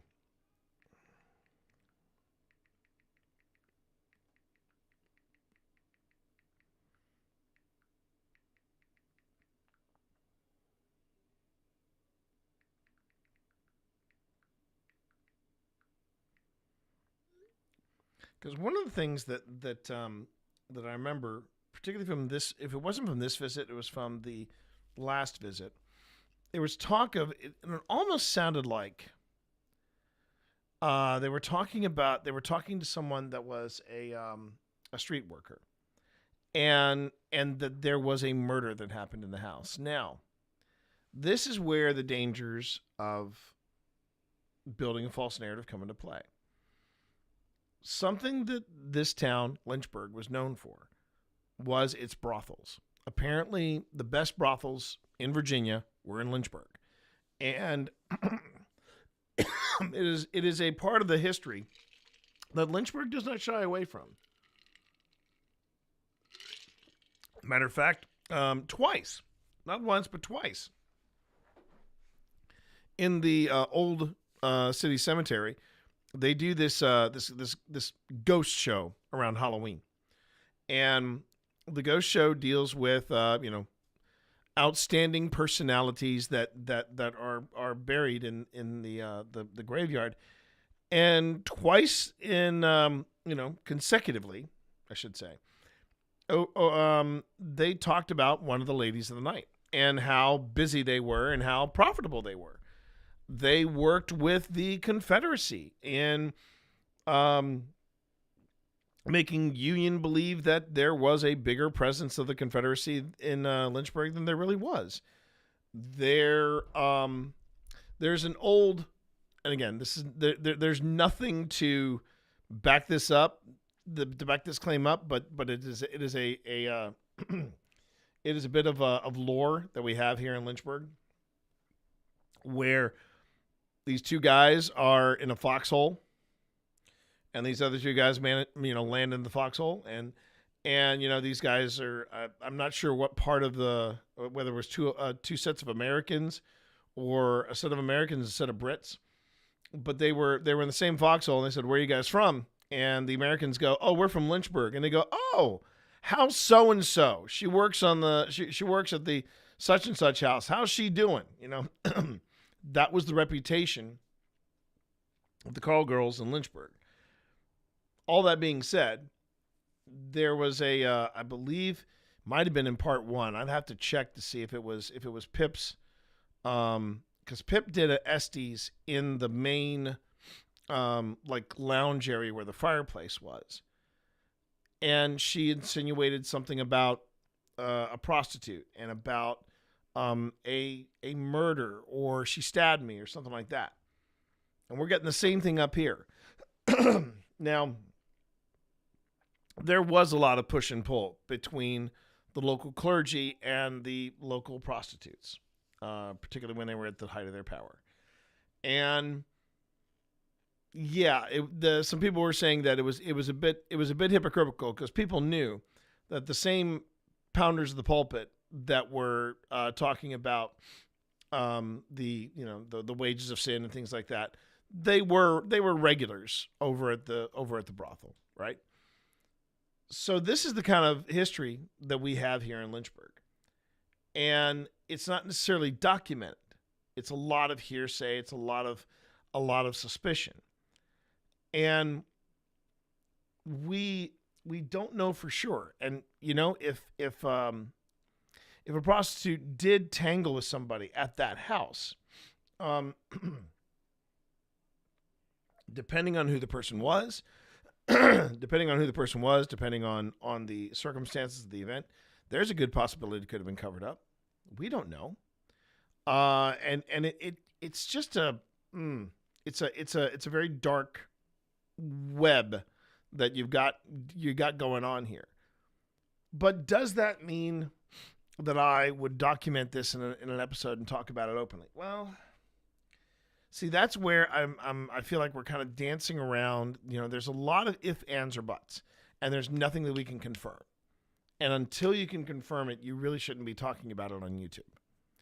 That is where misinformation takes place. Great case in point. When I was watching the Sam and Colby Farrar School episode, and it featured, Call Me Chris and Selena Spooky Boo. I'm fans of both Call Me Chris and Selena, particularly on their one time on their paranormal outings, because I felt like they were doing really good work at one point. Their Highway to Hell series, which was a back-to-back series of visits to different paranormal locations. I believe they did 5 in the course of a month, and it was really good. I thought it was a terrific series. I did. I loved it. I felt like it stumbled a bit on the landing, though, because they went to Salem and they didn't do a lot of ghost hunting, but they did, they went to a card reader and they had their fortune told, and they met a psychic, and I'm like, okay. I mean, that wasn't why I was watching. Then they came out of the box strong. They did back-to-back. They did the Trans-Allegheny Lunatic Asylum, and it was brilliant. And then they turned around and they did, what was it? They did the Trans-Allegheny Lunatic Asylum, and then they went to the Moundsville State Penitentiary in in West Virginia, and that was really well done as well. That was also a very well done event. So Call Me Chris and Selena were joining Sam and Colby at the high school that I believe they either had just purchased or they were thinking about purchasing. And the Farrar School investigation, they did their usual shtick. But then it got a little... It started going down dark territory. Selena was picking up on a vibe of somebody that was hurting kids. Somebody on the school staff, and they were hurting kids. And not only did Sam and Colby basically back this narrative and started pushing on the narrative, at one point they brought in Dakota Layden from Project Fear. And he said, yeah, we were picking up on that vibe too. And, there was tale of somebody, blah, blah, So they were all piling on this idea that there was this dark presence there of somebody that hurt the kids. Well, recently Paranormal Quest went there. And what the thing I was waiting for this legend. I wanted to hear them talk about that. Well, one of the people that was their guide at Paranormal Quest was one of the former students of the Farrar School. This thing never came up. This whole thing about the man in black and the black entity that hurt kids, and there was this principal or this janitor or somebody that was hurting kids. It never came up. It never came up. And this is what I mean by pushing a false narrative. Sam and Colby have a huge reach. They have a huge reach, and they know it. I mean, come on, they know it.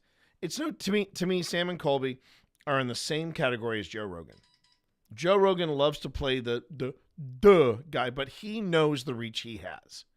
He knows the reach. He knows the influence he has. And Sam and Colby, same thing.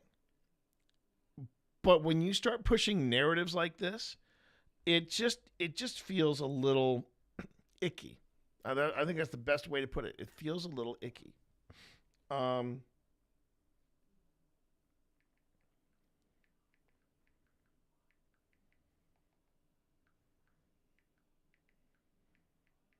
Hold on a second.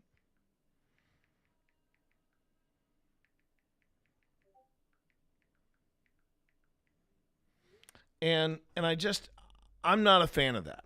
I'm not a fan of now granted, if we had found a narrative and then we found a backing for that narrative, great example of that. When we were at the Candy Factory in Manassas, Virginia, we kept getting the name throughout the night on different devices. We kept getting the name Edwin over and over again. Edwin, right? And we did some digging about what was going on with somebody named Edwin. Turns out that there was a group of teenagers, and this is in the 1920s, and they were joyriding around Manassas.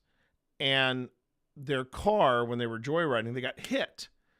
And the train dragged the car several hundred yards. And this is all documented by local press. Because this happened around, sadly, it happened around Christmas Eve, actually. And where the car came to stop was right by the Candy Factory, which at that time was probably a storehouse, I think, or a warehouse of some kind. But that's where the car came to rest. And then they started pulling the bodies out, and they were identifying the bodies. And one of the bodies was a kid named Edwin. Now, that kind of thing, that's not building a false narrative. You've got the narrative to back it up. As far as what do we know about this place and what do we know about this, this story, we don't know about whether or not anybody was offed in this house. We don't know if a woman of the night got mixed up with somebody involved with this house, and we have nothing. We have no documentation for that. And that's why you got to be careful about building false narratives. You don't want to do that. Otherwise, you get the Farrar School incident. And I find it funny how Sam, Colby, the two ladies, and and Dakota all pushed this narrative forward in the episode. And then here we are 2-3 years later. Paranormal Quest goes to Farrar School, does their investigation, and not once was this monster mentioned. I mean, I just feel that just feels a little off to me.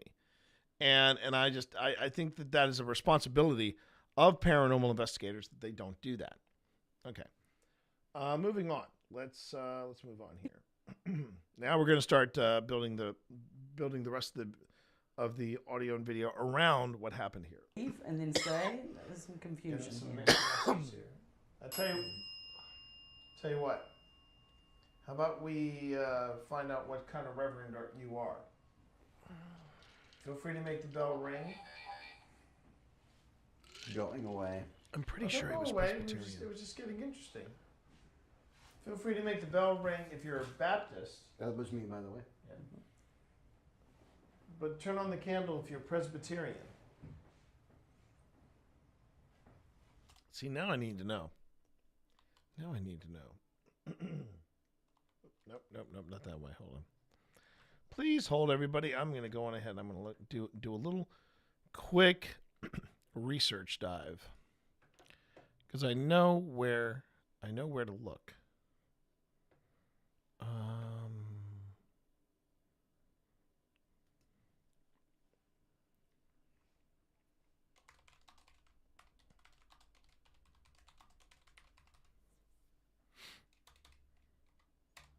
Okay. There it is. The haunted house on Jackson Street.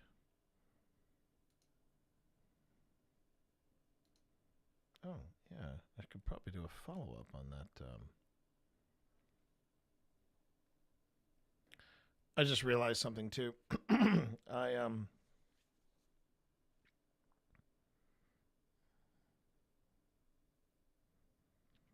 I just realized that I could probably find up with somebody.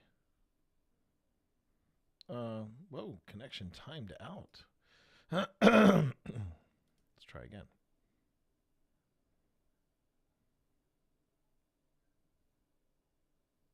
Come on.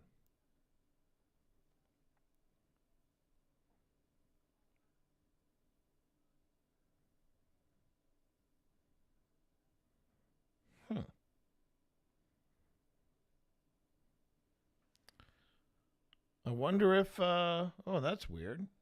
So the browser's working, the internet connection is working, but Lynchburg Museum is not. Okay, let's try. Let's try then.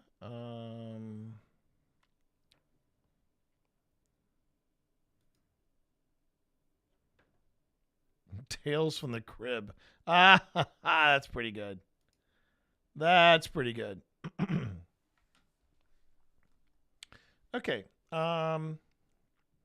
Self-rocking Cradle. According to several local histories, the Reverend William and Laura Jackson Street, after the young Methodist minister moved the cradle to the bedroom, he commanded Jeffrey, another name for Beelzebub, so he was Methodist. So it was a young Methodist, and I'm going to try to get a confirmation on that, everybody. Let's go to lynchburgmuseum.org.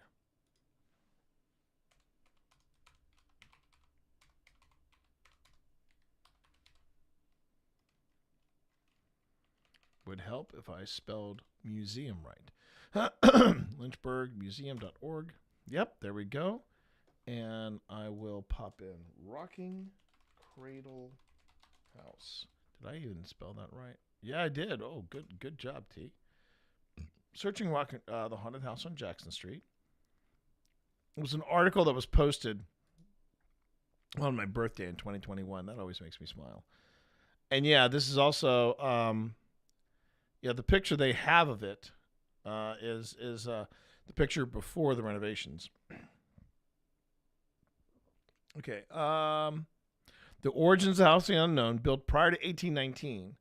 The land was annexed from Campbell County to the city of Lynchburg, but the exact year of construction remains a mystery.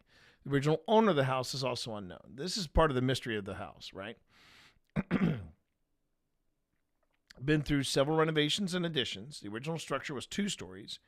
1975, a new addition was added in the kitchen. 1904, 1937, blah, blah, blah, there's apparently an unnamed Confederate major, heavy drinker, and fought delirium. Now, what about the original story of the Rocking Cradle? All right, here we go. The constructing the ownership of the MB Norval. Okay. They're hopping around in this blog post. Wait a minute. Did they? All right.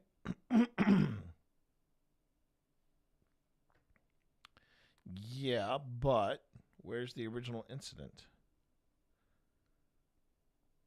Ah, there it is. There it is. Early family rocking cradle. Okay.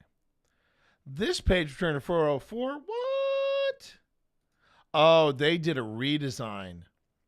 They did a redesign, chat. That was what happened. Okay, so let's go back even further. Okay. The early family rocking cradle.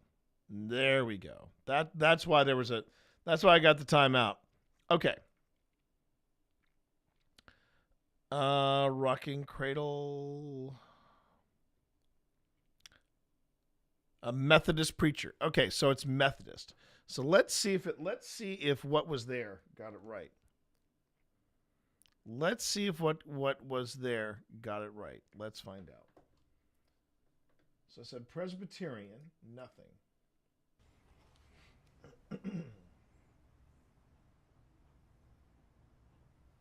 Okay. That was me again. How about making noises? Okay, we're listening. Let's listen for a minute there.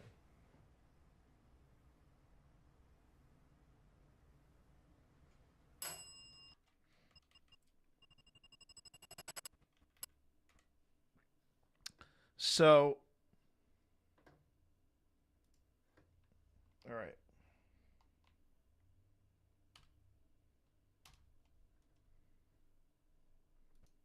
So we've already said Baptist, Presbyterian. We're looking for Methodist.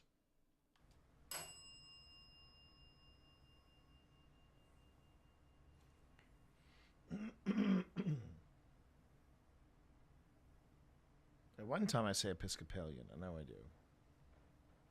That's me.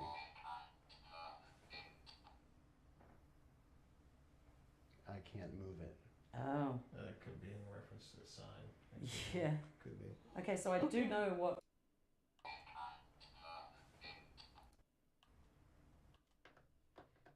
Okay.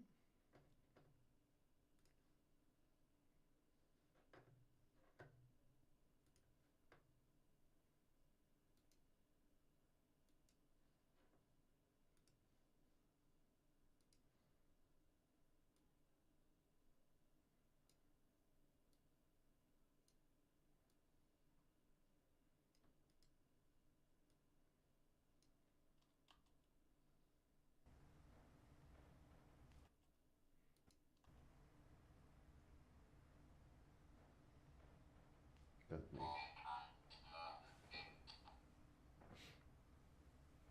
I can't move it.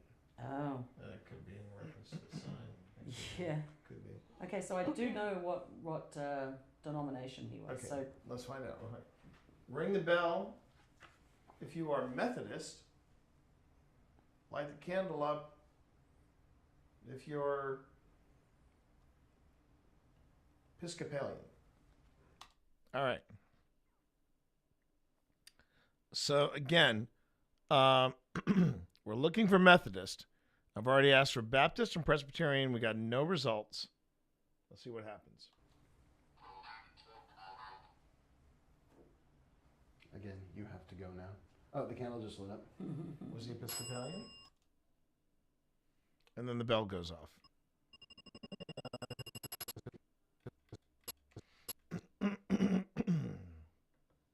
So So we would call that inconclusive. Sadly. All right. So in about 15 seconds, ads are going to start. If I catch anything interesting, I will go back. have to go now. I will go Oh, the back and camera review just it. lit up. All right. Was he I'll see everybody on the other side. Thank you for supporting the channel by watching ads. We appreciate it.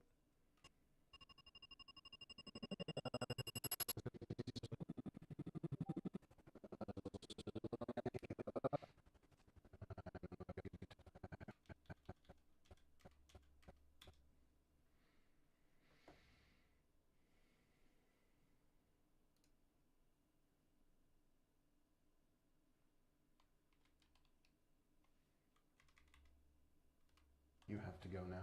Oh, the candle just lit up. Was he Episcopalian? He was a Methodist Episcopal. Oh my gosh, but then the bell rang too, like And the right bell after. rang as well. He was a Methodist Episcopal. A Methodist Episcopal. I totally forgot that. Well, okay. Okay. Okay.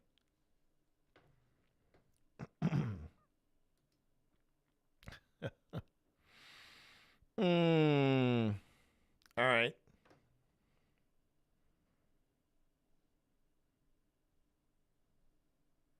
Oh, hello. I feel you down there, buddy. I do. I feel the big man down there. I did. Do you want to come and hang out? Yeah, big headbutts. Big headbutts. Okay. Let me see if I can grab that clip. That's pretty good. All right.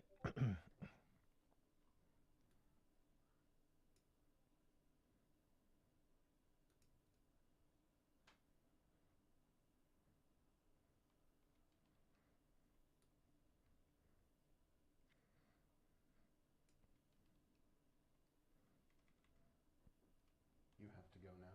Oh, the candle just lit up. Was he Episcopalian? He was a Methodist Episcopal. Oh my gosh, but then the bell rang too, like and right the bell after. rang as well. He was a Methodist Episcopal. A Methodist Episcopal. I totally forgot that. Well, okay. Okay.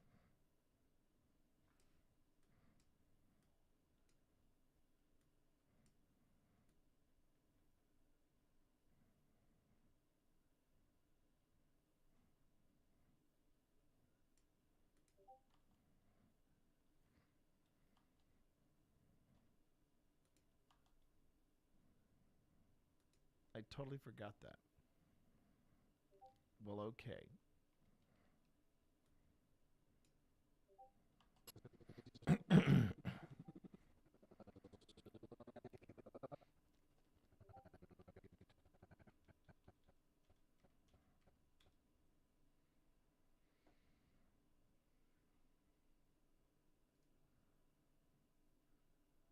Did I just miss it? I think I just missed it. Ah, fudge.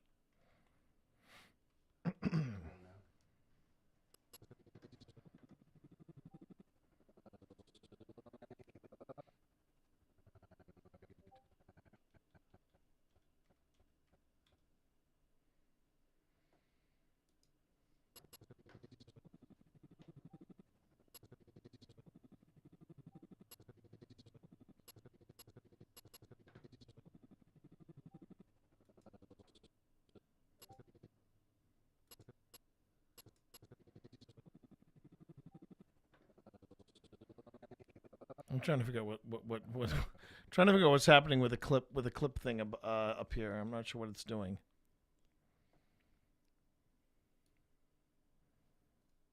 It's like, just tell me if I caught it or not. Okay. You have to go now. Oh, the candle just lit up. Was he Episcopalian? He was a Methodist Episcopal. Oh my gosh, but then the bell rang too, like and right the bell after. rang as well. He was a Methodist Episcopal. Darn it. A Methodist Episcopal. Oh well. Yes, can I help? Oh, scoop you up. Oh, look at this big man. Look at this big man, chat. Look at this big man. Oh. Yes, I'm gonna scritch your chin for just a bit because I thought I had a really good clip there and I didn't. Kind of sucks. Look at that fuzzy face. Look at this boy. Look at this big boy. He's almost 17 pounds. He's a good boy. He's a very good boy. Okay?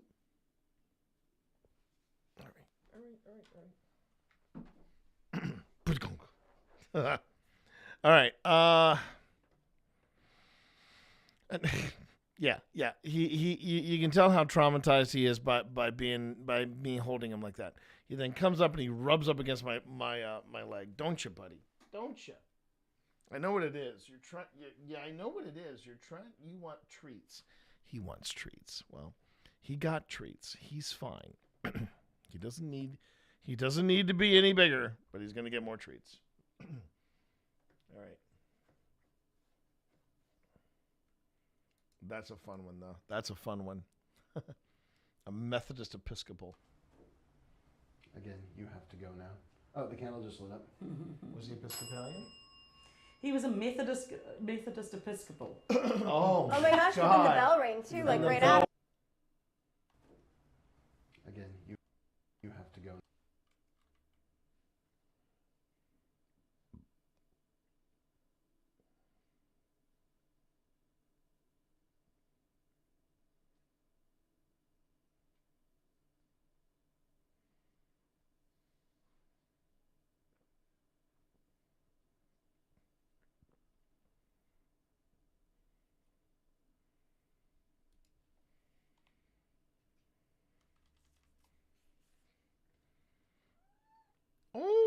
Oh my goodness! What was that? Oh my! What's up with that? Are you trying to get my attention now? Suddenly, you want my attention? Is that what I'm picking up on? Who dat? That's the thing. He's the biggest of them, but he's got the highest pitched meow of all the cats. What's going on? What's going on, buddy? No? You want treats, don't you? Did you want treats? You gonna go up there? You gonna go up here? Hold on a second. Hold on. We're gonna get back to the to the investigation, but I just gotta check on the situation with the cat. Hudson, did you want more treats? Because if you're gonna get treats, your criminal brother's gonna get treats too. Go ahead. Get up there. If you want treats, get up there. Get up there. What happens when you get up there? Do you get treats? Oh! Okay, my headphones are off. Now what? Do I need to stand up? Do I need to stand up to give you treats? What's the plan? Oh. Really? Come on. Because you were such a good boy and you were asking.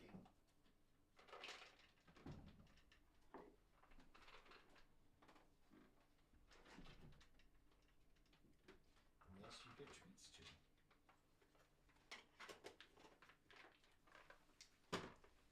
Good boy.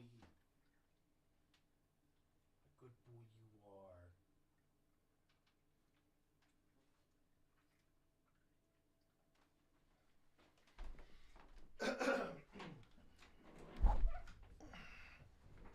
I'll admit it, everybody. I am a pushover for these cats. I am an absolute pushover for these cats. Now, normally I do have a on Mondays and Fridays I feature a cat cam because that's set up on the PC side of things. It'd be nice if I could set up a cat cam for the Mac side. The only problem is I don't think I have an extra. I don't think I have an extra camera available for the Mac side. If I get it set up, trust me, you'll see it. You'll see it. But right now, let's focus on this. So neat little exchange there. Neat little exchange there. Oh, but I got to do this first.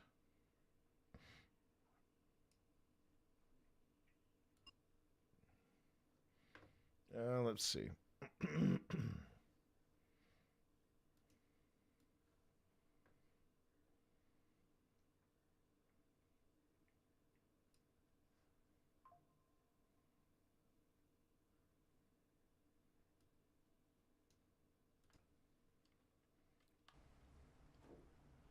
Again, you have to go now.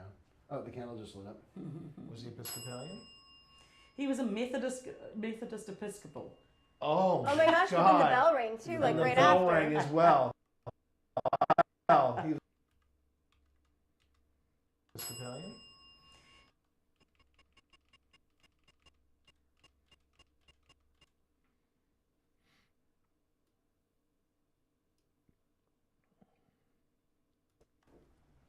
Again, you have to go now. Oh, the candle just lit up. Was he Episcopalian? He was a Methodist.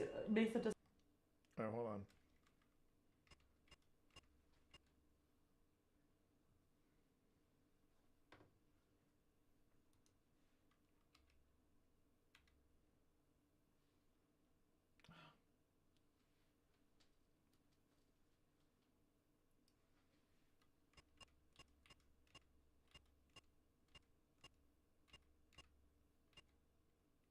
I know it's such a tiny thing, but I notice it, so it bothers me. It's got to be right on it.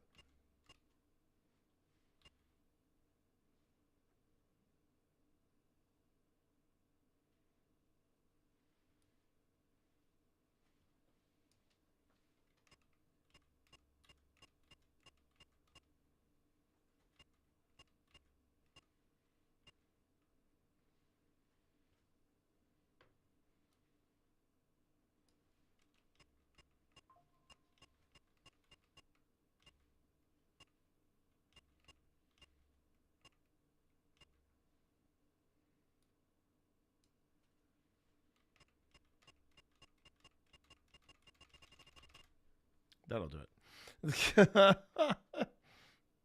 Okay.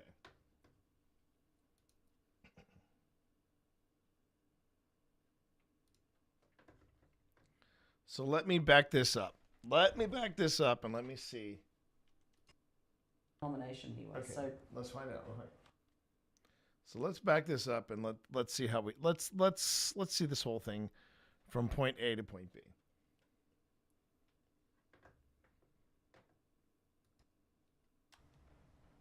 That's me.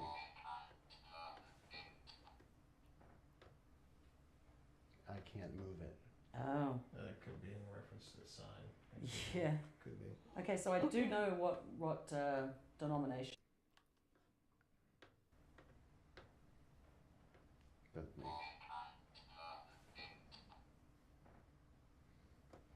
I can't move it. Oh. That could be in reference to the sign. Yeah. Could be. Okay, so I do know what Son of a biscuit. denomination Damn it. he was. Okay. So Let's Damn find out. it. Ring the bell. Ah. If you All are right. Methodist. All right. Sorry, everybody. I'm struggling here. Okay. A lot of windows open. Apparently not enough monitors, but there you are. Okay. So we're gonna watch this all the way from the beginning. Really?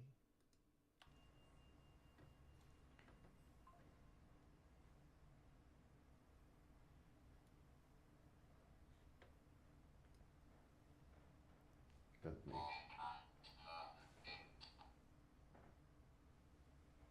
I can't move it. Oh. That could be in reference to the sign. Yeah. Could be. Okay, so I do know what denomination he was. Okay. So Let's find out. Okay. Ring the bell. If you are Methodist. Light the candle up if you're Episcopalian.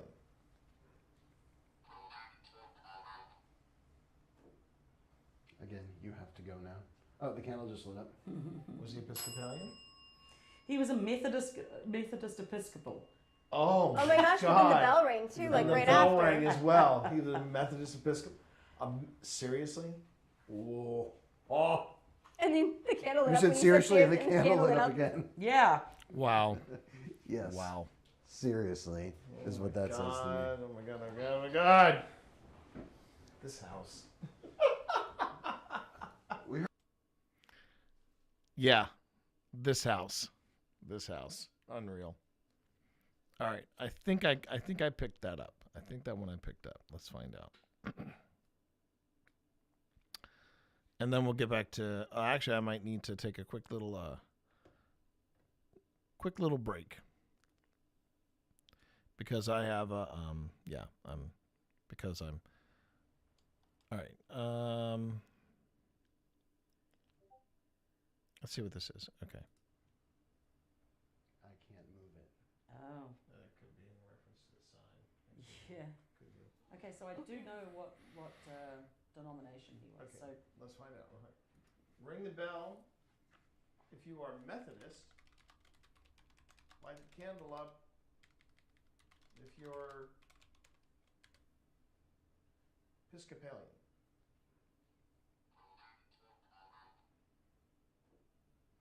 Again, you have to go now. Oh, the candle just lit up. Was he Episcopalian? He was a Methodist Episcopal. Oh my gosh, and then the bell rang too, like right after. The bell after. rang as well. He was a Methodist Episcopal. Seriously? Whoa. Oh. And then the candle lit You up. said when seriously, and the and candle lit up again. Yeah. Wow. I can't move it. Oh. That could be in reference to the sign. Yeah. Could be. Okay, so I do know what denomination he was. Okay, So let's find out. Okay. Ring the bell. That's actually a pretty good one. I'm pretty happy with that one. Light the candle up. And we'll save that clip. I think that's a pretty freaking solid clip. That's a good one. I didn't want to walk away with it. I did not want to walk away not getting that clipped because, man, that's noteworthy right there. That is noteworthy. I'm not sure what resource that Pip found out was the, but you know what? She's our head researcher. I trust her for that. She brings game when it comes to her research.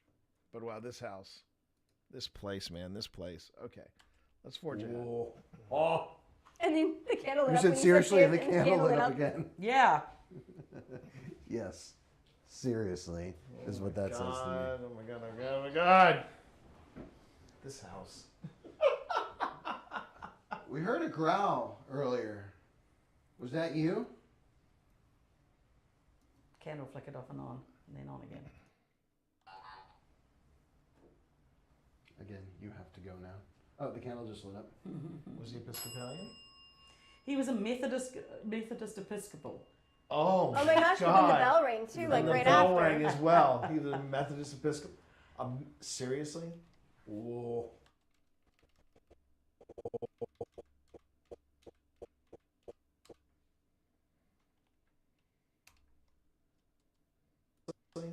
Whoa. Oh. And then the candle lit You up. said when seriously, and the and candle lit up again. Yeah. Yes.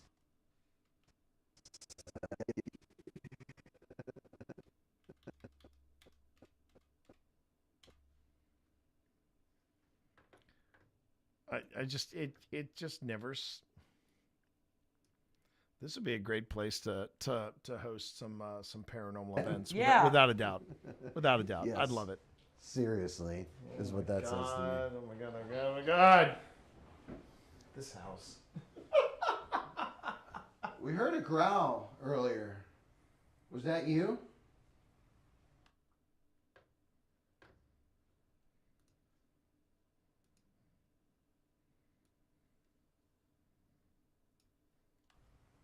Candle flickered off and on, and then on again. So that was you. That was me that time. Okay. Yes. Okay. Sorry.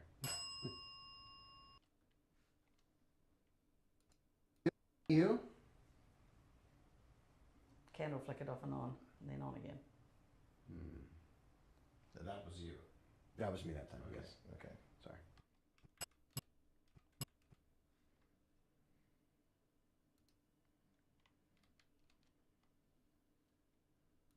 Yes. Okay. Sorry. Oh, interesting. Can you make that sound again for us? The growl? Because not everyone heard it.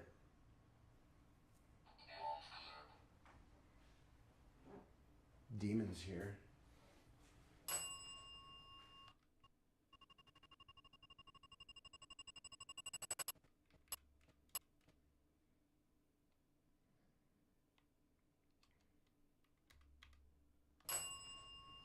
We all have our demons.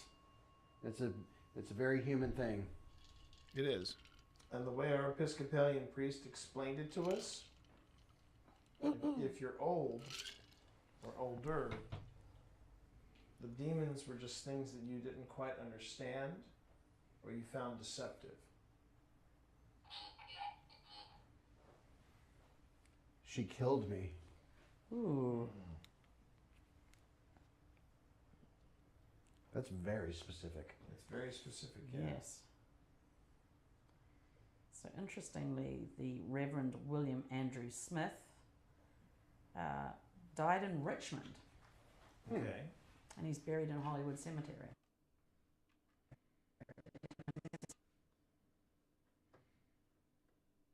Andrew Smith died in Richmond.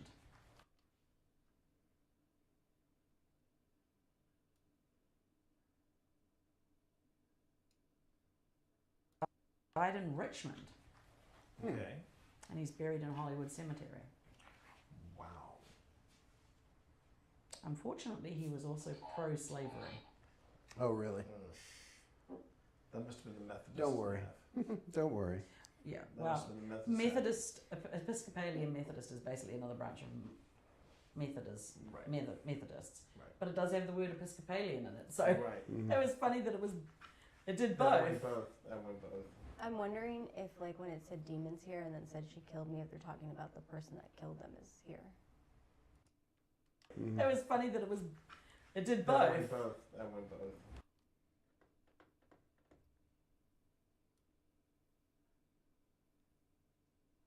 Okay.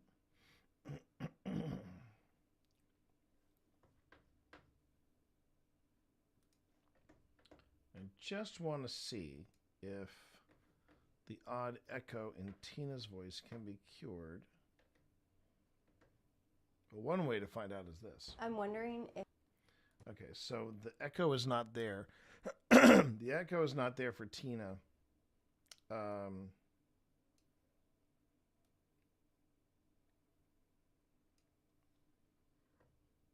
wondering if, like...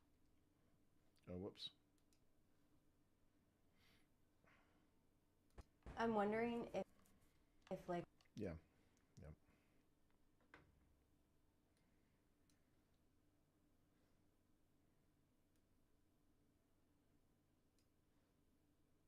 That went both. That went both. I'm wondering if, like, when it said demons here and then said she killed me, if they're talking about the person that killed them is here. Oh. Is But in the was choked.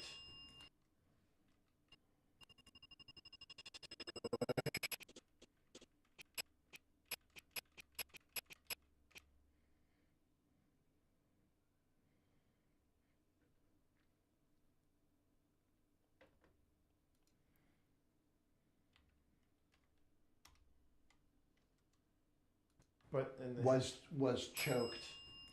I got that earlier, choked yeah, as well. yeah, we Yeah. got was choked earlier. Yeah. Was there something in the literature about choking? I hadn't found anything Okay. about choking, but I mean, And there's so and- much not known about this place.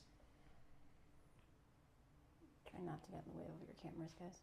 I'm sorry. It's tight in here. It's okay. Did you want to pull the seat out and just take a rest? I don't remember. You can sit down. There's one right behind you. I want to be freed. That's more sturdy than Ooh. the chair in there. I can tell you. I want to be freed with a D. Okay.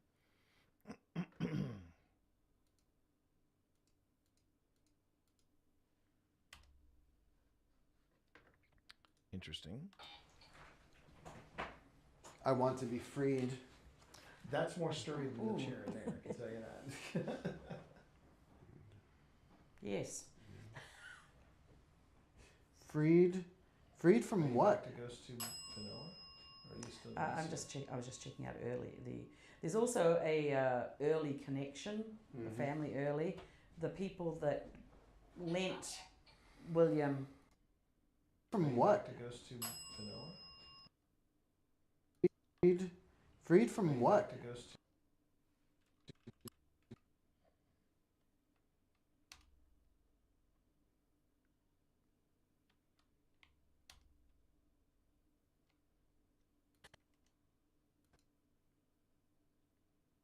the chair in there, I can tell you that.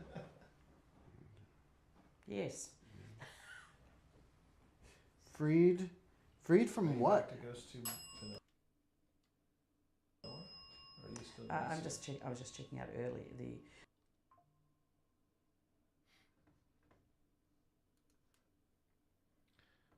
I don't feel so bad about my ADHD because, man, Pip switches.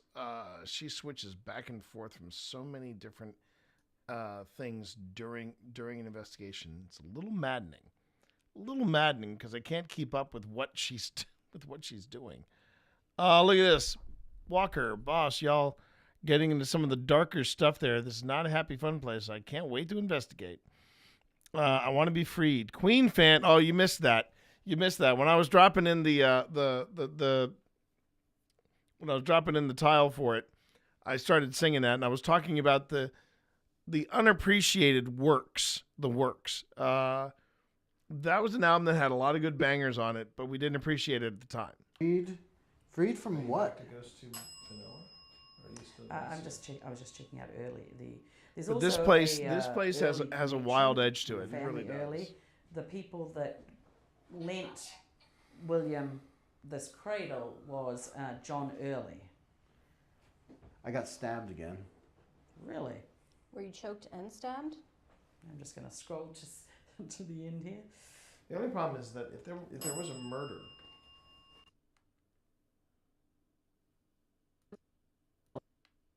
Really? Were you choked and stabbed? I'm just going to scroll just to the end here. The only problem is that if there was a murder.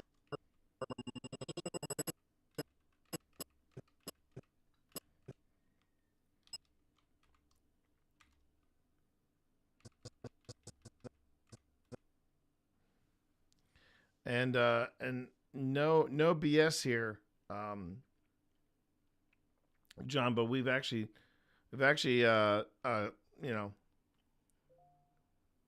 we have seriously thought about buying this place off of the owner because I'm getting the impression she wants out of the Airbnb business, but she can't sell the house. At least not for the price she's asking for it. And I'm like, 200, 210, yes. 220 tops, but nothing above that. To the end here. The only problem is that if there was a murder. If there was a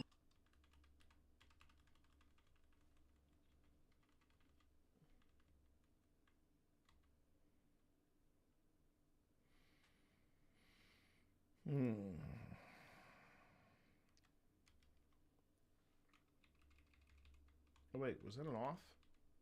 No, that was an on. That was an on that I copied. Okay.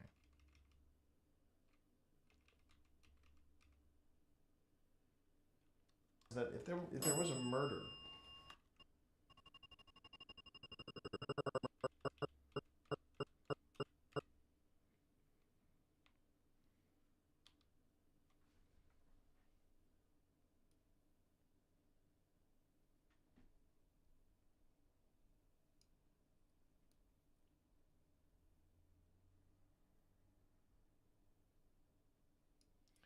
I don't think this place has got bad juju about it, though, John.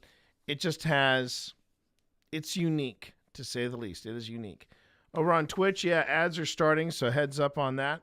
Heads up on ads starting in about 5 seconds. And remember, you are supporting the channel by watching the ads, but Twitch Turbo and subbing to my channel, great way to avoid the ads. Over on YouTube, I don't know when they're throwing in ads. That's their call. That's their call. For a live, yeah. To the end here. The only problem is that if there was a murder, if there was a murder on this property, that if a rocking cradle,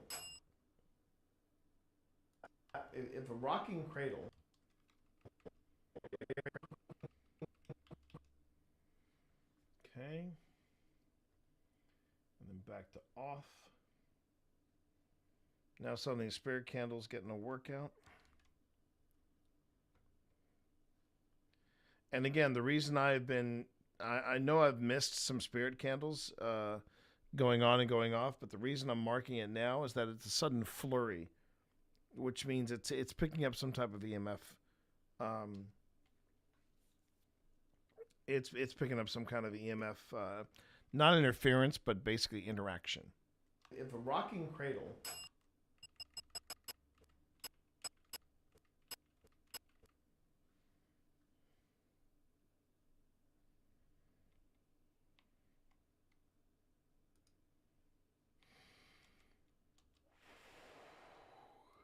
If a rocking cradle that's working on its own makes the news, a murder at this house is also going to make the news.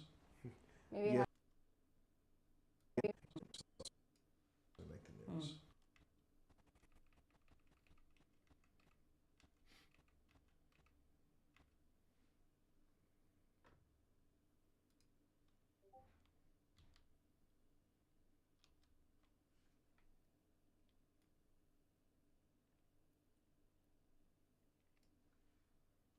Murder at this house is also going to make the news. Maybe it happened before. Yes, I did. That if this house This- belonged, we're you know not actually exactly sure. how old it is. Yes, I did. I'm not actually sure how old this house is. Right. We're You know not actually exactly sure. how old it is. Yes, I did.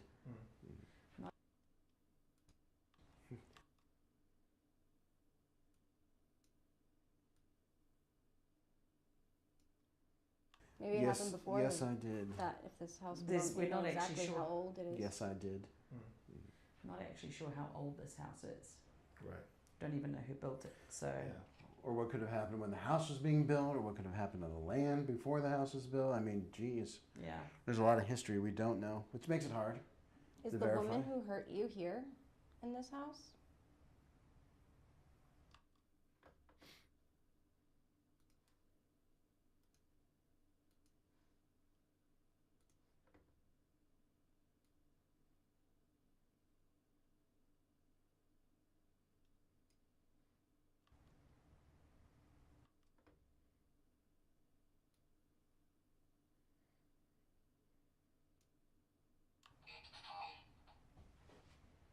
It's fine.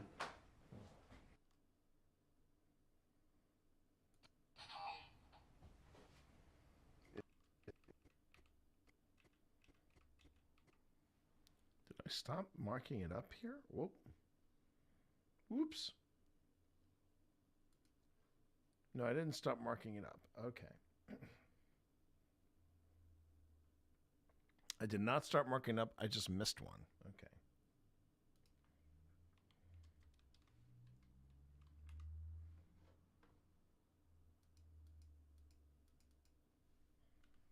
It's fine. It's fine. Okay, we're going to save what we got here so far. It's fine. It's just that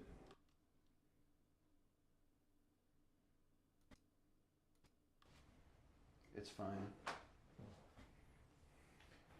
it's just that when people like us come in here asking questions, I know it can be confusing.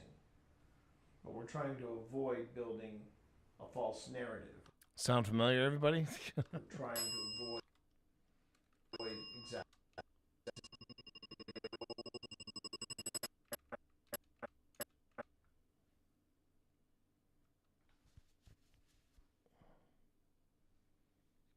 Okay.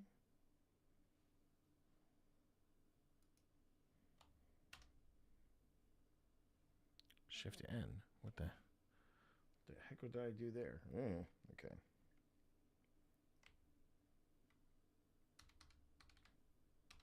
Here we go. Narrative. We're trying to avoid, exactly, we're trying to avoid lies.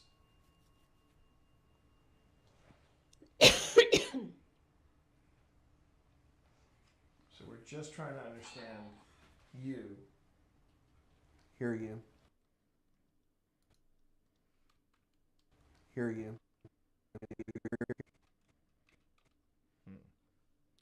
That's another one I missed. Hear you. Okay. Okay.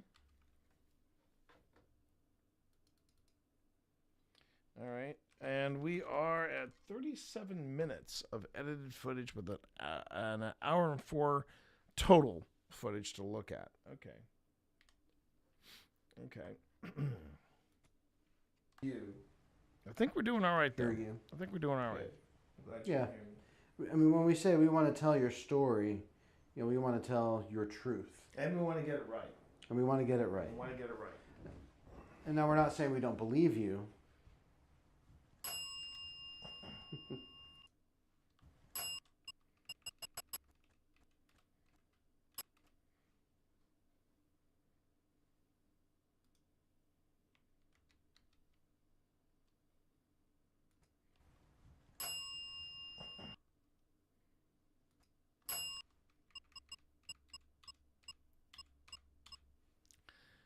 And again, the significance of the dead bell going off and the spirit candle popping back on in this moment is it's almost simultaneous.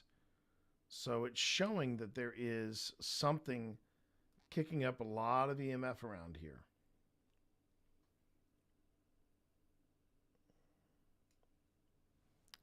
That ding that when Phil says it's like they don't believe him when he said that. Well, this place is, I don't mind saying it. I don't mind saying it here, Walker. This place is local to us. This place is very close. And one of the things that, it's funny. They aren't leaning into the haunting at all. They are not. In fact, there was a sign that was outside that basically said it was, it said that it was it was the Rocking Cradle house. You know, they were coming out and saying it, and the person who renovated the house, they took that down. I think they are now listing it as the Rocking Cradle house of Lynchburg, Virginia, on their Airbnb listing. But this is our second time we went there. First time we went there, they we didn't spend the night. We were that freaked out. We basically packed up and left. And we were writing to them, and we said, hey, we just want to let you know it's a great house. We really enjoyed it. It's very clean, very pleasant. We just decided we weren't going to spend the night. And that night, in the reply, the lady said, are you interested in buying it? And, I mean, she had enough cameras in there and to know that, you know, we were bringing in gear for paranormal investigation.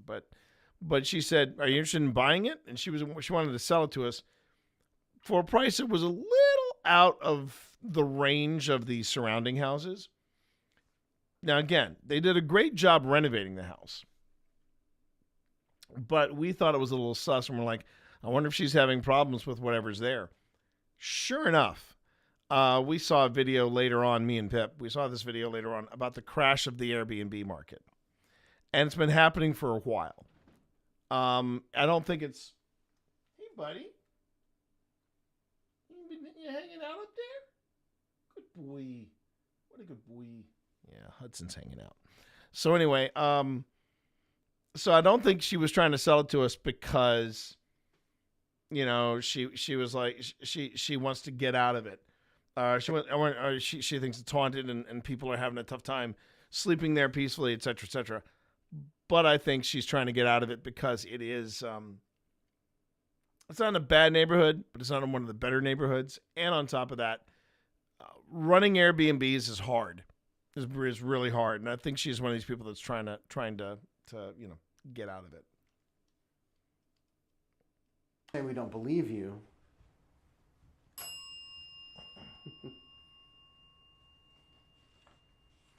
And the activity between the bell and the candle has. It is, yeah. It's like Connor really said. interesting. I am angry.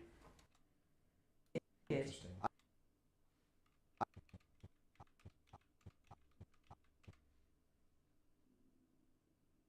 That was my stomach.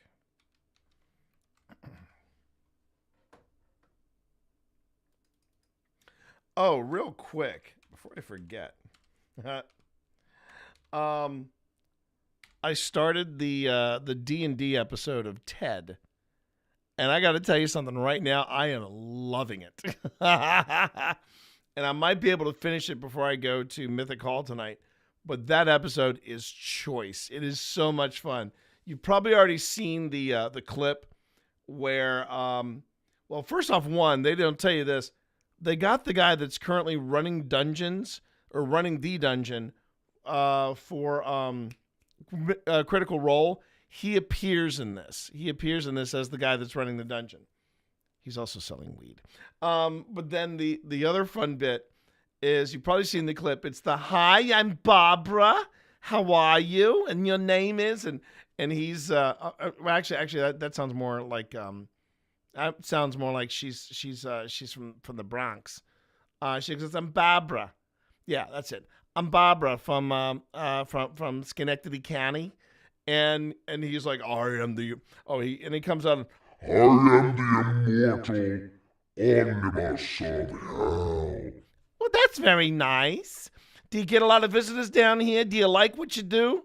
And then this massive demon. He looks like the thing from the demon from Legend. And he stops and he goes, "It's okay." and then they have a real heart-to-heart. It's very sweet.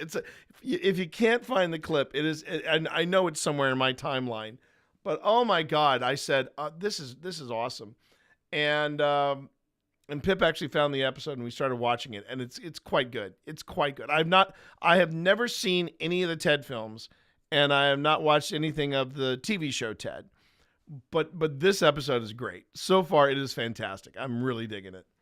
All right, just wanted to throw that out there. Let's see here. Okay, so I've got something coming up in red.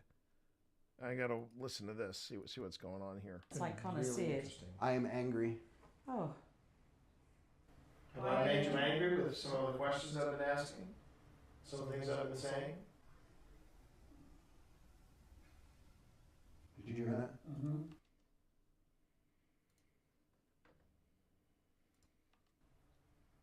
Have I made you angry with some of the questions I've been asking?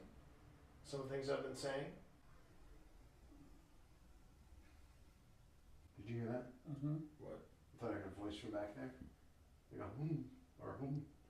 It's lower.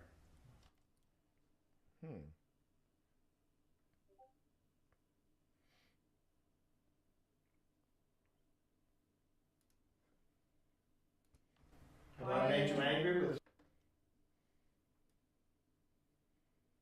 Yeah, I think here. Have I made you angry with some? Yeah, there we go. There we go.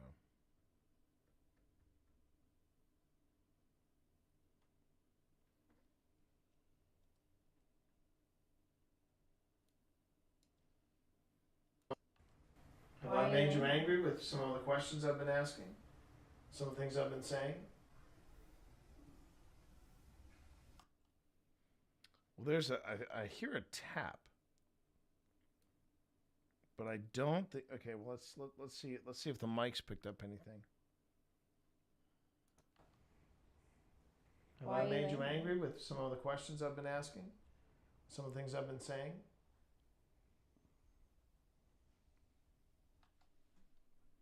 Okay.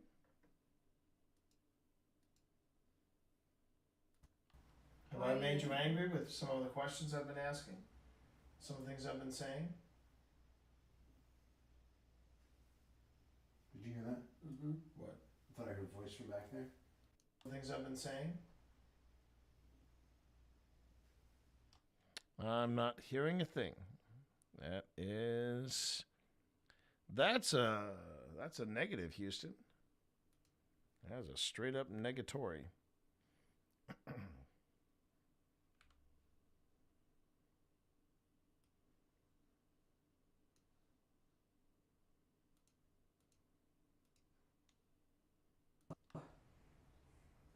Have Why I are made you you angry? angry with some of the questions I've been asking?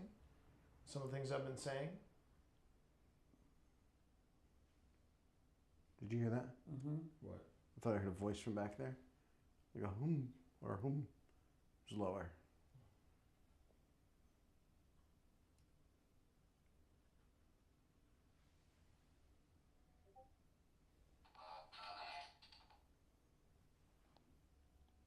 The forest. Again.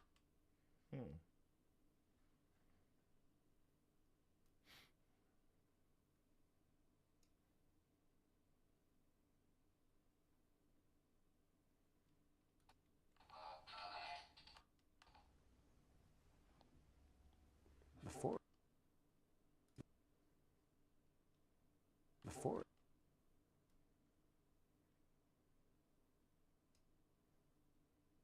The forest. The forest again.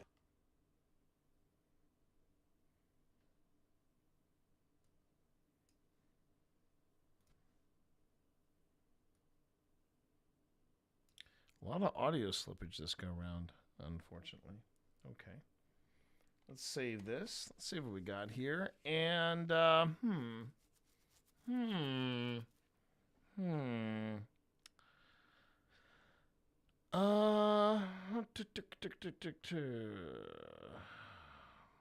Okay, do I want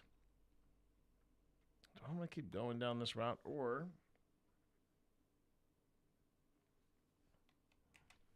do I want to keep going down this rabbit hole, or do I want to do a Grim Gazette?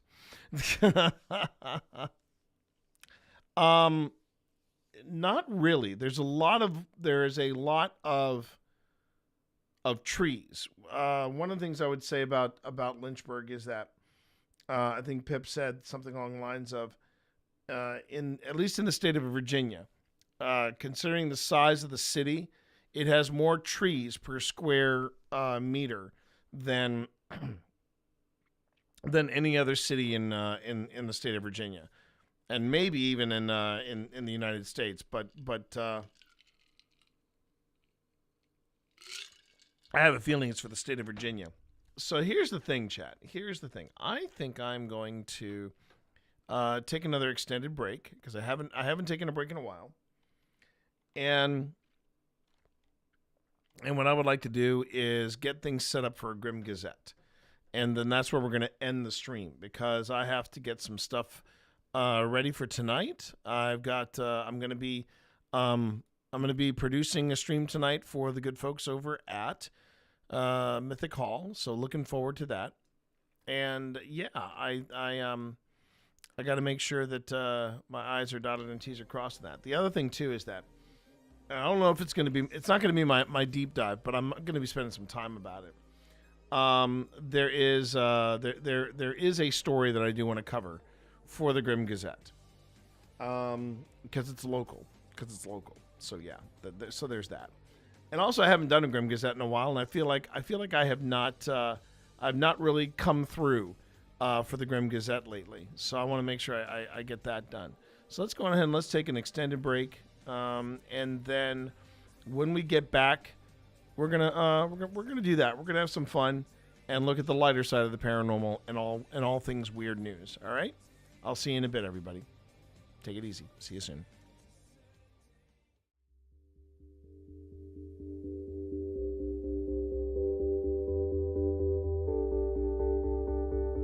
That's one of the things on my to-do list for the week. What was that, honey, baby? Today? You say that just as I launch the stream. Just as I launch the stream, and you really let the drop in play. Let the drop in play, woman. You are on my territory right now.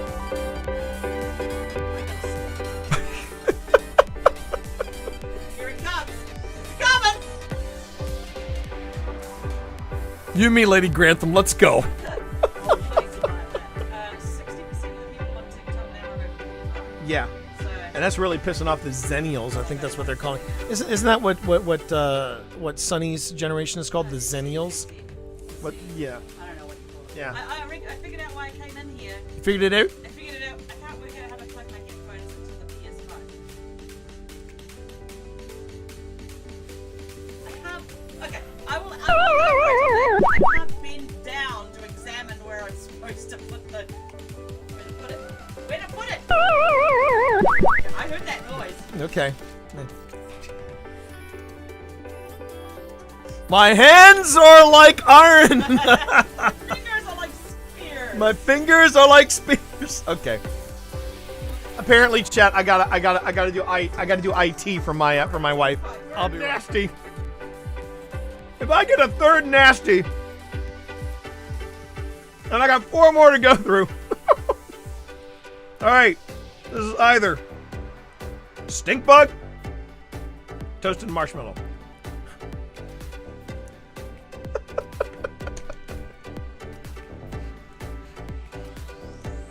Do a subathon, they said.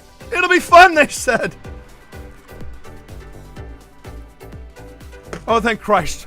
Toasted marshmallow. Oh, thank Christ. Toasted marshmallow. You want me to say well done? That you did good?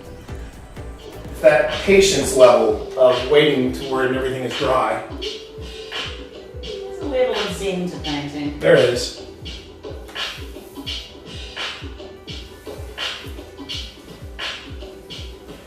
The question is, can I do this without the ladder? Just don't drop too much on them. I'm trying not to, darling. Light of my life.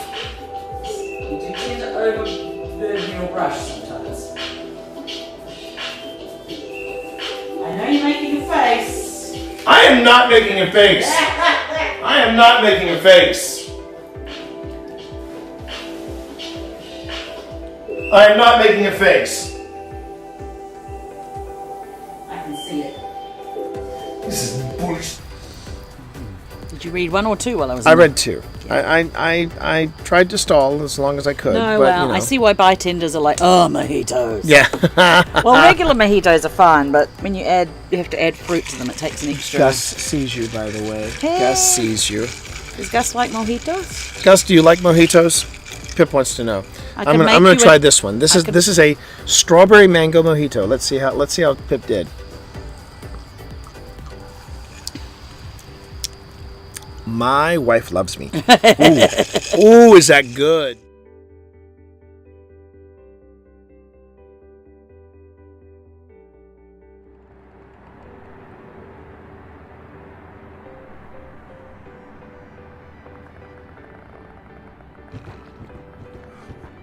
Okay. This game can F right off into the sun. Easy does it. You got it.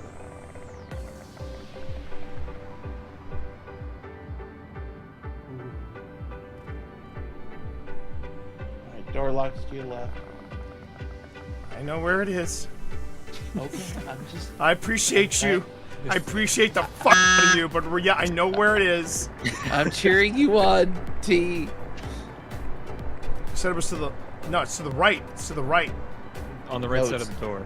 It's on the right side of the door, but to your left. As you were looking at it. There you go. Yeah, right there. You got it.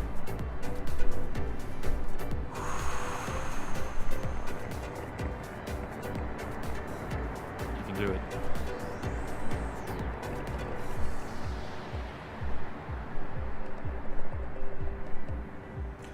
Phil Rossi, do this damn tutorial. I'm just saying.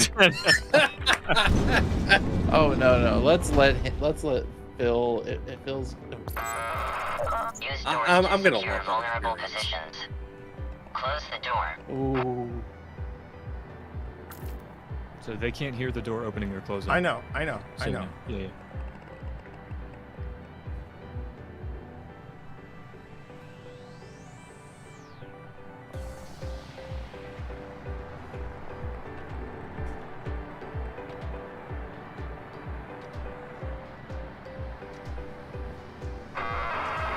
subject. Close the door. Yeah, I'm getting there, man. I do not like the tone of that AI. He can. Two more together. You know, not. There's one as soon as we open the door. On the right. Yep. Yeah, I see it. I'll take it. Two on the left. Two in the far. Hold. Hold. I'll move left. I'm moving right. Oh, jeez. I'm gonna stay right here for a minute.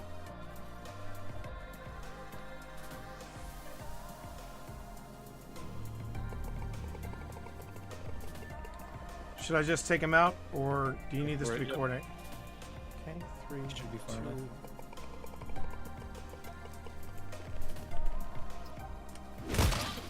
Nicely good kill, done, T. Yep. Nicely done. Thermal, I'm on your 6. Wikipedia for me, but I have a Wikipedia, and I hate it. Oh my! Oh wait, is that an empty? Tell me that's an empty suit. Okay, it's an empty suit. Okay. Oh, but I don't like the music that's playing. I do not care for the music that is playing right now.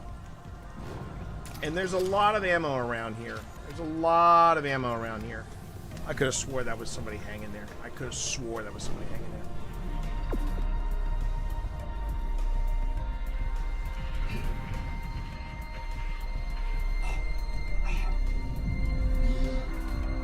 Oh crap, I think I'm gonna die.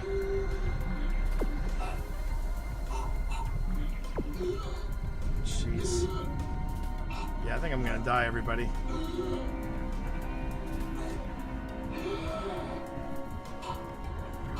Come on, open the door. Exiting zero gravity. Oh! Exiting. Oh! Woo!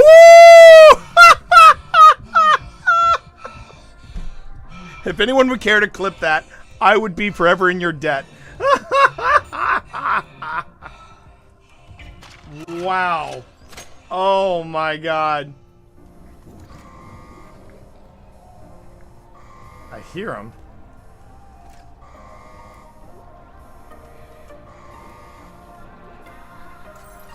Now wait a second. Can I?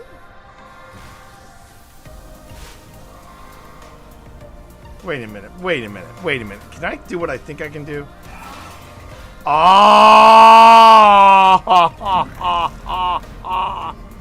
I didn't know I could do that. Well, spank my ass and call me Charlie.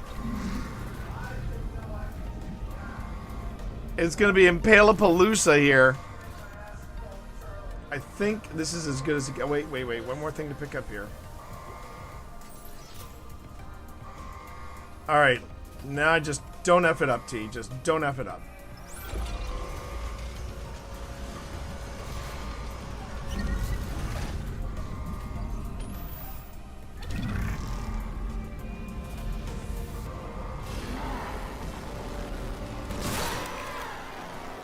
Okay.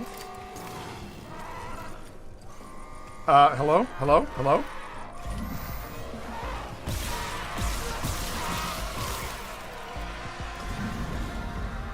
There's a third one. Nah!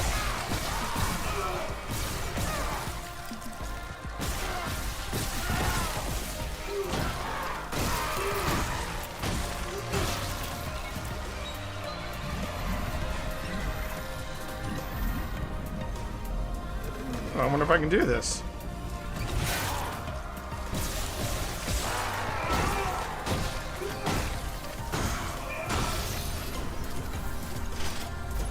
Oh, heck yeah, chat. Oh my god, that was fun. I didn't get to impale as many as I wanted to, but man, that was very satisfying.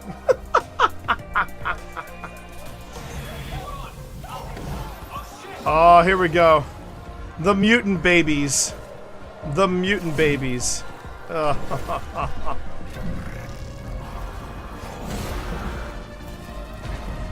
Yeah. Yeah. Because, you know, it's scary enough being a parent. We need to make these things scarier.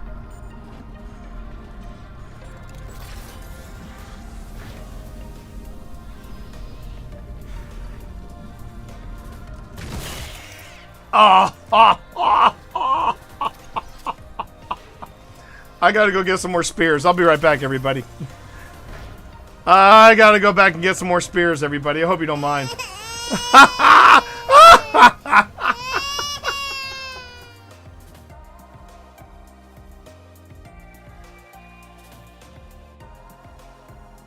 Which And- should be the upcoming update that's... What the hell is that? That is Barry.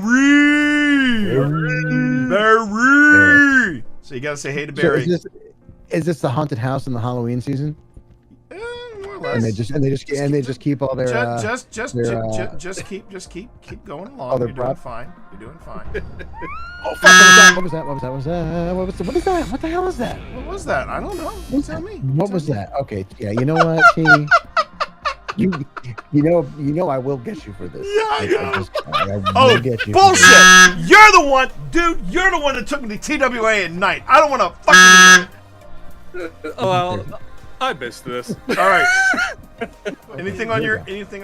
Do you want to play ball with me? Okay.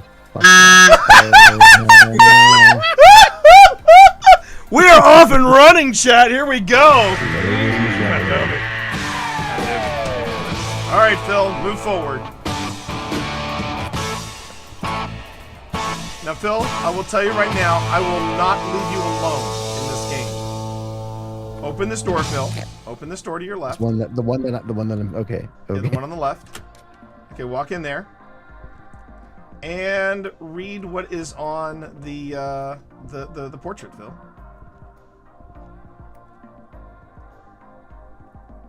How was that? Was that you? No. Because I didn't read anything and I just heard a noise. No, just Magna.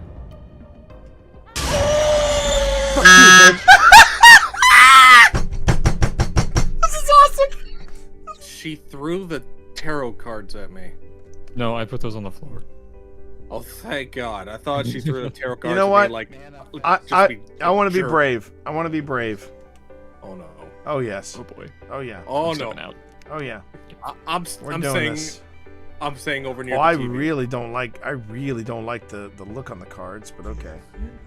Wait, I'm gonna get a picture of you moments before your death. Okay. Okay. All right. How do I read the cards? Do I just Click once. Yep. go?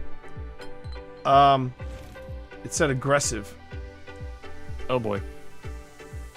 and then it just burned in my hand. Should I leave? Should I leave? Aggressive just makes the ghost more aggressive. I'm gonna leave now. Yeah. I don't think we need it with a ghost like this. Ah! Okay. The You cards want- burn up in your hand automatically. They're like consumables. Like, Okay, when you pull it so out, should I try another one? Should I try another one? If you want to. I'm yeah, feeling. there's a lot of effects they can have. I know. Here we go. Let's try it again. Void. Shit. Okay, you're Oh. good. That does nothing. There is a bug with it though for some people, because some people have gotten void, and for some reason there are items that they're carrying disappear for some reason. Okay. Oh, that's not good. Should I go three? Yeah. Should I go 3 for 3? 3 for 3, go for it. Here, let me take a picture of you doing this. All right, here we go. Ready? Oh, do it. Do it. Here we go. Moon.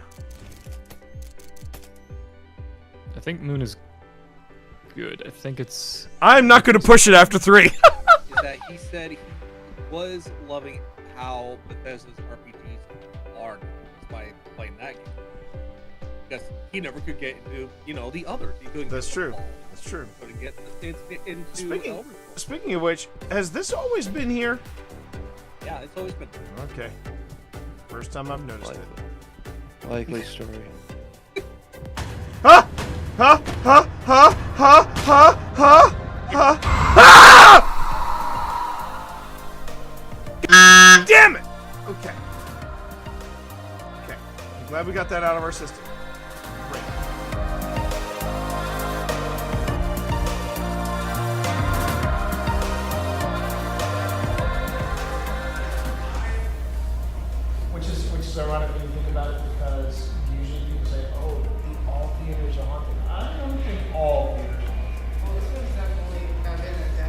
I mean, something's. Yes. Yeah. Oh yeah. But- They're just not talking to us right now. They're just not talking to us right now. You want to go get the dream? But I ask you, since when does an actor never want to talk about themselves? Yeah. Hi everyone, it's me, Twitch Dad, and I'm here. It glows blue 5 times. Doesn't seem very calm. No, Calm 5 times? Calm 5 times. I'm really calm, you guys. Close. Yes. Excellent, Bobby. 5 calm ghosts. Right. So, if you would like to ask questions, that's all you have to do. I have a question. Is there magic? It just said, it said answer.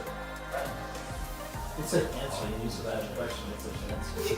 So go. Is there magic holding you here? Why don't you roll a perception or insight check? That's a good question. You're a natural.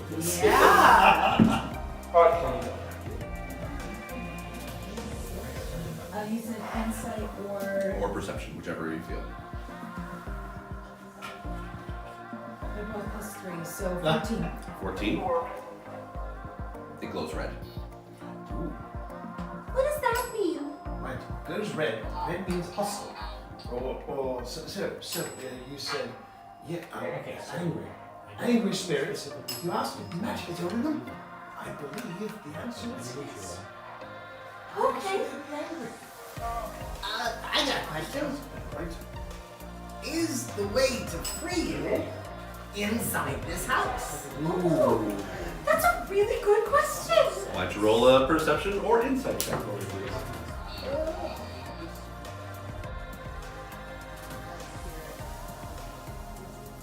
Okay, so I think it can be very, it can be really hard to distinguish. I mean, I do think, so I lump like demonics into just non-human entities. So it could be an elemental spirit, it could be a nature spirit, but I lump it into this categorization. It could be a thought form, a tulpa, an egregore, which is basically these energies and forms that are said to be created by our consciousness. I have my own response. I'm going to wait. But you watch yourself. Yeah.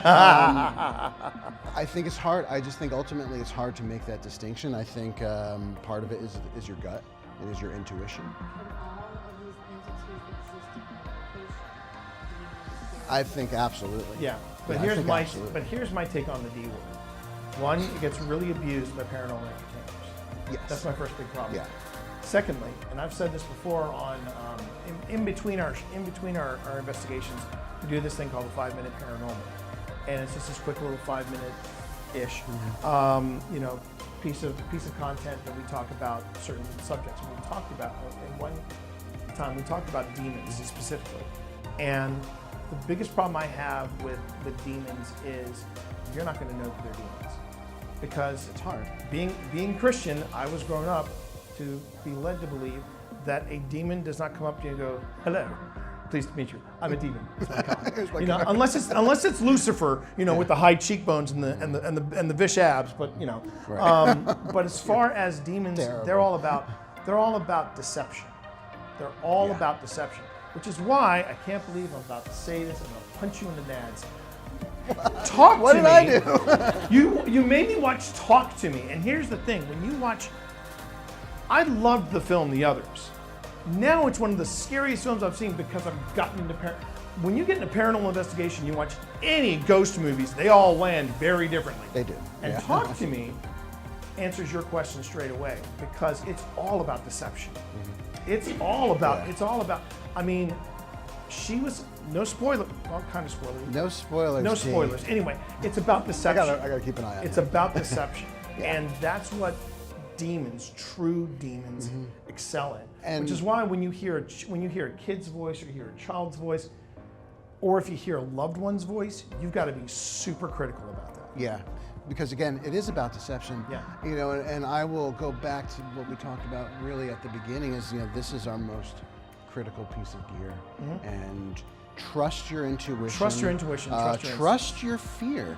You know, we don't often feel fear on investigations. But when we do, it's telling us something. And I'll back it up to when we went to the TWA Flight 514 crash site. We went back at night, and there was a very powerful energy at this location. It was very powerful.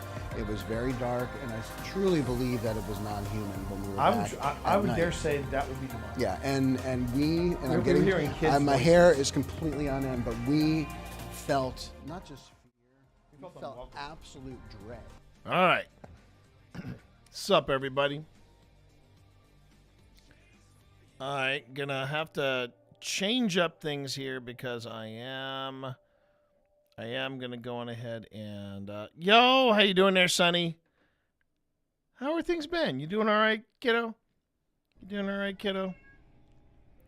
Yes, I hear you. I hear you. I hear you, Vi. I hear you, Vi. Let's see.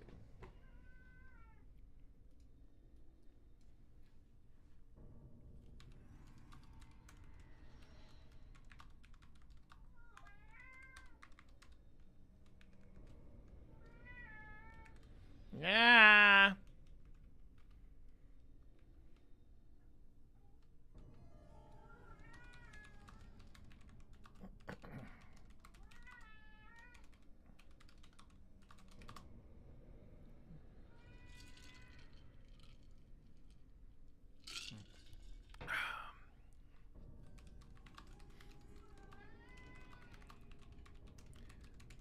Now, Vi, what is bothering you? What is bothering you so much?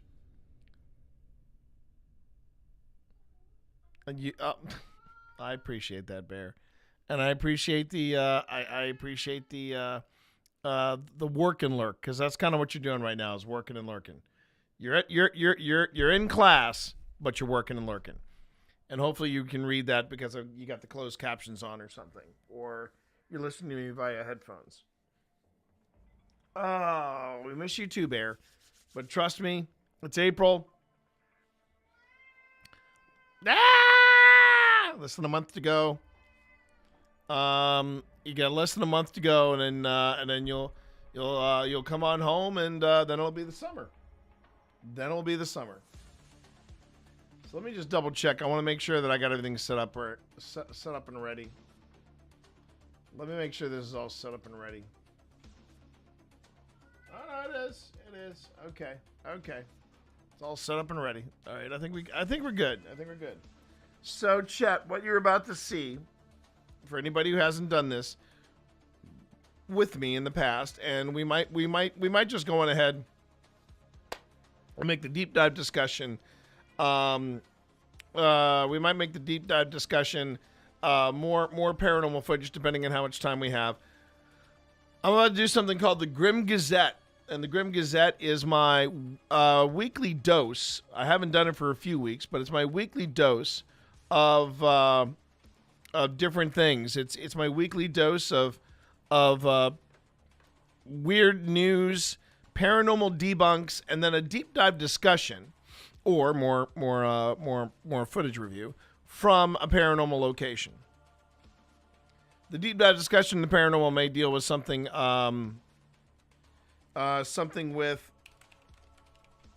something happening in paranormal circles, that kind of thing.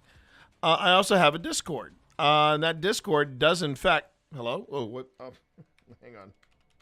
Hashtag Discord. Let's try that again. There you go. Man, it's like I've never done this before. I have a Discord, and in that Discord there is a section. There's a section that is called Grim Gazette, where you can drop in your own clips, your own look at things, and you can decide, is it real or is it fake? Oh, we actually may be looking at a submission that a viewer, a brand new viewer, dropped in. By the way, I don't know. They're actually it's late where they're at. They're in Australia. They're in Australia, not Australia, but Australia. And I just remembered. I said I would look at their photograph and see if I could debunk it or prove its authenticity. Now, I've already looked at it a bit, but we can go on ahead and look at it together and see what's what about it. But I can talk a little bit about that photograph in different ways. without getting overly punchy. And for my YouTube audience, that is my Discord link. And remember, if you have a 5-minute or less clip that you would like to share, right?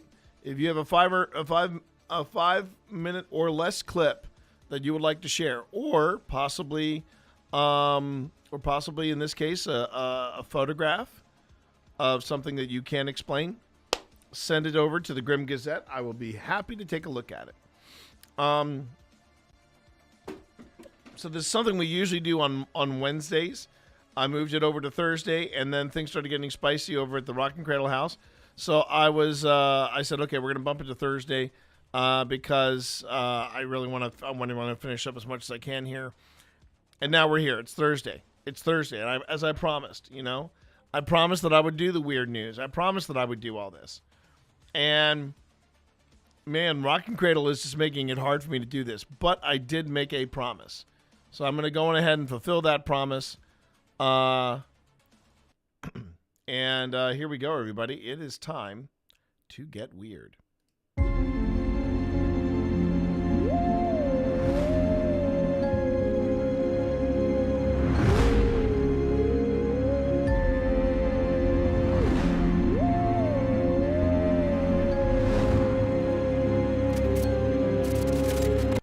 And welcome, everybody, to the Grim Gazette. This is your weekly dose of weird news, of paranormal debunks and paranormal analysis, deep paranormal analysis, and maybe even a deep dive discussion into something concerning the paranormal.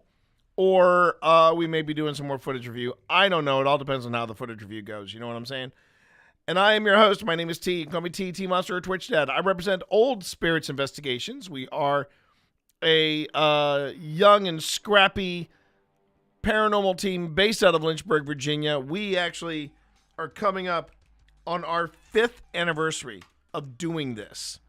Our 5th anniversary. Now, if you're watching over on YouTube, you've already found us, and we appreciate you. But yeah, this is what we do, and at least once a week. Normally on Wednesdays, but at least once a week. I know, right? 5th anniversary. 5 years of doing this.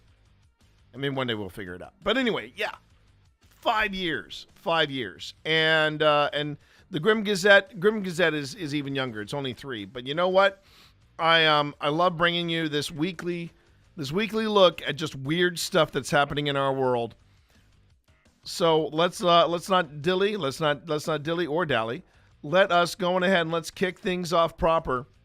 We go into Michigan because there is a mysterious barge. Oh, come on, Zahn. Stop that, Zahn. Thank you. Mysterious bar. Can I get a refresh on this, please? Can I get a refresh on this? No. There you go.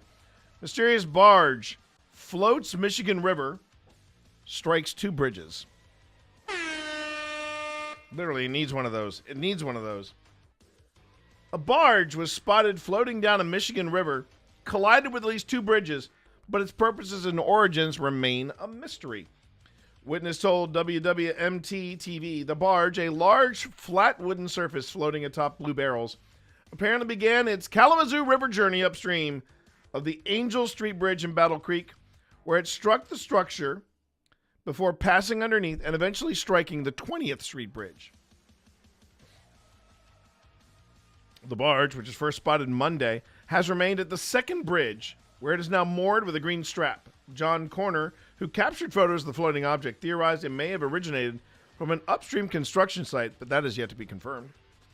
Connor's photographs show the barge covered in plastic when it struck the first bridge, but has since lost its covering.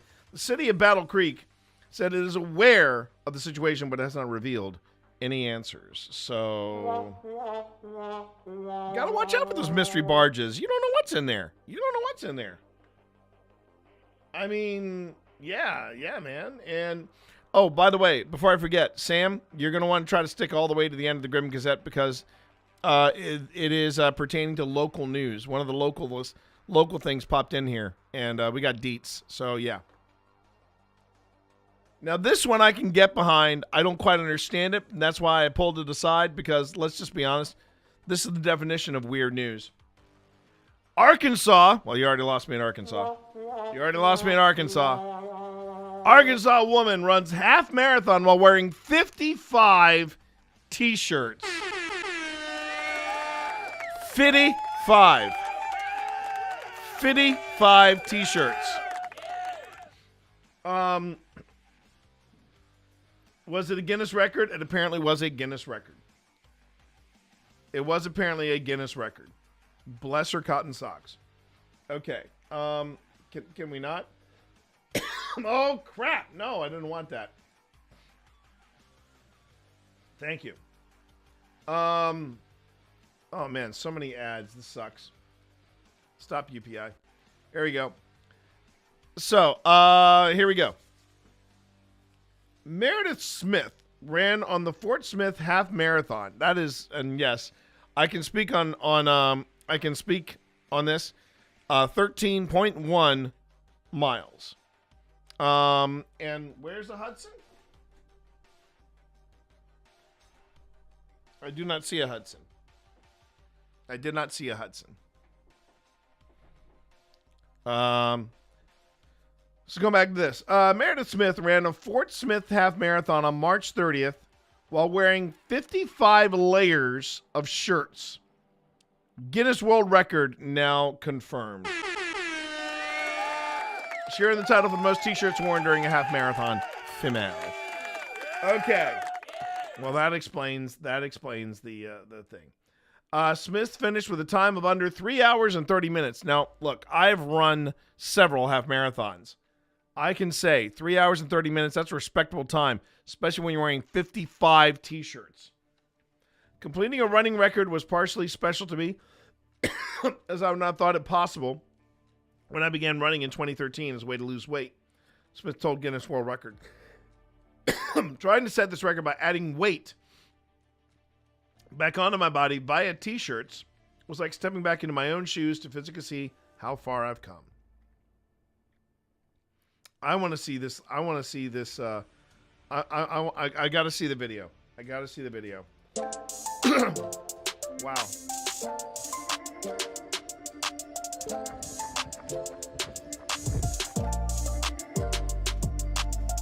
Now, I give her a lot of credit. She actually trained for this marathon while wearing the 55 shirts.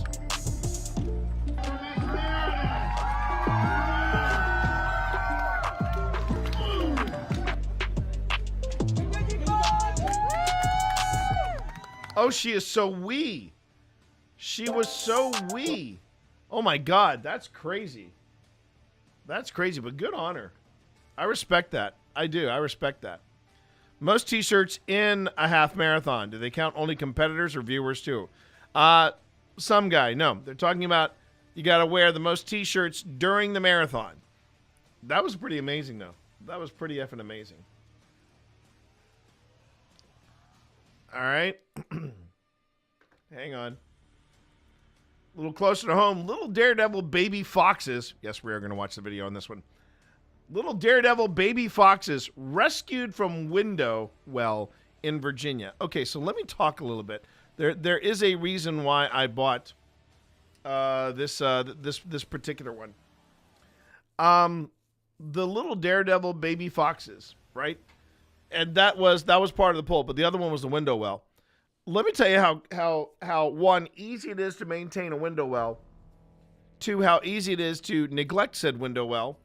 And three, why I can understand how these foxes got trapped in there. So window well is exactly what it sounds like. The house ground stops here, and then there's just a well, and there's like a window for a submerged, completed basement or a room or something like that. And I had not, when we were getting the house done, or I should say, get the house ready for sale, I was terrified to go into the window well, or try to clean out the window well, because there was just leaves and crap, and there were probably lizards down there, and I was like, no, I am not interested in doing this. But it turns out I suited up with like sweaters and I had gloves on to to manage whatever. I pull one vine, just one vine, and the whole thing just came up, and suddenly I had this thing cleared. Then I went in and I scooped out as much of the leaves and the crap that had fallen into the well. And then I got like 2 bags of gravel and I filled it with gravel. Suddenly I had light in my downstairs studio I didn't even know existed. And it looked so much nicer. It took me less than a half of a day to clear that thing. If you have a window well in your house, please maintain it, take care of it, and it's easy to do. Just get gravel, smother anything that's in the bottom, and it's just nice. It's just a nice way of bringing in more light into your office. I mean, if your office or studio is in the bottom of your house. That being said, here we go. Little daredevil baby foxes rescued from window well in Virginia. Oh my God, we are going to watch this video. These little effers look absolutely darling. Animal Services personnel in Virginia, home state, represent, came to the rescue of a little litter of 7 fox kits found trapped in the window well of a home. Animal Welfare League of Alexandria said, and that's Alexandria, so that's my old stomping grounds up there in Northern Virginia. The Animal Welfare League of Alexandria said on social media that its animal services team was dispatched due to the baby foxes from a window well in a situation proving that when one sibling makes a questionable life choice, the rest will absolutely follow. If all of your friends jumped off a bridge, would you do it too? Apparently, yes. Yes, they would, the Post said.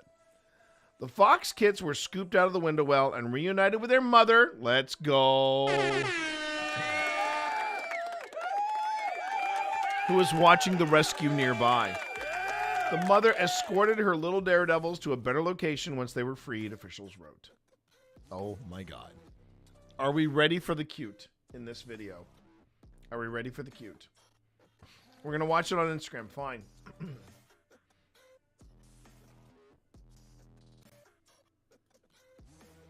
Okay, can I full screen this, or is this as good as it gets?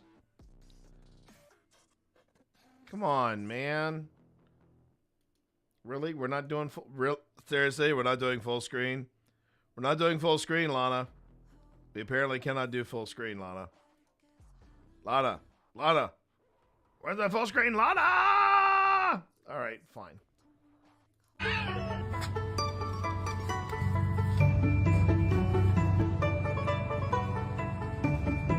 Aww.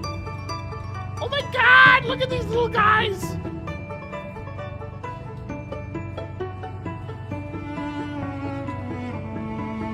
Mom! Oh, and he's the wee one.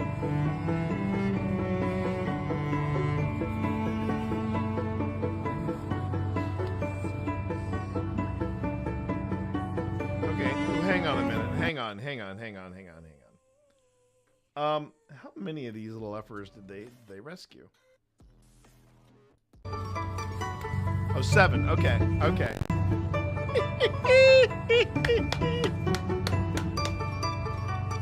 What about my brothers? Oh, okay, I'm coming. Where's my brother? Mom! Oh my God! Baby foxes for the win! Is that 6?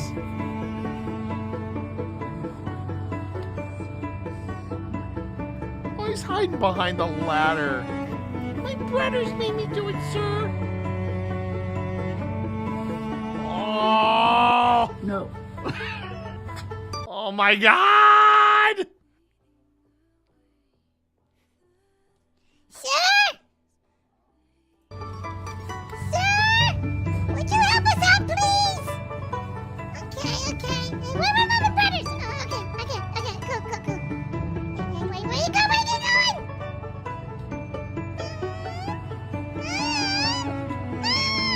You made me do it, Mom. I'm the wee one.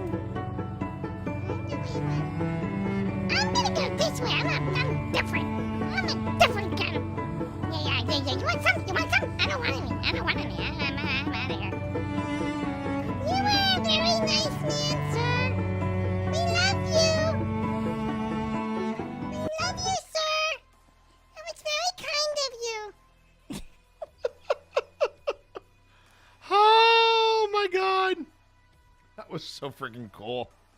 Worth. So worth. Oh. Wait. What's this about baby foxes? I'm the cute one. Yeah. I'm the cute one. F those baby foxes. I'd show them what for, chat. Hi, chat. It's me, Dorito. I want to do a crime. Can I do a crime? I want to do a crime. Hey, Dad. Hey, Dad, I want to do a crime. All right, I'm going to punch you in the throat. I'm going to punch you in the throat, Dad. Yeah, show it. I got it. Come on, Dad. Come on. Come on. Come on. Bring it. Bring it. Bring it. Bring it. Chat, why is he like this? Why is he like this? Why is he like this? Oh. Really? Let me go, Dad. Go! That's Dorito, everybody. And we're waiting for the ad break. It'll end in about 10 seconds.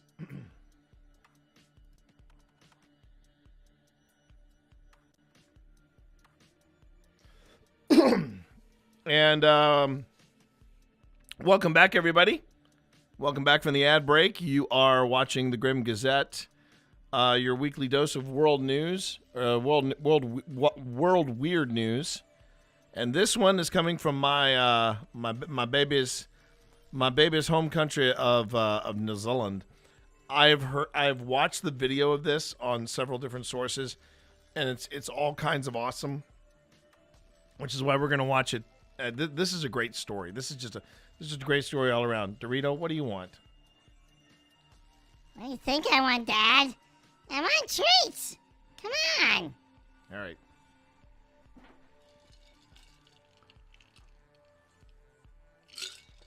Oh. My brain is still processing baby foxes. That was so cool. Okay. But this is also a very cool story. This is a very, very cool story. Hiker's dog lost in the wild New Zealand forest, rescued by helicopter after strangers' fun search. These are the stories that we have to hang on to in today's current climate. Stories of hope and just stories that are wholesome. And this is Wellington, New Zealand. When a hiker fell from a 55-meter or 180-foot waterfall in the wild New Zealand bush, rescuers were forced to evacuate the badly hurt woman without her dog, which couldn't be found. After strangers raised thousands of dollars for a search, Border Collie Molly was flown by safety by a helicopter pilot who was determined to reunite pet and owner. And there she is right there. And they both made it.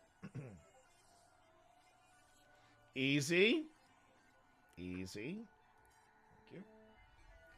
A week earlier, an emergency rescue helicopter found a woman with bruises and lacerations after a fall at a rocky spot at the waterfall on the South Island's west coast. She was airlifted on March 24, but they were forced to leave without her pet. Molly was bedraggled and hungry when she was found Tuesday, just a few meters from the spot where the hiker had been lucky to survive. I contacted her in hospital, and I said I'd go look for it, said Matt Newton, the owner-operator of Precision Helicopters New Zealand, which is based at Hokitika Gorge. Yeah, that's very New Zealand. Hokitika Gorge near the Arahura River, where Molly went missing. I went and looked for the dog several times, and no avail. Unwilling to give up, Newton and his family launched a fundraiser to pay for more flying hours and advanced search gear. Offers to help and donations poured in, with strangers pledging more than 100,000 New Zealand dollars or $6,300 for a search. It was enough to fund 3 more hours in a helicopter using thermal imaging equipment. On Tuesday, Newton took to the skies with a veterinary nurse, volunteer searchers, and a dog named Bingo in a renewed search for Molly. We struck jackpot within an hour. We struck jackpot within an hour, he said. As we made our way up the river, we could see the dog in the thermal, and then we could visually see it. Look at it. And he even brought a support doggo. A support doggo here, okay? The algorithm has been suggesting videos of people flying or dying on Everest. I would clear your cache, my friend, and yeah, I would clear your cache and try for something else. There's been no sign of Molly at the waterfall where Newton previously searched the spot, he said. It wasn't clear if the dog had also fallen from the waterfall or if she had eventually made her way to the spot where her injured owner landed. The helicopter dropped low enough for a volunteer to disembark with the rescue dog Bingo to help coax Molly to safety and keep her calm. Newton thought the dog had survived by eating feral animals during her week in the wilderness. She knew what we were up to, I think, he said. She behaved real well. She didn't run away, and she was pleased to be rescued. Look at that face. That's a good girl. That's a good girl. Most of them deserved it. Okay, some guy. That's kind of brutal, but you know, Everest, you're kind of thinning their herd at that point. The dog was in surprisingly good condition, the pilot said. He sent word back to the helicopter base where the other volunteers waited to take their turns in the search. Instead, we just had a big barbecue and had all day to cuddle with Molly. Hours after the dog's rescue, her owner, still battered from her fall, arrived for a tearful reunion. I think that'll speed up her healing process somewhat, Newton said. Having her dog back, that's for sure. This is so effing cool. Unfortunately, I don't... Oh, no, they did have video. They did have video. Hold on. Running a small business, your network... And you see, we can full screen this one. That's the value of full screen. All right, here we go. A first ever combination of the...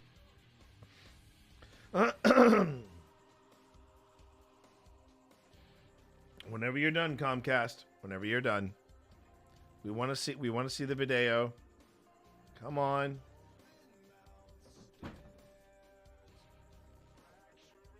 Here we go. Look at that. Look at that. Look at that. My mom was here. Have you seen my mom? Lost for about a week in the bush at high altitude and terrible weather. Hi, Doggo. I'm a doggo too. Had fallen over the waterfall and she was badly injured and taken to hospital. At the time, she lay at the bottom of the waterfall for probably about an hour with no sign of the dog, so she didn't know where the dog had got to. And we just found that she lost her dog, and so I contacted her in hospital and said I'd go for a look for it. We struck the jackpot within about an hour. So we were out there searching, and as we made our way up the river, we could see the dog in the thermal, and then we could visually see it. And so we just dropped one of our to lighten it up, and it was a pretty tight little spot. I wish I could see my mom. I sent a message out. And then this. And then this. Her owner. Look at that tail. Look at that tail. And, it was text message. Oh. She was on her way Oh. down. Oh. So friggin' cool. I would be more likely to donate to rescue a dog than a person. Well, I mean, it depends on the situation. In this case, she was an experienced backpacker and an experienced hiker. And guess what? Accidents happen. Things happen. And man, that was just something. That was something. Now, normally I don't do sports ball stories, but this is straight out of like a Monty Python sketch or something. So I really wanted to find out more about this. So for those of you who are golf fans, I'm sure you'll appreciate this. I'm just appreciating it for the story on a whole.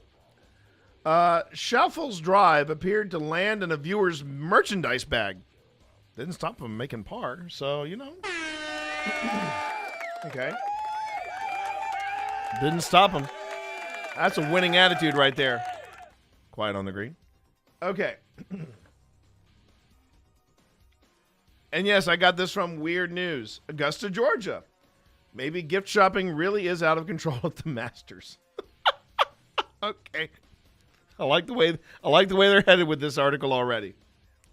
Xander Sheffield's tee shot on the, no, and that is not why I'm called T, but Xander Sheffield's tee shot on the par 5 8th hole Thursday at Augusta National appeared to come to rest in someone's merchandise bag, just a few feet to the left of the fairway.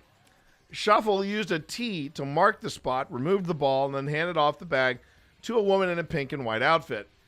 He was able to play on without penalty and made par. So, you know, there you go. That's the way. Shuffle finished the front 9 on 1 under, but he had his shaky moments. His tee shot on the par 4 9th ended up in some pine straw, and his second shot found a bunker. This guy needs some practice. That's what I'm saying. This guy needs some practice. Then he splashed out to within inches of the hole. Oh, dude. I mean, to still make par after hitting a woman's handbag, and, I mean, come on, man. Come on. You got to be doing better than this. All right. Now we get to what I call the local news story. You're probably not going to be able to read this, but I'm going to go on ahead and bring you in there. Here we go. True story. I was at a Ren Fair with my dad. A Moorish family walked past us carrying animals. Most are plush. One was a wooden parrot on a perch. My dad said to me, "I don't think that parrot is real." I said, "Oh no, it's just pining for the fjords." Now you see, if the dad was, if this dad, some guy, if this dad was with it, he would have whipped his head around to you and looked at you when pining for the fjords. And I hope he did. Otherwise, your dad needs to watch more Monty Python. So bless you for that. All right, so I want to read this story because this has been the news happening. I want to just go ahead and close up some of this stuff. This is some of the news that's been happening of late here in my neck of the woods. Okay. This is Dragonfire Games. This is my local game store, and there's a follow up to this. So I want you all to kind of strap in because this is going to be a long one. We've been super quiet lately, and I'm sure many people have been wondering what has exactly been happened when our store caught fire last week. Yeah, you're reading that right, everybody. My local game store caught fire last week. And here's where we're going with this. On the morning of April 2nd, our front door was bashed in, and a masked man came in and smashed and cleaned out our 3 big Pokemon cases, all in a span of 3 minutes. He then walked back into the back of the building, spread gasoline from our display cases all the way to the front door, lighting everything ablaze. Although the Lynchburg Fire Department swiftly and carefully put out the fire, the damage to our main floor room and our office area is extremely extensive. Everything in that room has smoke or fire damage. We have estimated to have lost about 65% of our stock, including all of our singles that were remaining in the cases. Thankfully, the person who committed the crime has already been apprehended. By keeping quiet and not tipping our hand as to what happened, detectives were able to track him down, and now hopefully justice will be served. We are even hoping we are able to recover at least some of these extremely valuable cards. And I don't mind telling this story. Oh, you didn't get it, but you showed him our skit later. Good man, some guy. Wait until you see the guy. Some guy. And the thing is, just a quick story. I know my kid is probably still watching. We went. I took them to Dragonfire Games because I was getting some boosters, I believe, and maybe a commander deck. I can't remember. And I remember them coming up to me after they looked at the stuff in the display case, and I think they said something like, "Dad, there's a Pokemon there. There's a Pokemon card there that's worth $2,500. And I went, "Yeah, welcome to the world of card collecting."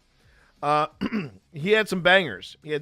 Both, but it looked like he had only carded. Yeah, I'm getting to that, Sam. So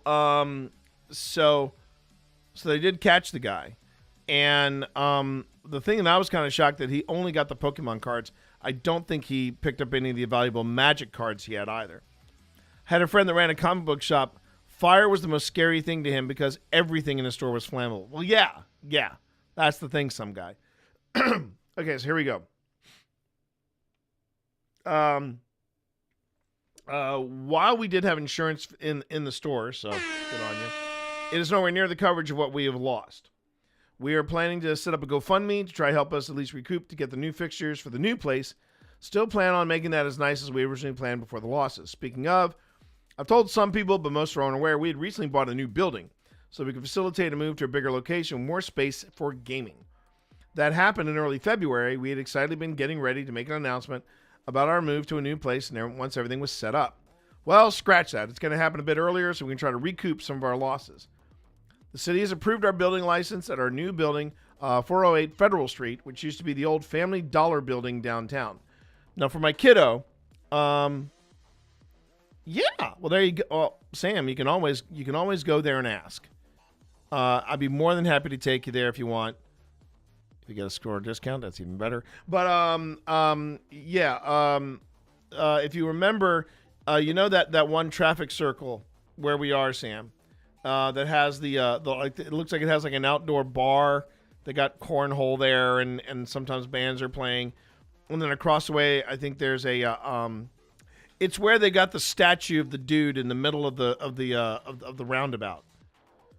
This mayor dude.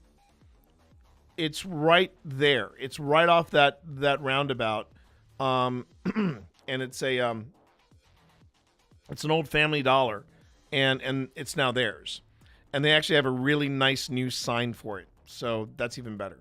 But yeah, you know what? It's not unusual for someone of your age, because I did the same thing. You have multiple jobs, so you know you can always find out. You can always find out. By the way, wish me luck, because there was a part-time gig at Ghost Stop that I applied for, and I'm hoping that I'm going to talk to somebody about it when I get there tonight. So while we will not open immediately, we are planning to get things ready to host some of these big upcoming events we have, namely the new Strixhaven pre-release next Friday and Saturday. Those 2 days, we plan to be open from 3 p.m. until we finish the pre-release. The good news is we will have 54 slots. But okay, so I can jump forward here. Lastly, we're going to put up our Strixhaven pre-orders up tomorrow evening so that folks can pick them up whenever they want. We love you all and are so thankful to have a supportive community. We look forward to seeing you next Friday and Saturday at the new building. So we're just going to go through all these before I get to the peak of this. So that was the condition, and this all happened. This literally all happened this past week. And here's the other thing. And Sam, this will give you an idea of how small, Lynchburg is a big city, people. It's a big city, but it's a big, small city. The first person on the scene, the person to call in that there was a fire at Dragonfire Games, yeah, it was Sean's brother, and Sean's the guy that owns Ghost Stop and Mythic Hall. So, yeah. All right. So, just showing off some of the photos here. So that was the entranceway. And this was where he cleared things out more or less before he set everything on fire. And blown up, you can actually see how some of the fire damage is low down here and things like that. And you can see a lot of the damage above here. This is just breaking my heart looking at it. This is just breaking my heart. And from what I understand too, this kind of thing is happening all across the country. People are trying to do smash and grabs of this stuff, of collectible cards, and I don't know if your friend, some guy, is still running that comic book shop. He might want to think about, maybe looking into some extra security, because yeah, apparently this is happening across the country. That's what Pip was telling me. And and friend of the stream. Oh, he retired a few years ago. Gotcha. But I have another friend of mine, Thormigander. We've rated his channel a couple of times. He was talking about how this was like the third or fourth store he had heard of being hit like this. So so you can see definitely some of the shields that they sell, they all got damaged.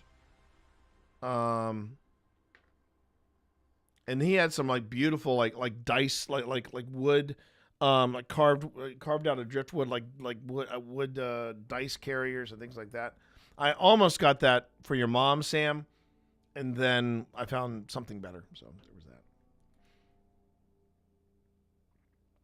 But this gives you an idea of what this guy was trying to do. Okay, so that's the story. Now get ready for the peak follow-up.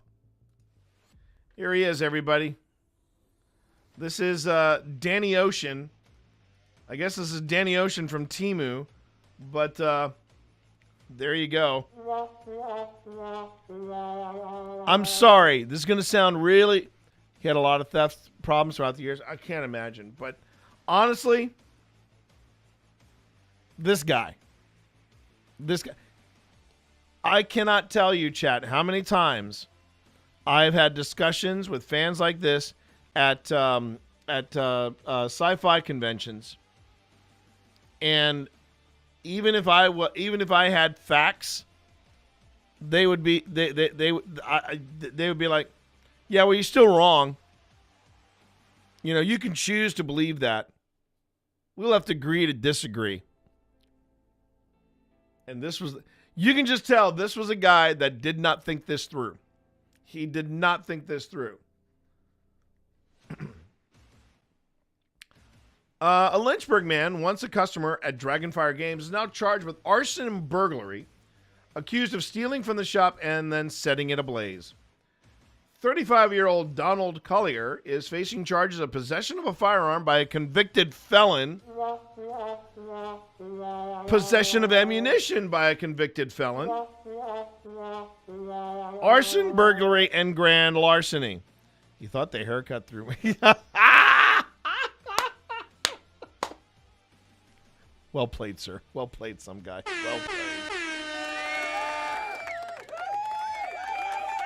According to court documents obtained by and this is grand larceny. That's the other thing he didn't think through. Grand larceny. It's not larceny. It's grand larceny.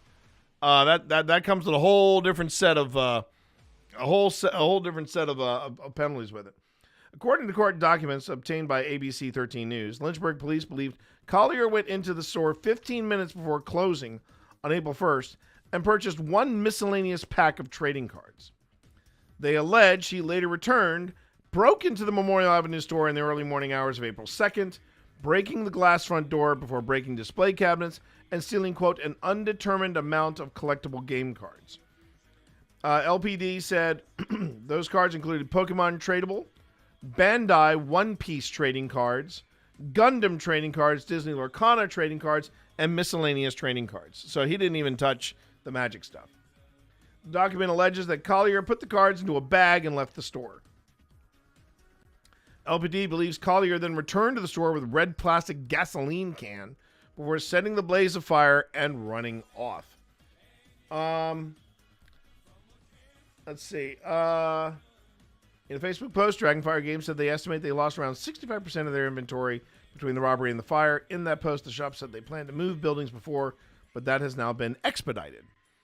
The night of the fire, while on a proactive patrol, an LPD officer saw the blaze at Dragonfire Games, located at 3012 Memorial Avenue, and immediately notified LPD's Emergency Communications Center. This is the brother of the guy who runs Mythic Hall and Ghost Stop. I mean, big city, small city. The night of the fire, LFD crews arrived on the scene, quickly contained the flames. Preliminary investigation by the fire marshal has suggested the fire was intentional, and their investigation led to Collier. Collier is being held without bond, LPD said. So yeah, let that sink in. Just let this. If I had the sound, and I suggest you let that one marinate. Disney Arcana cards, but no Magic cards. This guy was an idiot. Did he just go for the shiniest packages, assuming they were worth the most? Now, some guy. There are some Disney Lorcana cards that are worth. Okay, I have not yet played the game or learned to play the game, but I am curious. But it was it's smash and grab, and I would really like to know how they tracked him down.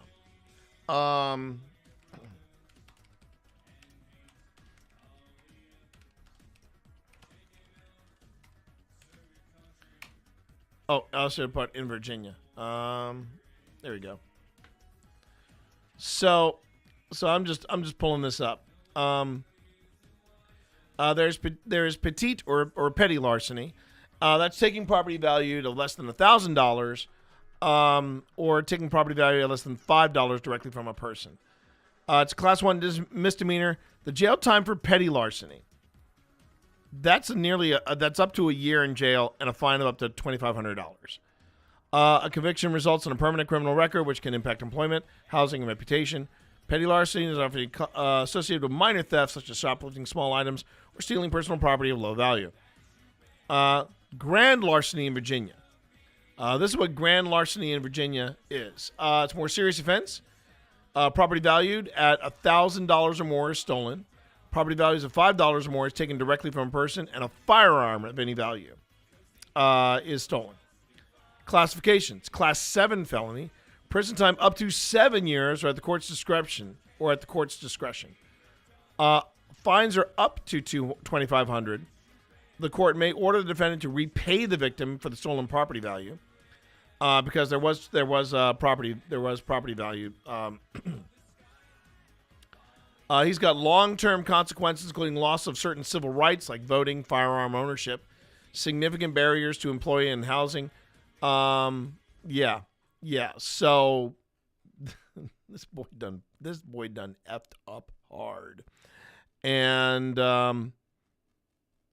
wow, that's pretty amazing. That's pretty amazing. And the thing is, he had priors. He had a prior criminal record. Wow.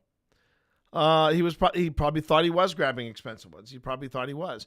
Well, the other thing too is that if he came in and he bought like a booster pack or something, and I'm sorry, he blends right in. He's got to be a nerd of some description.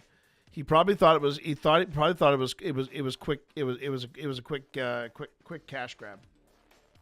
And here's the thing I think that's even more mind blowing. So you got the cards. Do you think that they're going to be easy to fence? Because, yeah, you could probably get away with getting a couple hundred. You'd probably get maybe a quarter, if that, a quarter of the value. Because the bigger problem with these cards is you got to have the authentication to go with it. And I don't think they were... they were having the authentication right next to the card itself. I'm sure the card's been graded and all that stuff, but he probably saw the big shiny, and he probably saw the Disney cards. Yeah, that's right. I already read that one. Maybe there was an alarm blaring. He might have thought he was grabbing expensive cards. I'm sure he cased the joint. I'm sure he did, and. Because if he was in there earlier buying cards, yeah, he was looking in the glass and enjoying the sights. Yeah, that's a shame. That's a shame. But I love the fact that he's been busted already. I love the fact he's been busted already. And that, everyone, is your weird news for this week. I'm now hopping over to this video. We're now in the debunking portion of today's Grim Gazette. And this was submitted to me by Marv, the big Marvinsky. And Marv wanted me to kind of look at this for its authenticity. And I'm like, okay, I'd be willing to look at this. But we're gonna wait until everybody gets back from ads, which are gonna be starting in about 15 seconds. But yeah, we're gonna take a look at this as our first. And for those of you who are steeped in the lore of the interwebs, you may already recognize this clip. But we're gonna talk about this once we get back from ads. Thanks everybody for being here. You are watching the Grim Gazette.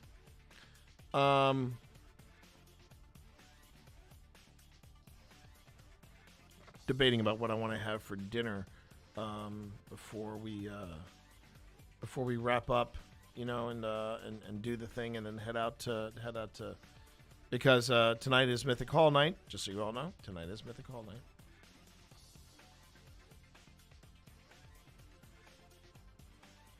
Okay.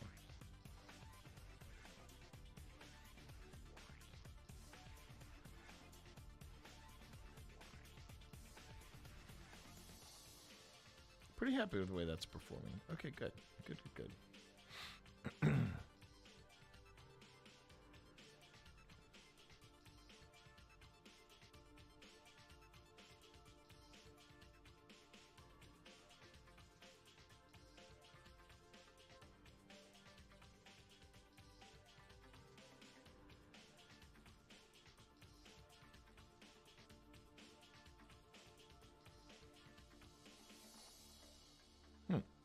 Okay. I hope everybody's having a good day. Happy weekend eve, yo. Happy weekend eve, everyone. I hope everybody is has been having a good week. It's been great, it's been great bringing you all this content. And tomorrow we are planning tomorrow a Fallout run again. That's part of the Friday Fun Run. I hope you enjoy it. And then we'll be back for more next week. But right now, everybody's back from the ads. Thank you very much for being here. So happy to have you here. You are watching the Grim Gazette a day late because, I usually do it on a Wednesday, but this time I decided to do it on Thursday. And we're about to take a look at this clip. Now, when we get to the debunking stuff, I usually go radio silent on that. So we go... We do that first. Hello? Okay, there we go. Perfect. And now let's take a look at this video. Here we go.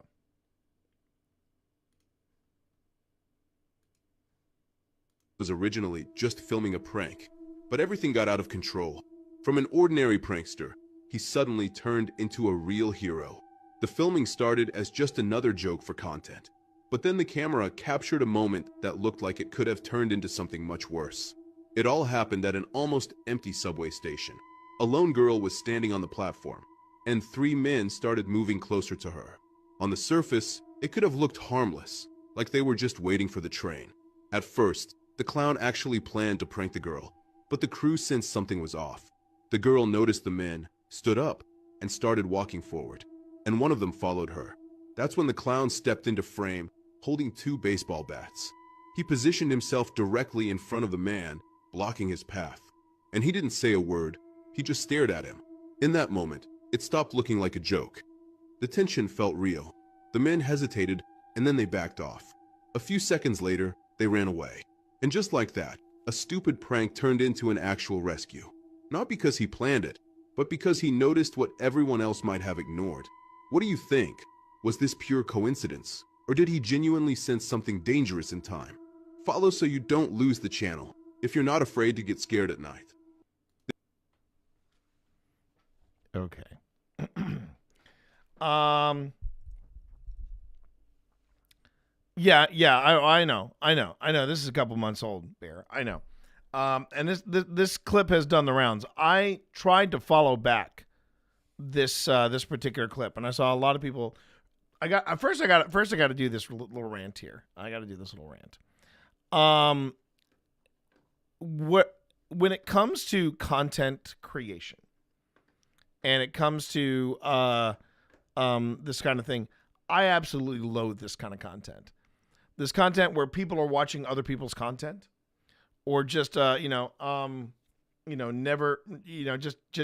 recycling viral content. Technically, I think I'm doing that right now. But I'm not sitting there trying to make it like I'm doing an entire channel based on odd content. What do you think? Follow the channel. That kind of crap. I've never been a fan of this kind of content. So, yeah.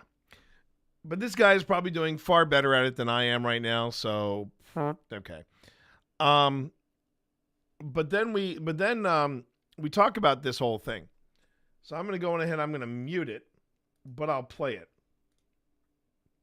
Okay. So the prank is this guy got dressed up like a clown. And the reason I believe this is all staged, this woman is not running. This woman stopped and turned around at the exact moment. This whole thing is staged. I'm not impressed with this. First off, I am not one for the whole prank style humor. I find that stuff absolutely vile. It is the lowest of low content. But as far as do I think that this was a happenstance or you know, what do I think? I think the whole thing is staged. I think the whole thing is staged. The other thing too that makes whoops. Oh crap. Mother effer. Where'd it go? Damn it. All right, hold on. Oh, I'm going farther back. Hang on.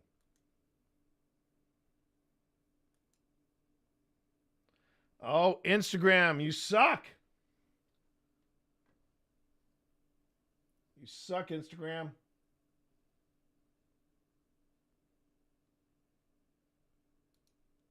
I really effing wish that, yeah. Yeah, there we go. Okay. I really wish that Zuckerberg would get his head out of his butt. Anyway, so yeah. First off, the first question I'm asking is, I get it. This girl has got 3 dudes. This girl's got 3 dudes, and there's a camera crew. There's a camera crew filming this whole thing. So that is also problematic in itself. But apparently 3 dudes are taking this guy on. Or basically are crowding in on this girl. Her choice is to move further down, and from what it looks like it's a tropical setting. So if it's a tropical setting, if they're like in the Asian Pacific, I kind of can understand what she's trying to do here. But I'm seeing her right here. I feel like that there is no exit here. I'm not sure what her plan or her exit strategy was, except for to make a break for it. But this whole thing just feels staged. The whole thing. And for this guy to make the bold notion of, oh, he was just going to prank her. There's also something dangerous about doing that, particularly to a woman. And if they're in the United States, a woman in the States, this guy doesn't know if she could be armed. And when I say armed, I'm not just talking about guns. I'm talking about pepper spray or something like that. Plus, if all this stuff is being filmed, if she incapacitates him with pepper spray and the cops show up, yeah, that's going to be like, oh, we're just pranking. Derp, derp, derp. So there's that. There's that aspect of it. I'm trying to figure out what her exit strategy is.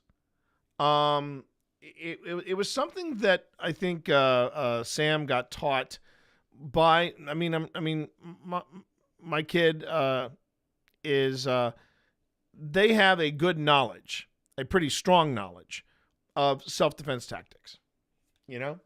And I'm not saying that this girl is or isn't, but you have no idea what somebody is, if somebody is trained in any kind of self-defense.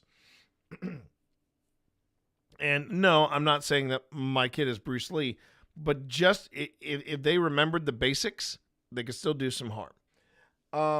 But the one thing that you learn in self-defense classes is, if you're in a public setting like this, you always look for outs. So I don't know if she saw an out over here, and also if this is being filmed by by this many angles. Right now, this is angle 1. This is angle 1. And this is angle 2. So there are at least 2 of these cameras / cameramen / crew that are, they're filming it from 2 different angles. So yeah, I have a feeling if this was usually prank videos, they usually are 1 or 2, and that's fine. But I'm thinking this whole thing is staged within an inch of its life. Because she turns around, he comes out, and he does his grand reveal, and he's got 2 baseball bats. There's 3 of them. And if they're looking to jump this girl, I'm assuming they've got to have weapons of some kind. And she's sticking around. That's the bigger problem. She's sticking around. So you're telling me that you're going to trust the guy dressed like a clown with the 2 baseball bats? Really? I don't think it's a prank turn good deed of the day. I think the whole thing is staged. And the thing is that I tried to find any kind of follow up to this, because there was none. There was no, I'm the guy in the viral video of rescuing the girl, and we're the film crew. I'm sorry, this film crew. If this film crew really were pranksters, and they did something like Noble, they'd milk that sucker. They'd milk that sucker for everything it was worth. She was hoping as a bear under the mask. That's a possibility right there. That's a distinct possibility. I would agree. But no, I'm just feeling like it just feels a little too convenient. And the fact that there was no follow up on this whatsoever.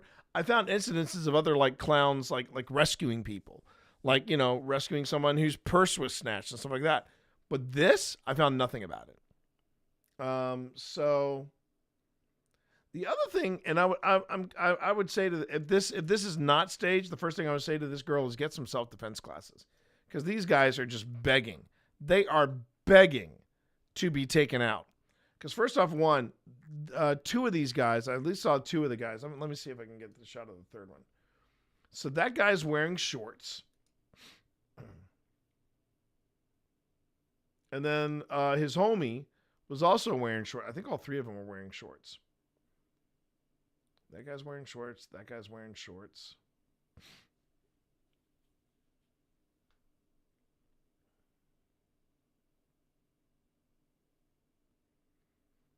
So he's in shorts. He's in shorts.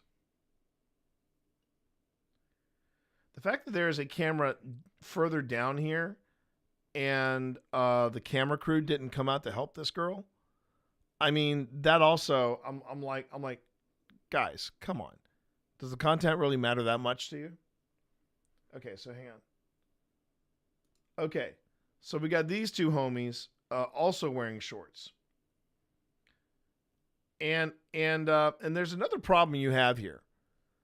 So these 2 homies are at the far end. They could presumably bum rush him if they wanted to, and just try to avoid. You know, there's 3 of them, 1 of him. That's first thing. But the other thing I'm noticing too is if they are trying to corner the girl, why are these 2 hanging back so far back? Either A, these guys are criminal masterminds, like the guy that tried to, you know, get into Dragonfire Games, and kind of wait for her to be, to come where they're at. But they're kind of leaving him in the lurch. And all she has to do, I mean, all 3 of these guys, their legs are exposed.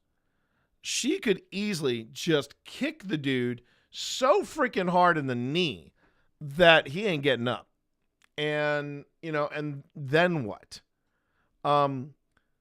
If both of these guys came running for her, if she's heading down there, she's got plenty of options. And of course, when the clown came out, I'm surprised these homies didn't sprint up to him and go, whoa, whoa, whoa, whoa, whoa. Yo. Bozo. Let's take a few steps back, right? Let's take a few steps back. But all this just feels very performative. And so I am so that's what I would say. This is just it's not working for me. All right. So let's see what happens when we do some paranormal. We take a look at some more paranormal stuff. This is Nuke's Top 5. Low-hanging fruit. Sometimes they surprise me. and I'm going on ahead and I'm working through the scariest real videos of the past 10 years. And I think I'm down to the last 5 here. So let's take a look at what Nuke's Top 5 has for me to take a look at and see if we can either A, find a gem, or B, get into the analytical mind of things. Oh, wait, I almost forgot. Chat. There was one more thing that I wanted to look at. I almost forgot, chat. I almost forgot.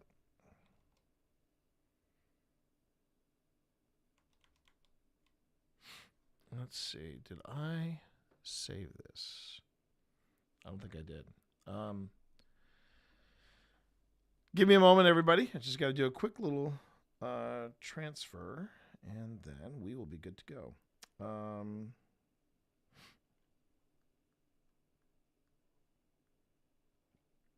Where are you? There you are. Okay. We go to...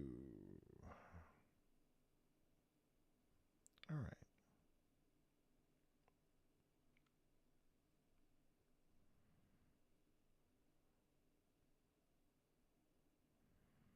Okay, so I've got the image saved. Now I just got to get it onto this computer.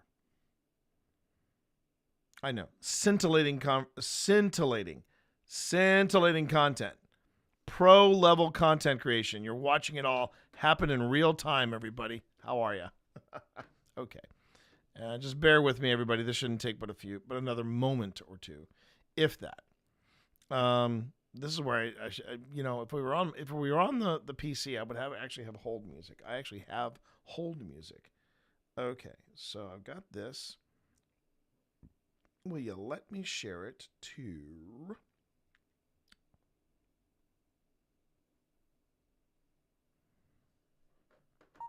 There you go. There was one more thing I wanted to show you all. And I'm going to actually open it up in Photoshop, and we're going to take a look at it. And I'm going to quickly go through. Let me see if I can find...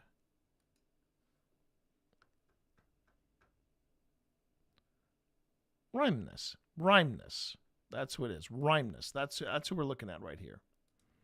I don't know which one he is in this photograph. Oh, it's a tiny photo. It's a T90 photograph. Oh,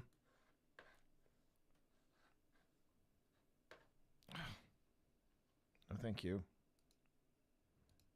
All right. First, let me do this. I need to reduce this. And then I'm going to bring Photoshop over.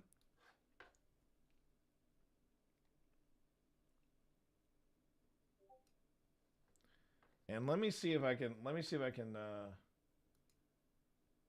what's the image quality on this? It is not good. First off, yes, it is not good. But this is a scan of a photograph that was sent to me by Rymnus. Now, if you do not know Rymnus, you might recognize RYMNAS, Rymnus. He is new to our channel here.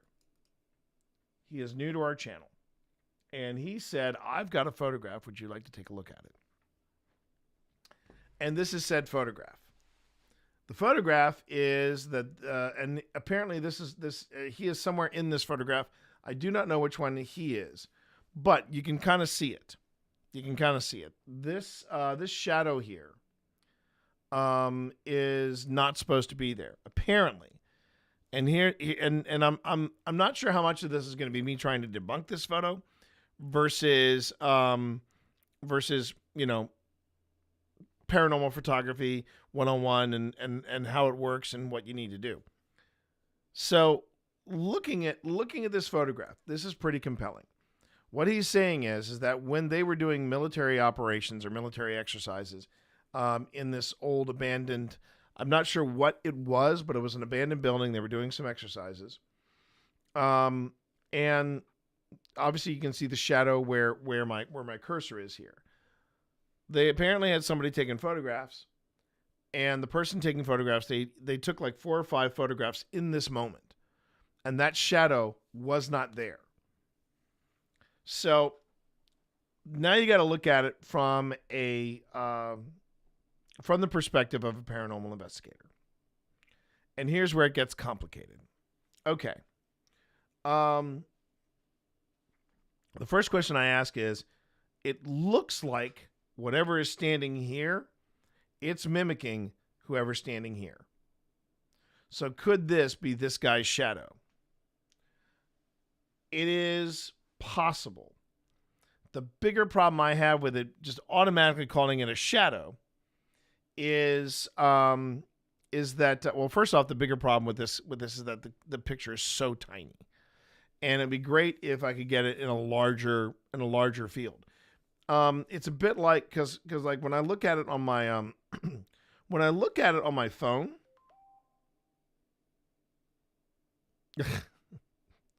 Yeah, welcome to the wonderful world of banking. When I look at it on my phone, it's actually not bad. You know, when I look at it on my phone, the resolution is not too shabby, right?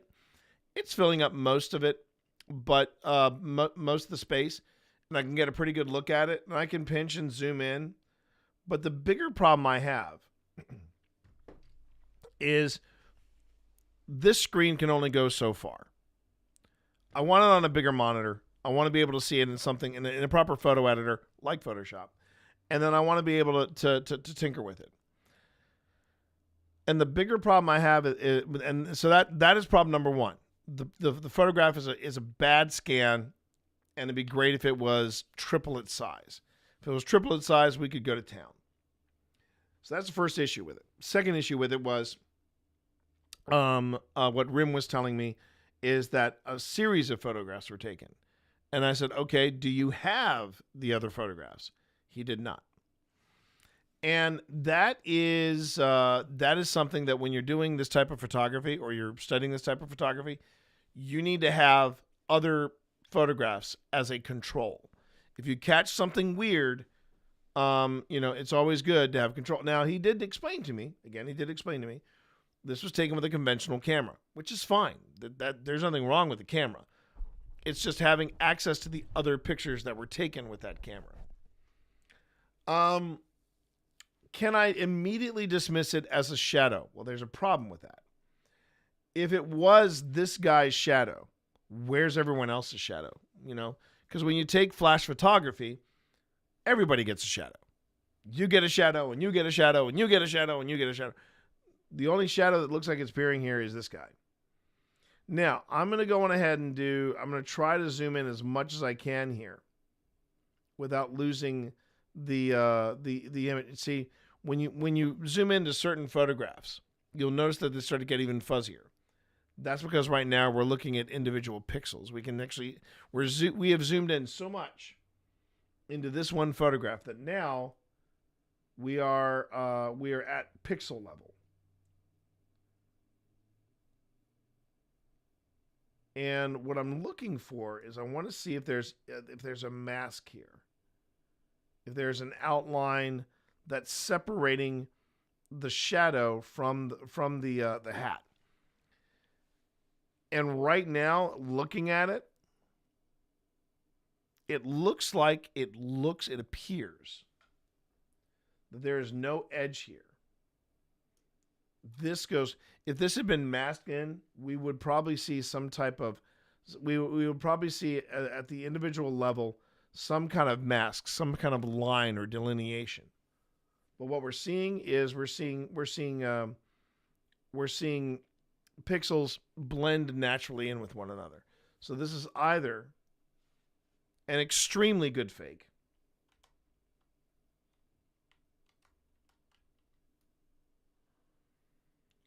it is either an extremely good fake, or or it's something paranormal. But am I ready to say for definitively that it's paranormal? Not really. And part of the reason why is because I would like to see other photographs from this angle and from this place, because we got nothing to put it up against. Absolutely nothing to put it against. And that is problematic. This is why when I talk about redundancy, when I talk about having multiple recorders and devices, recording devices, whether it's audio or video, it is better that you have multiple devices, because then you can go back and say, well, I caught it on this, and I caught it on this, and I caught it on this. And you know, retrospect is always about that. But what could have been done in this situation is that someone could have taken multiple photographs. And with multiple photographs, if you've got multiple photographs and, you know, you're not seeing anything, what the hell is that? You're not seeing anything. That's a bit more convincing. And the more I look at it, the creepier it gets. But I'm not necessarily seeing a demarcation line here. I mean, there is some dark. There is a black line I'm seeing here, but that could, again, the problem is that the texture of this guy's hat, the camouflage of it is very hard to see whether or not someone has fussed with this or not. Older photographs are very hard to debunk. Well, not hard. Let me phrase that. They're easy to futz with. Older photographs are easy to futz with because you're dealing with low resolution of cameras and time photography and all this stuff. It goes back to something I was saying earlier about when people catch orbs on things like Polaroid one steps. Everybody talks about that. But what they don't talk about is, well, how does the Polaroid one step work anyway? And remember, it's basically when there's all these chemicals that are in the Polaroid picture that you're pulling out. Oh, here's a good example right here. And there's a cover that's on it. When it comes out, the cover stays on it to protect the exposure, and then you just and then it comes out, right? And then it comes out. But where you see where the photograph is, the actual photograph, there are a lot of chemicals in there. And if the mix is off, you're going to get blotches and splotches and all kinds of weird things. So that's kind of the same photography that we're dealing with here. And yeah, it's this is difficult. I'm not going to say to Rim, I think this is a fake. I'm not going to say that to him. I am going to say I can't, with a clean conscience and finality, say it's one thing or the other. Because, first off, I don't want to show this to other people. That's the first thing. Secondly, I have no other images to put against it. It's you know, this to me is the photograph version. It's the photograph version of literally the best EVP I've ever caught.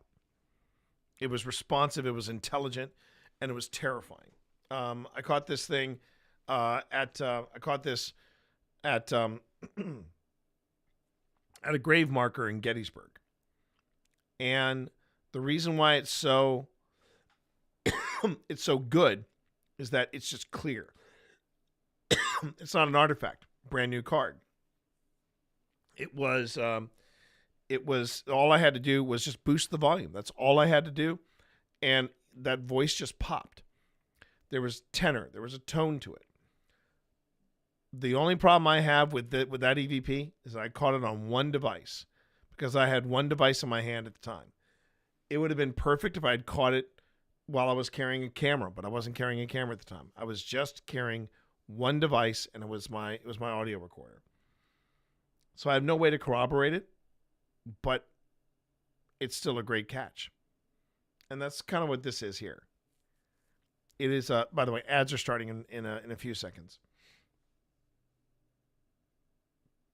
So yeah, that's what I have to say about it. Rim, if you're catching this in replay, I don't think it's fake, but I can't verify it either. Okay.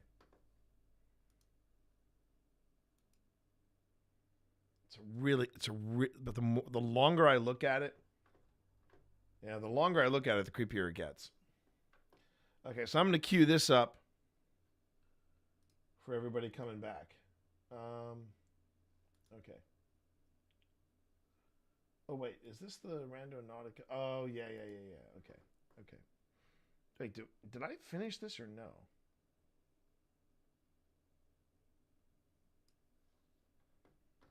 I'm trying to remember if I finished this.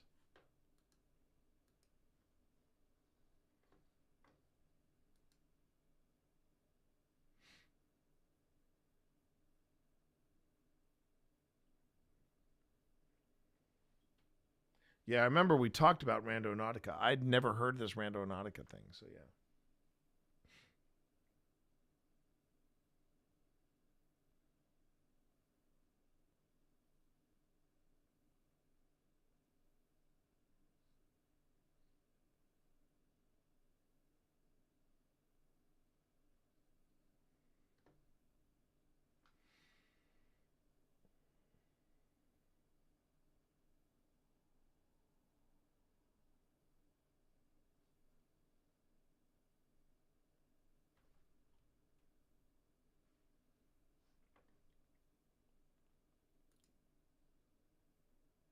Oh, yeah. I did finish this. Video. Okay. I need to find more video to look at then. So, has Nuke posted anything of late?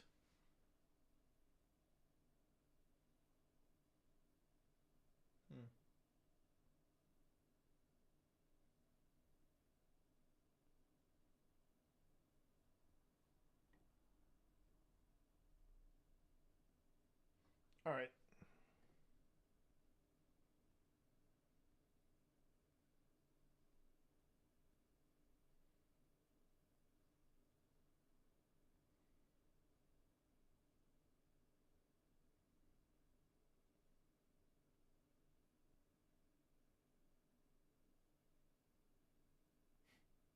$10 years ago. Welcome back, everybody. I'm looking. You know what? Let's go with. Let's see what was scary 5 years ago. All right.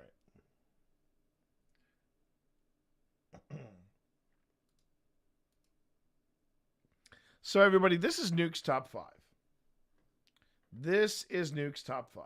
And this is what I call the lowest of lowest hanging fruit.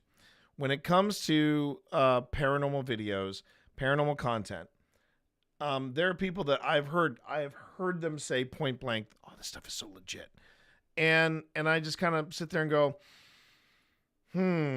because I have seen on Nuke's top 5 when they talk about scary videos, the stuff that they are claiming is paranormal are actually homemade movies. Straight up homemade movies, and it sucks. But what I tend to do is I tend to look at these types of videos as training.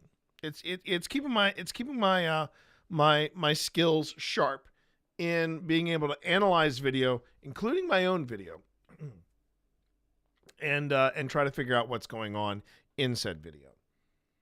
So I'm not the hugest fan of them. I will say sometimes they have caught things and done things that make me go, that one is genuinely curious. That one makes me genuinely curious. So let's talk a little bit about what these videos are and how they're done, or let's see if he stumps me. So first one, we're not going to watch all 20. We're just going to watch 5, and then that'll be it. Okay, here we go. YouTube user Veronica Shannon says that she has been experiencing a terrifying haunting in her apartment. Right now, it just sounds like the guy who does Nuke's top 5. Sounds like he is. Well, first off, thank you, Auto Knight, for the follow. Certainly do appreciate it. Thank you so much.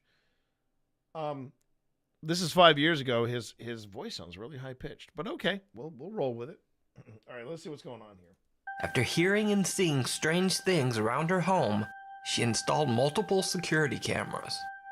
Things start out simply enough. Her cameras pick up some strange light anomalies, and those are not strange light anomalies. Those are bugs.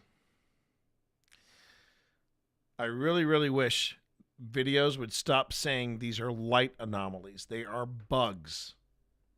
And also, something that, you know what? I'm getting ahead of myself.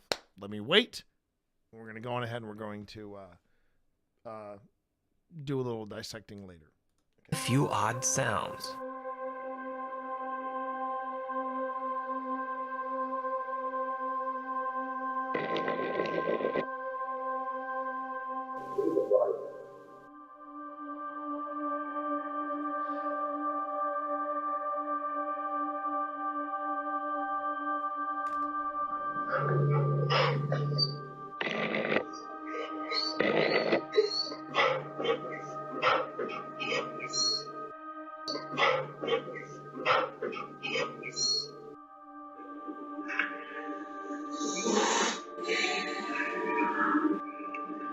But then, seemingly after Veronica starts paying more attention to the bizarre incidents and telling friends about them, things get a bit more intense.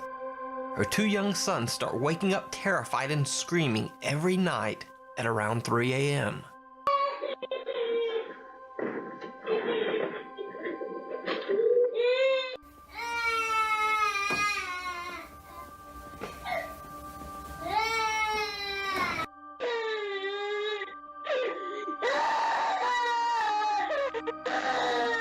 And things get even weirder.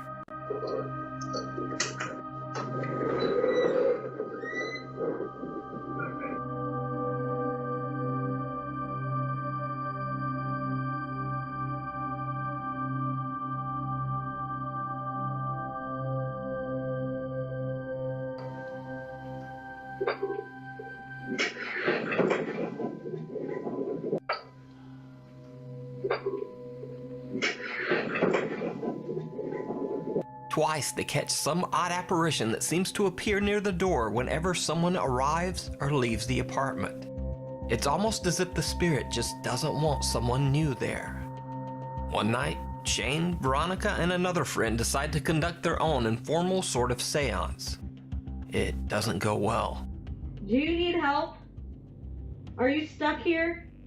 Move the camera if you need help. Oh my god. Oh my. Are you in the boys' room? Shut up, Ruby.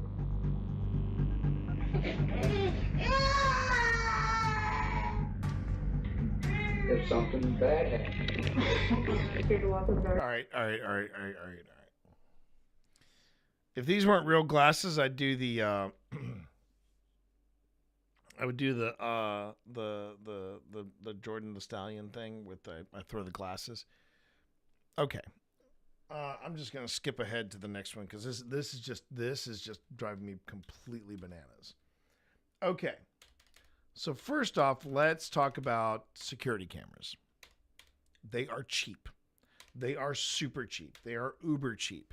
And if you talk to anybody in the paranormal, they will tell you do not use them for infrared or low light cameras.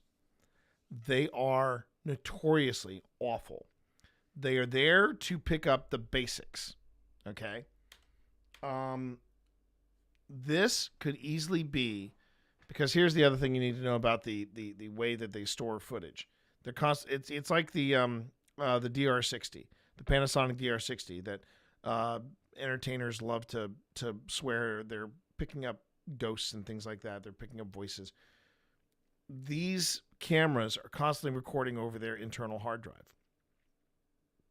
So they develop video artifacts. These could be people that were leaving earlier that afternoon and they're just showing up because the disc is being recorded over and over again. So that's the first problem I have with them saying that they're, if you are experiencing weird stuff, don't get security cameras. Get legit cameras. Set them up. Secondly, the kids. Okay? You know what? They're kids. They are kids. I got very lucky. Sam is a is a very sound sleeper. But now that didn't mean when they were that age that there weren't issues, you know? Sometimes they'd get up at 2 a.m., 3 a.m. And some kids have night terrors. Some kids have straight up nightmares, straight up bad dreams. That's not paranormal. That is not paranormal. Let's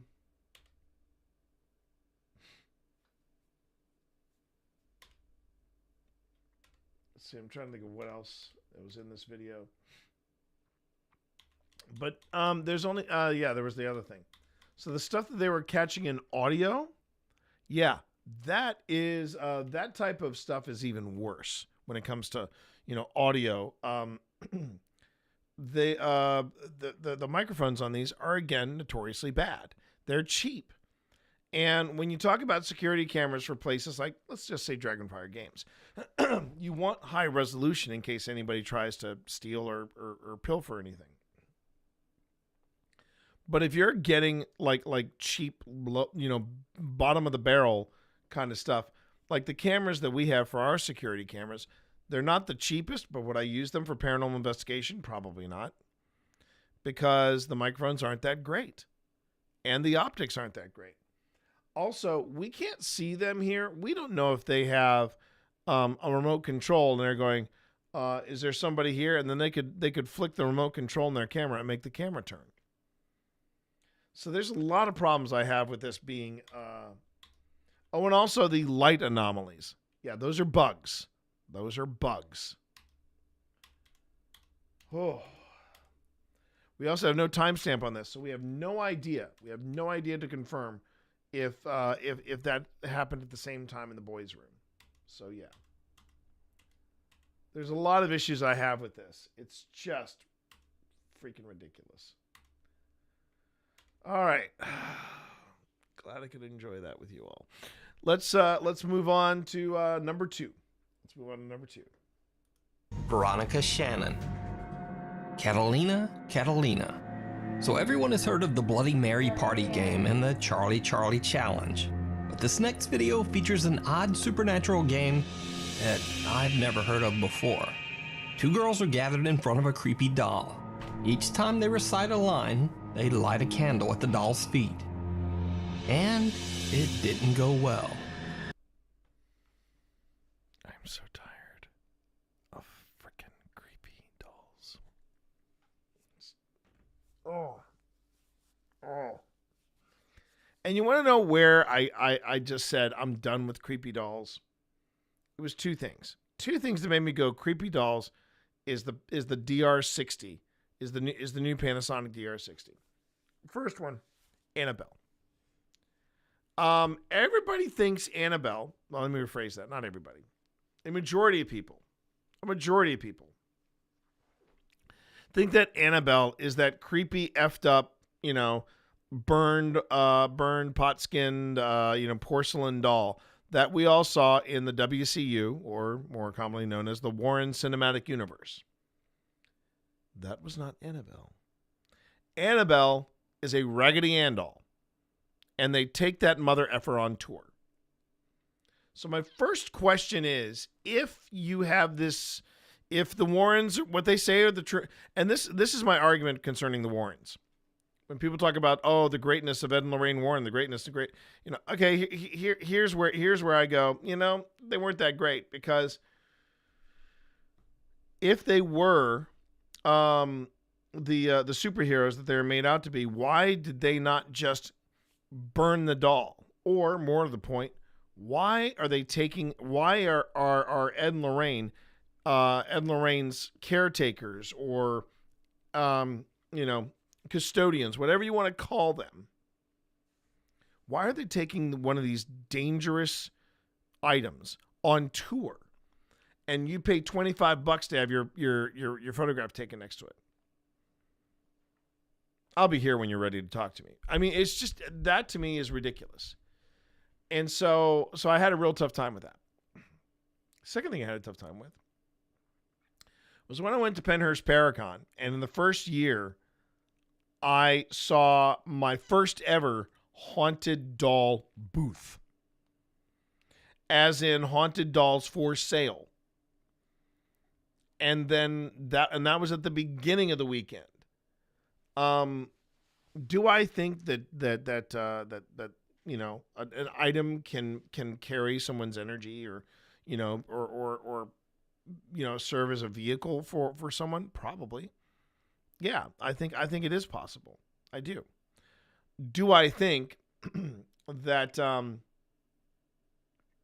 that if I had discovered that these creepy dolls were actually haunted, I would collect as many as I can and then resell them on eBay? No. Because that is it's just so many things that are wrong with it. And yeah, I have a real tough time with the whole creepy doll / haunted doll thing. And the last time I went to Penhurst Paracon, it wasn't just one haunted doll booth. There were multiple. And they were going for a pretty penny. And people were buying them up, going, good. You know, it just, I have a tough time with that. Okay, let's see if I can make it through this. Okay.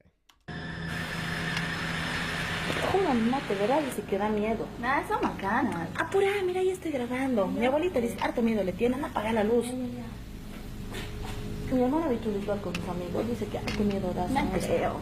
¿Verdad? Vas a ver. Apura, prende la vela, prende la vela. Ya. 1, 2, 3. Catalina, Catalina, vuelve a la vida. Lo que el diablo te da, el diablo te quita. I've never heard of this either. I've never heard of this either. Okay. Catalina, Catalina, vuelve a la vida. Lo que el diablo te da, el diablo te quita. First off, having open flames near this doll, and that doll's got all those frills, I'd be worried about that thing catching fire.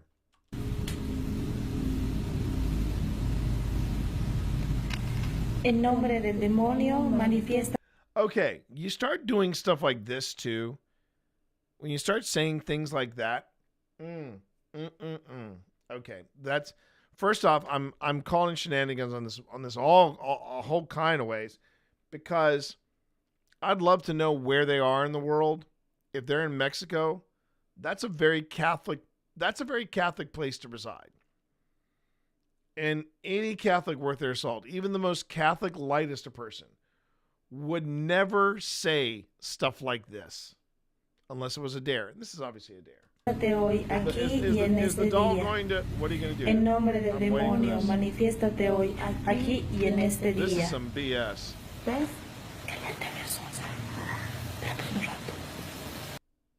I'm waiting for this doll to go. The F you say? What you want? What you want?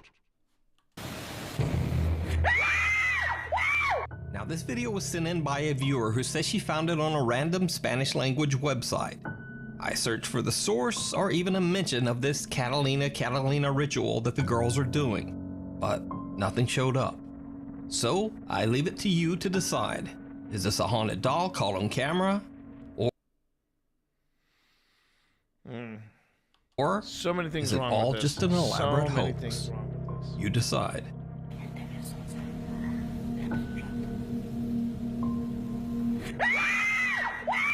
True. Could somebody rig a doll to do that? Yes. It'd be easier to rig a doll to do that. But the thing that I was really, when you start, so I don't mind. Now this is going to sound, I have been very, very much, locked in when it comes to trying to apply science and trying to apply logic to a lot of the stuff that's happening to us at these supposedly haunted locations. But I also go back to a dream that my wife had, which I thought was rather timely. I was upset at the time, but then looking back on it, I told her, you know what? That was a good call. That was a good call you made. And what it was, we were at a location that was going to encourage us to do some paranormal investigations. And I thought, okay, cool. I was excited. Pip was excited. There were going to be some folks that we were at this retreat with. It was a writers' retreat, and they were thinking about joining us as well. If we woke them up at a X amount of time. But we were going to try this place out, and it was in Wilmington, North Carolina, which is a pretty haunted place. A lot of bad juju happened in Wilmington, North Carolina. That is also where the USS North Carolina is located as well. So what happened was we woke up at around 2 o'clock, and I was getting the stuff out. I was getting gear out, and Pip said, "I don't feel comfortable doing this." And I was kind of shocked when she said it, because we were talking about it, throughout. And I said, "What are you talking? Come on, let's do this." And she said, "T, I don't have Aunt Ruth with me."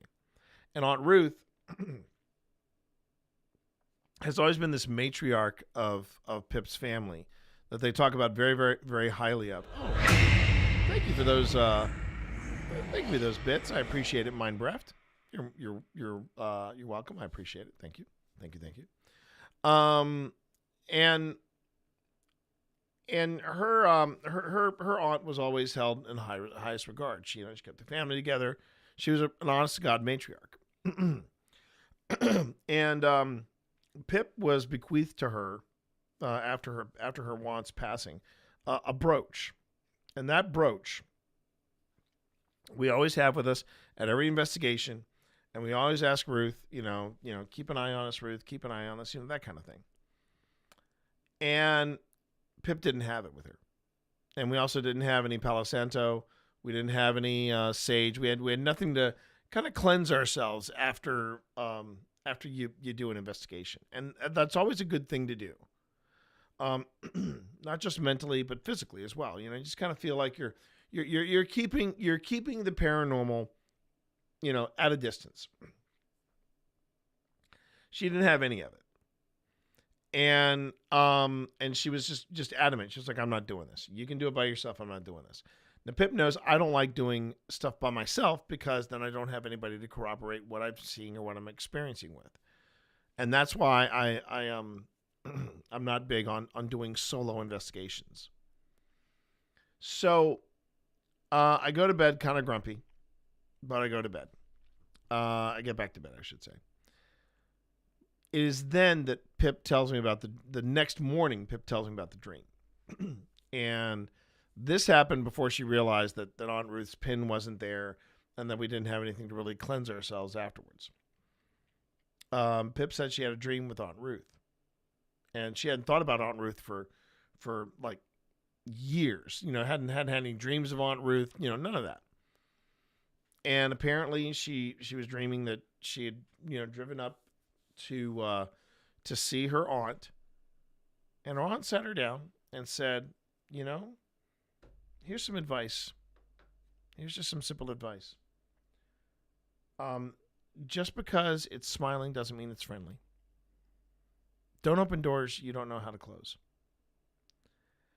And since then, whenever we go somewhere, Pip always has Aunt Ruth, and I always say, "Thanks for closing the door, Aunt Ruth." And Pip always says, "Close the door." And she has everybody in the party, everybody in our group touch the brooch, and we say, "Thanks, Aunt Ruth," and we close the door.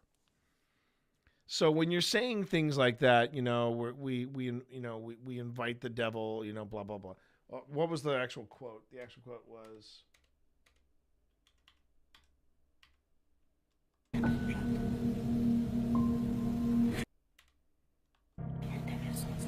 no. It was really a stupid thing to say, I think. Here it is. In the name of the devil, when you say stuff like that and you're lighting candles, that just tells me you really are a putz, because you are tempting things that, whether you believe in it or not, you are actually, more or less painting a bullseye on you. But is it easy enough to rig a doll to move? Yeah, you could do that. We have no idea if these girls have boyfriends that are into mechanics, but again, it's for the lulz, it's for the clicks, it's for the likes, that kind of thing. Man, this is tougher than I thought. It's been a while since I've done these types of things. All right, let's hit this. Truth and consequences. This next clip was sent in by Nuke's Top 5 viewer Sarah Baranski. Now, this video is shrouded in a bit of mystery in that I just can't seem to find the original video. And Sarah, who submitted the video, says that she's also searched all over for the original clip with no luck. So, the story goes that apparently the woman in the video was working the overnight cleaning shift in an old empty house. She claimed that she regularly experienced absolutely terrifying paranormal encounters during her nightly shift. But no one believed her. So, one night after being challenged by her friends, she went to the house, left off all the lights, and live streamed the whole thing to her friends on Snapchat. Right, I'm gonna go open this door now. All right. First problem I have with this. She's got all these terrifying things happening. Why is she there by herself? And she said, I'm doing this with the lights off.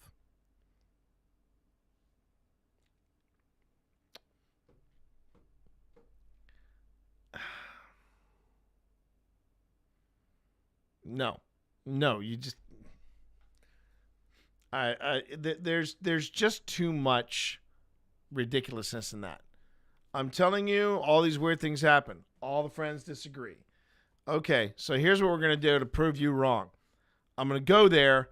All the lights are off. I'm live streaming it on Snapchat. You know, Snapchat, the platform that takes your videos, then you can't necessarily download them.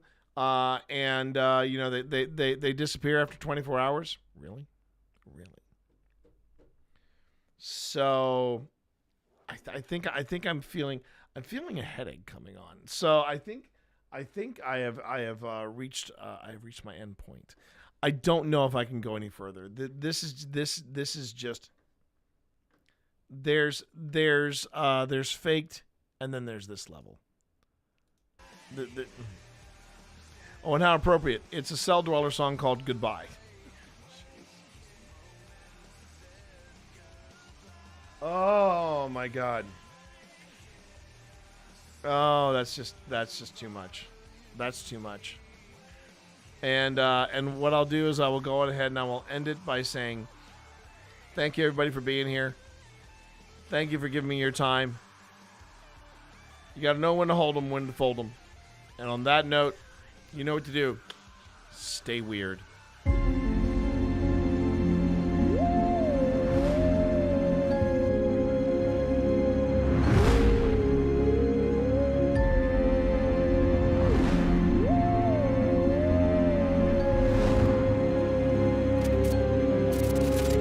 And we are back. And we are back, everybody. I mean, you have to know when to tap out. You just have to know when to tap out. And I feel like I have let you down, because usually I can make through 5 of Nuke's Top 5 before I can say, you know, that does it. But I'm sorry, that is stupid as hell. That is stupid as hell. I'm gonna prove to you all that weird things happen to me while I clean this house. So you know what I'm gonna do? I'm gonna go in there, turn the lights off, stream it on Snapchat, and I'll show you.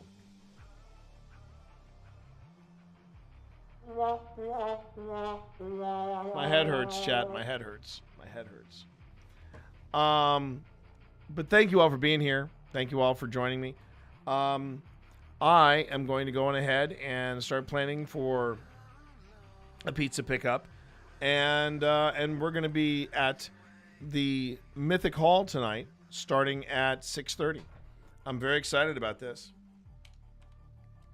For those of you who do or do not know, yes,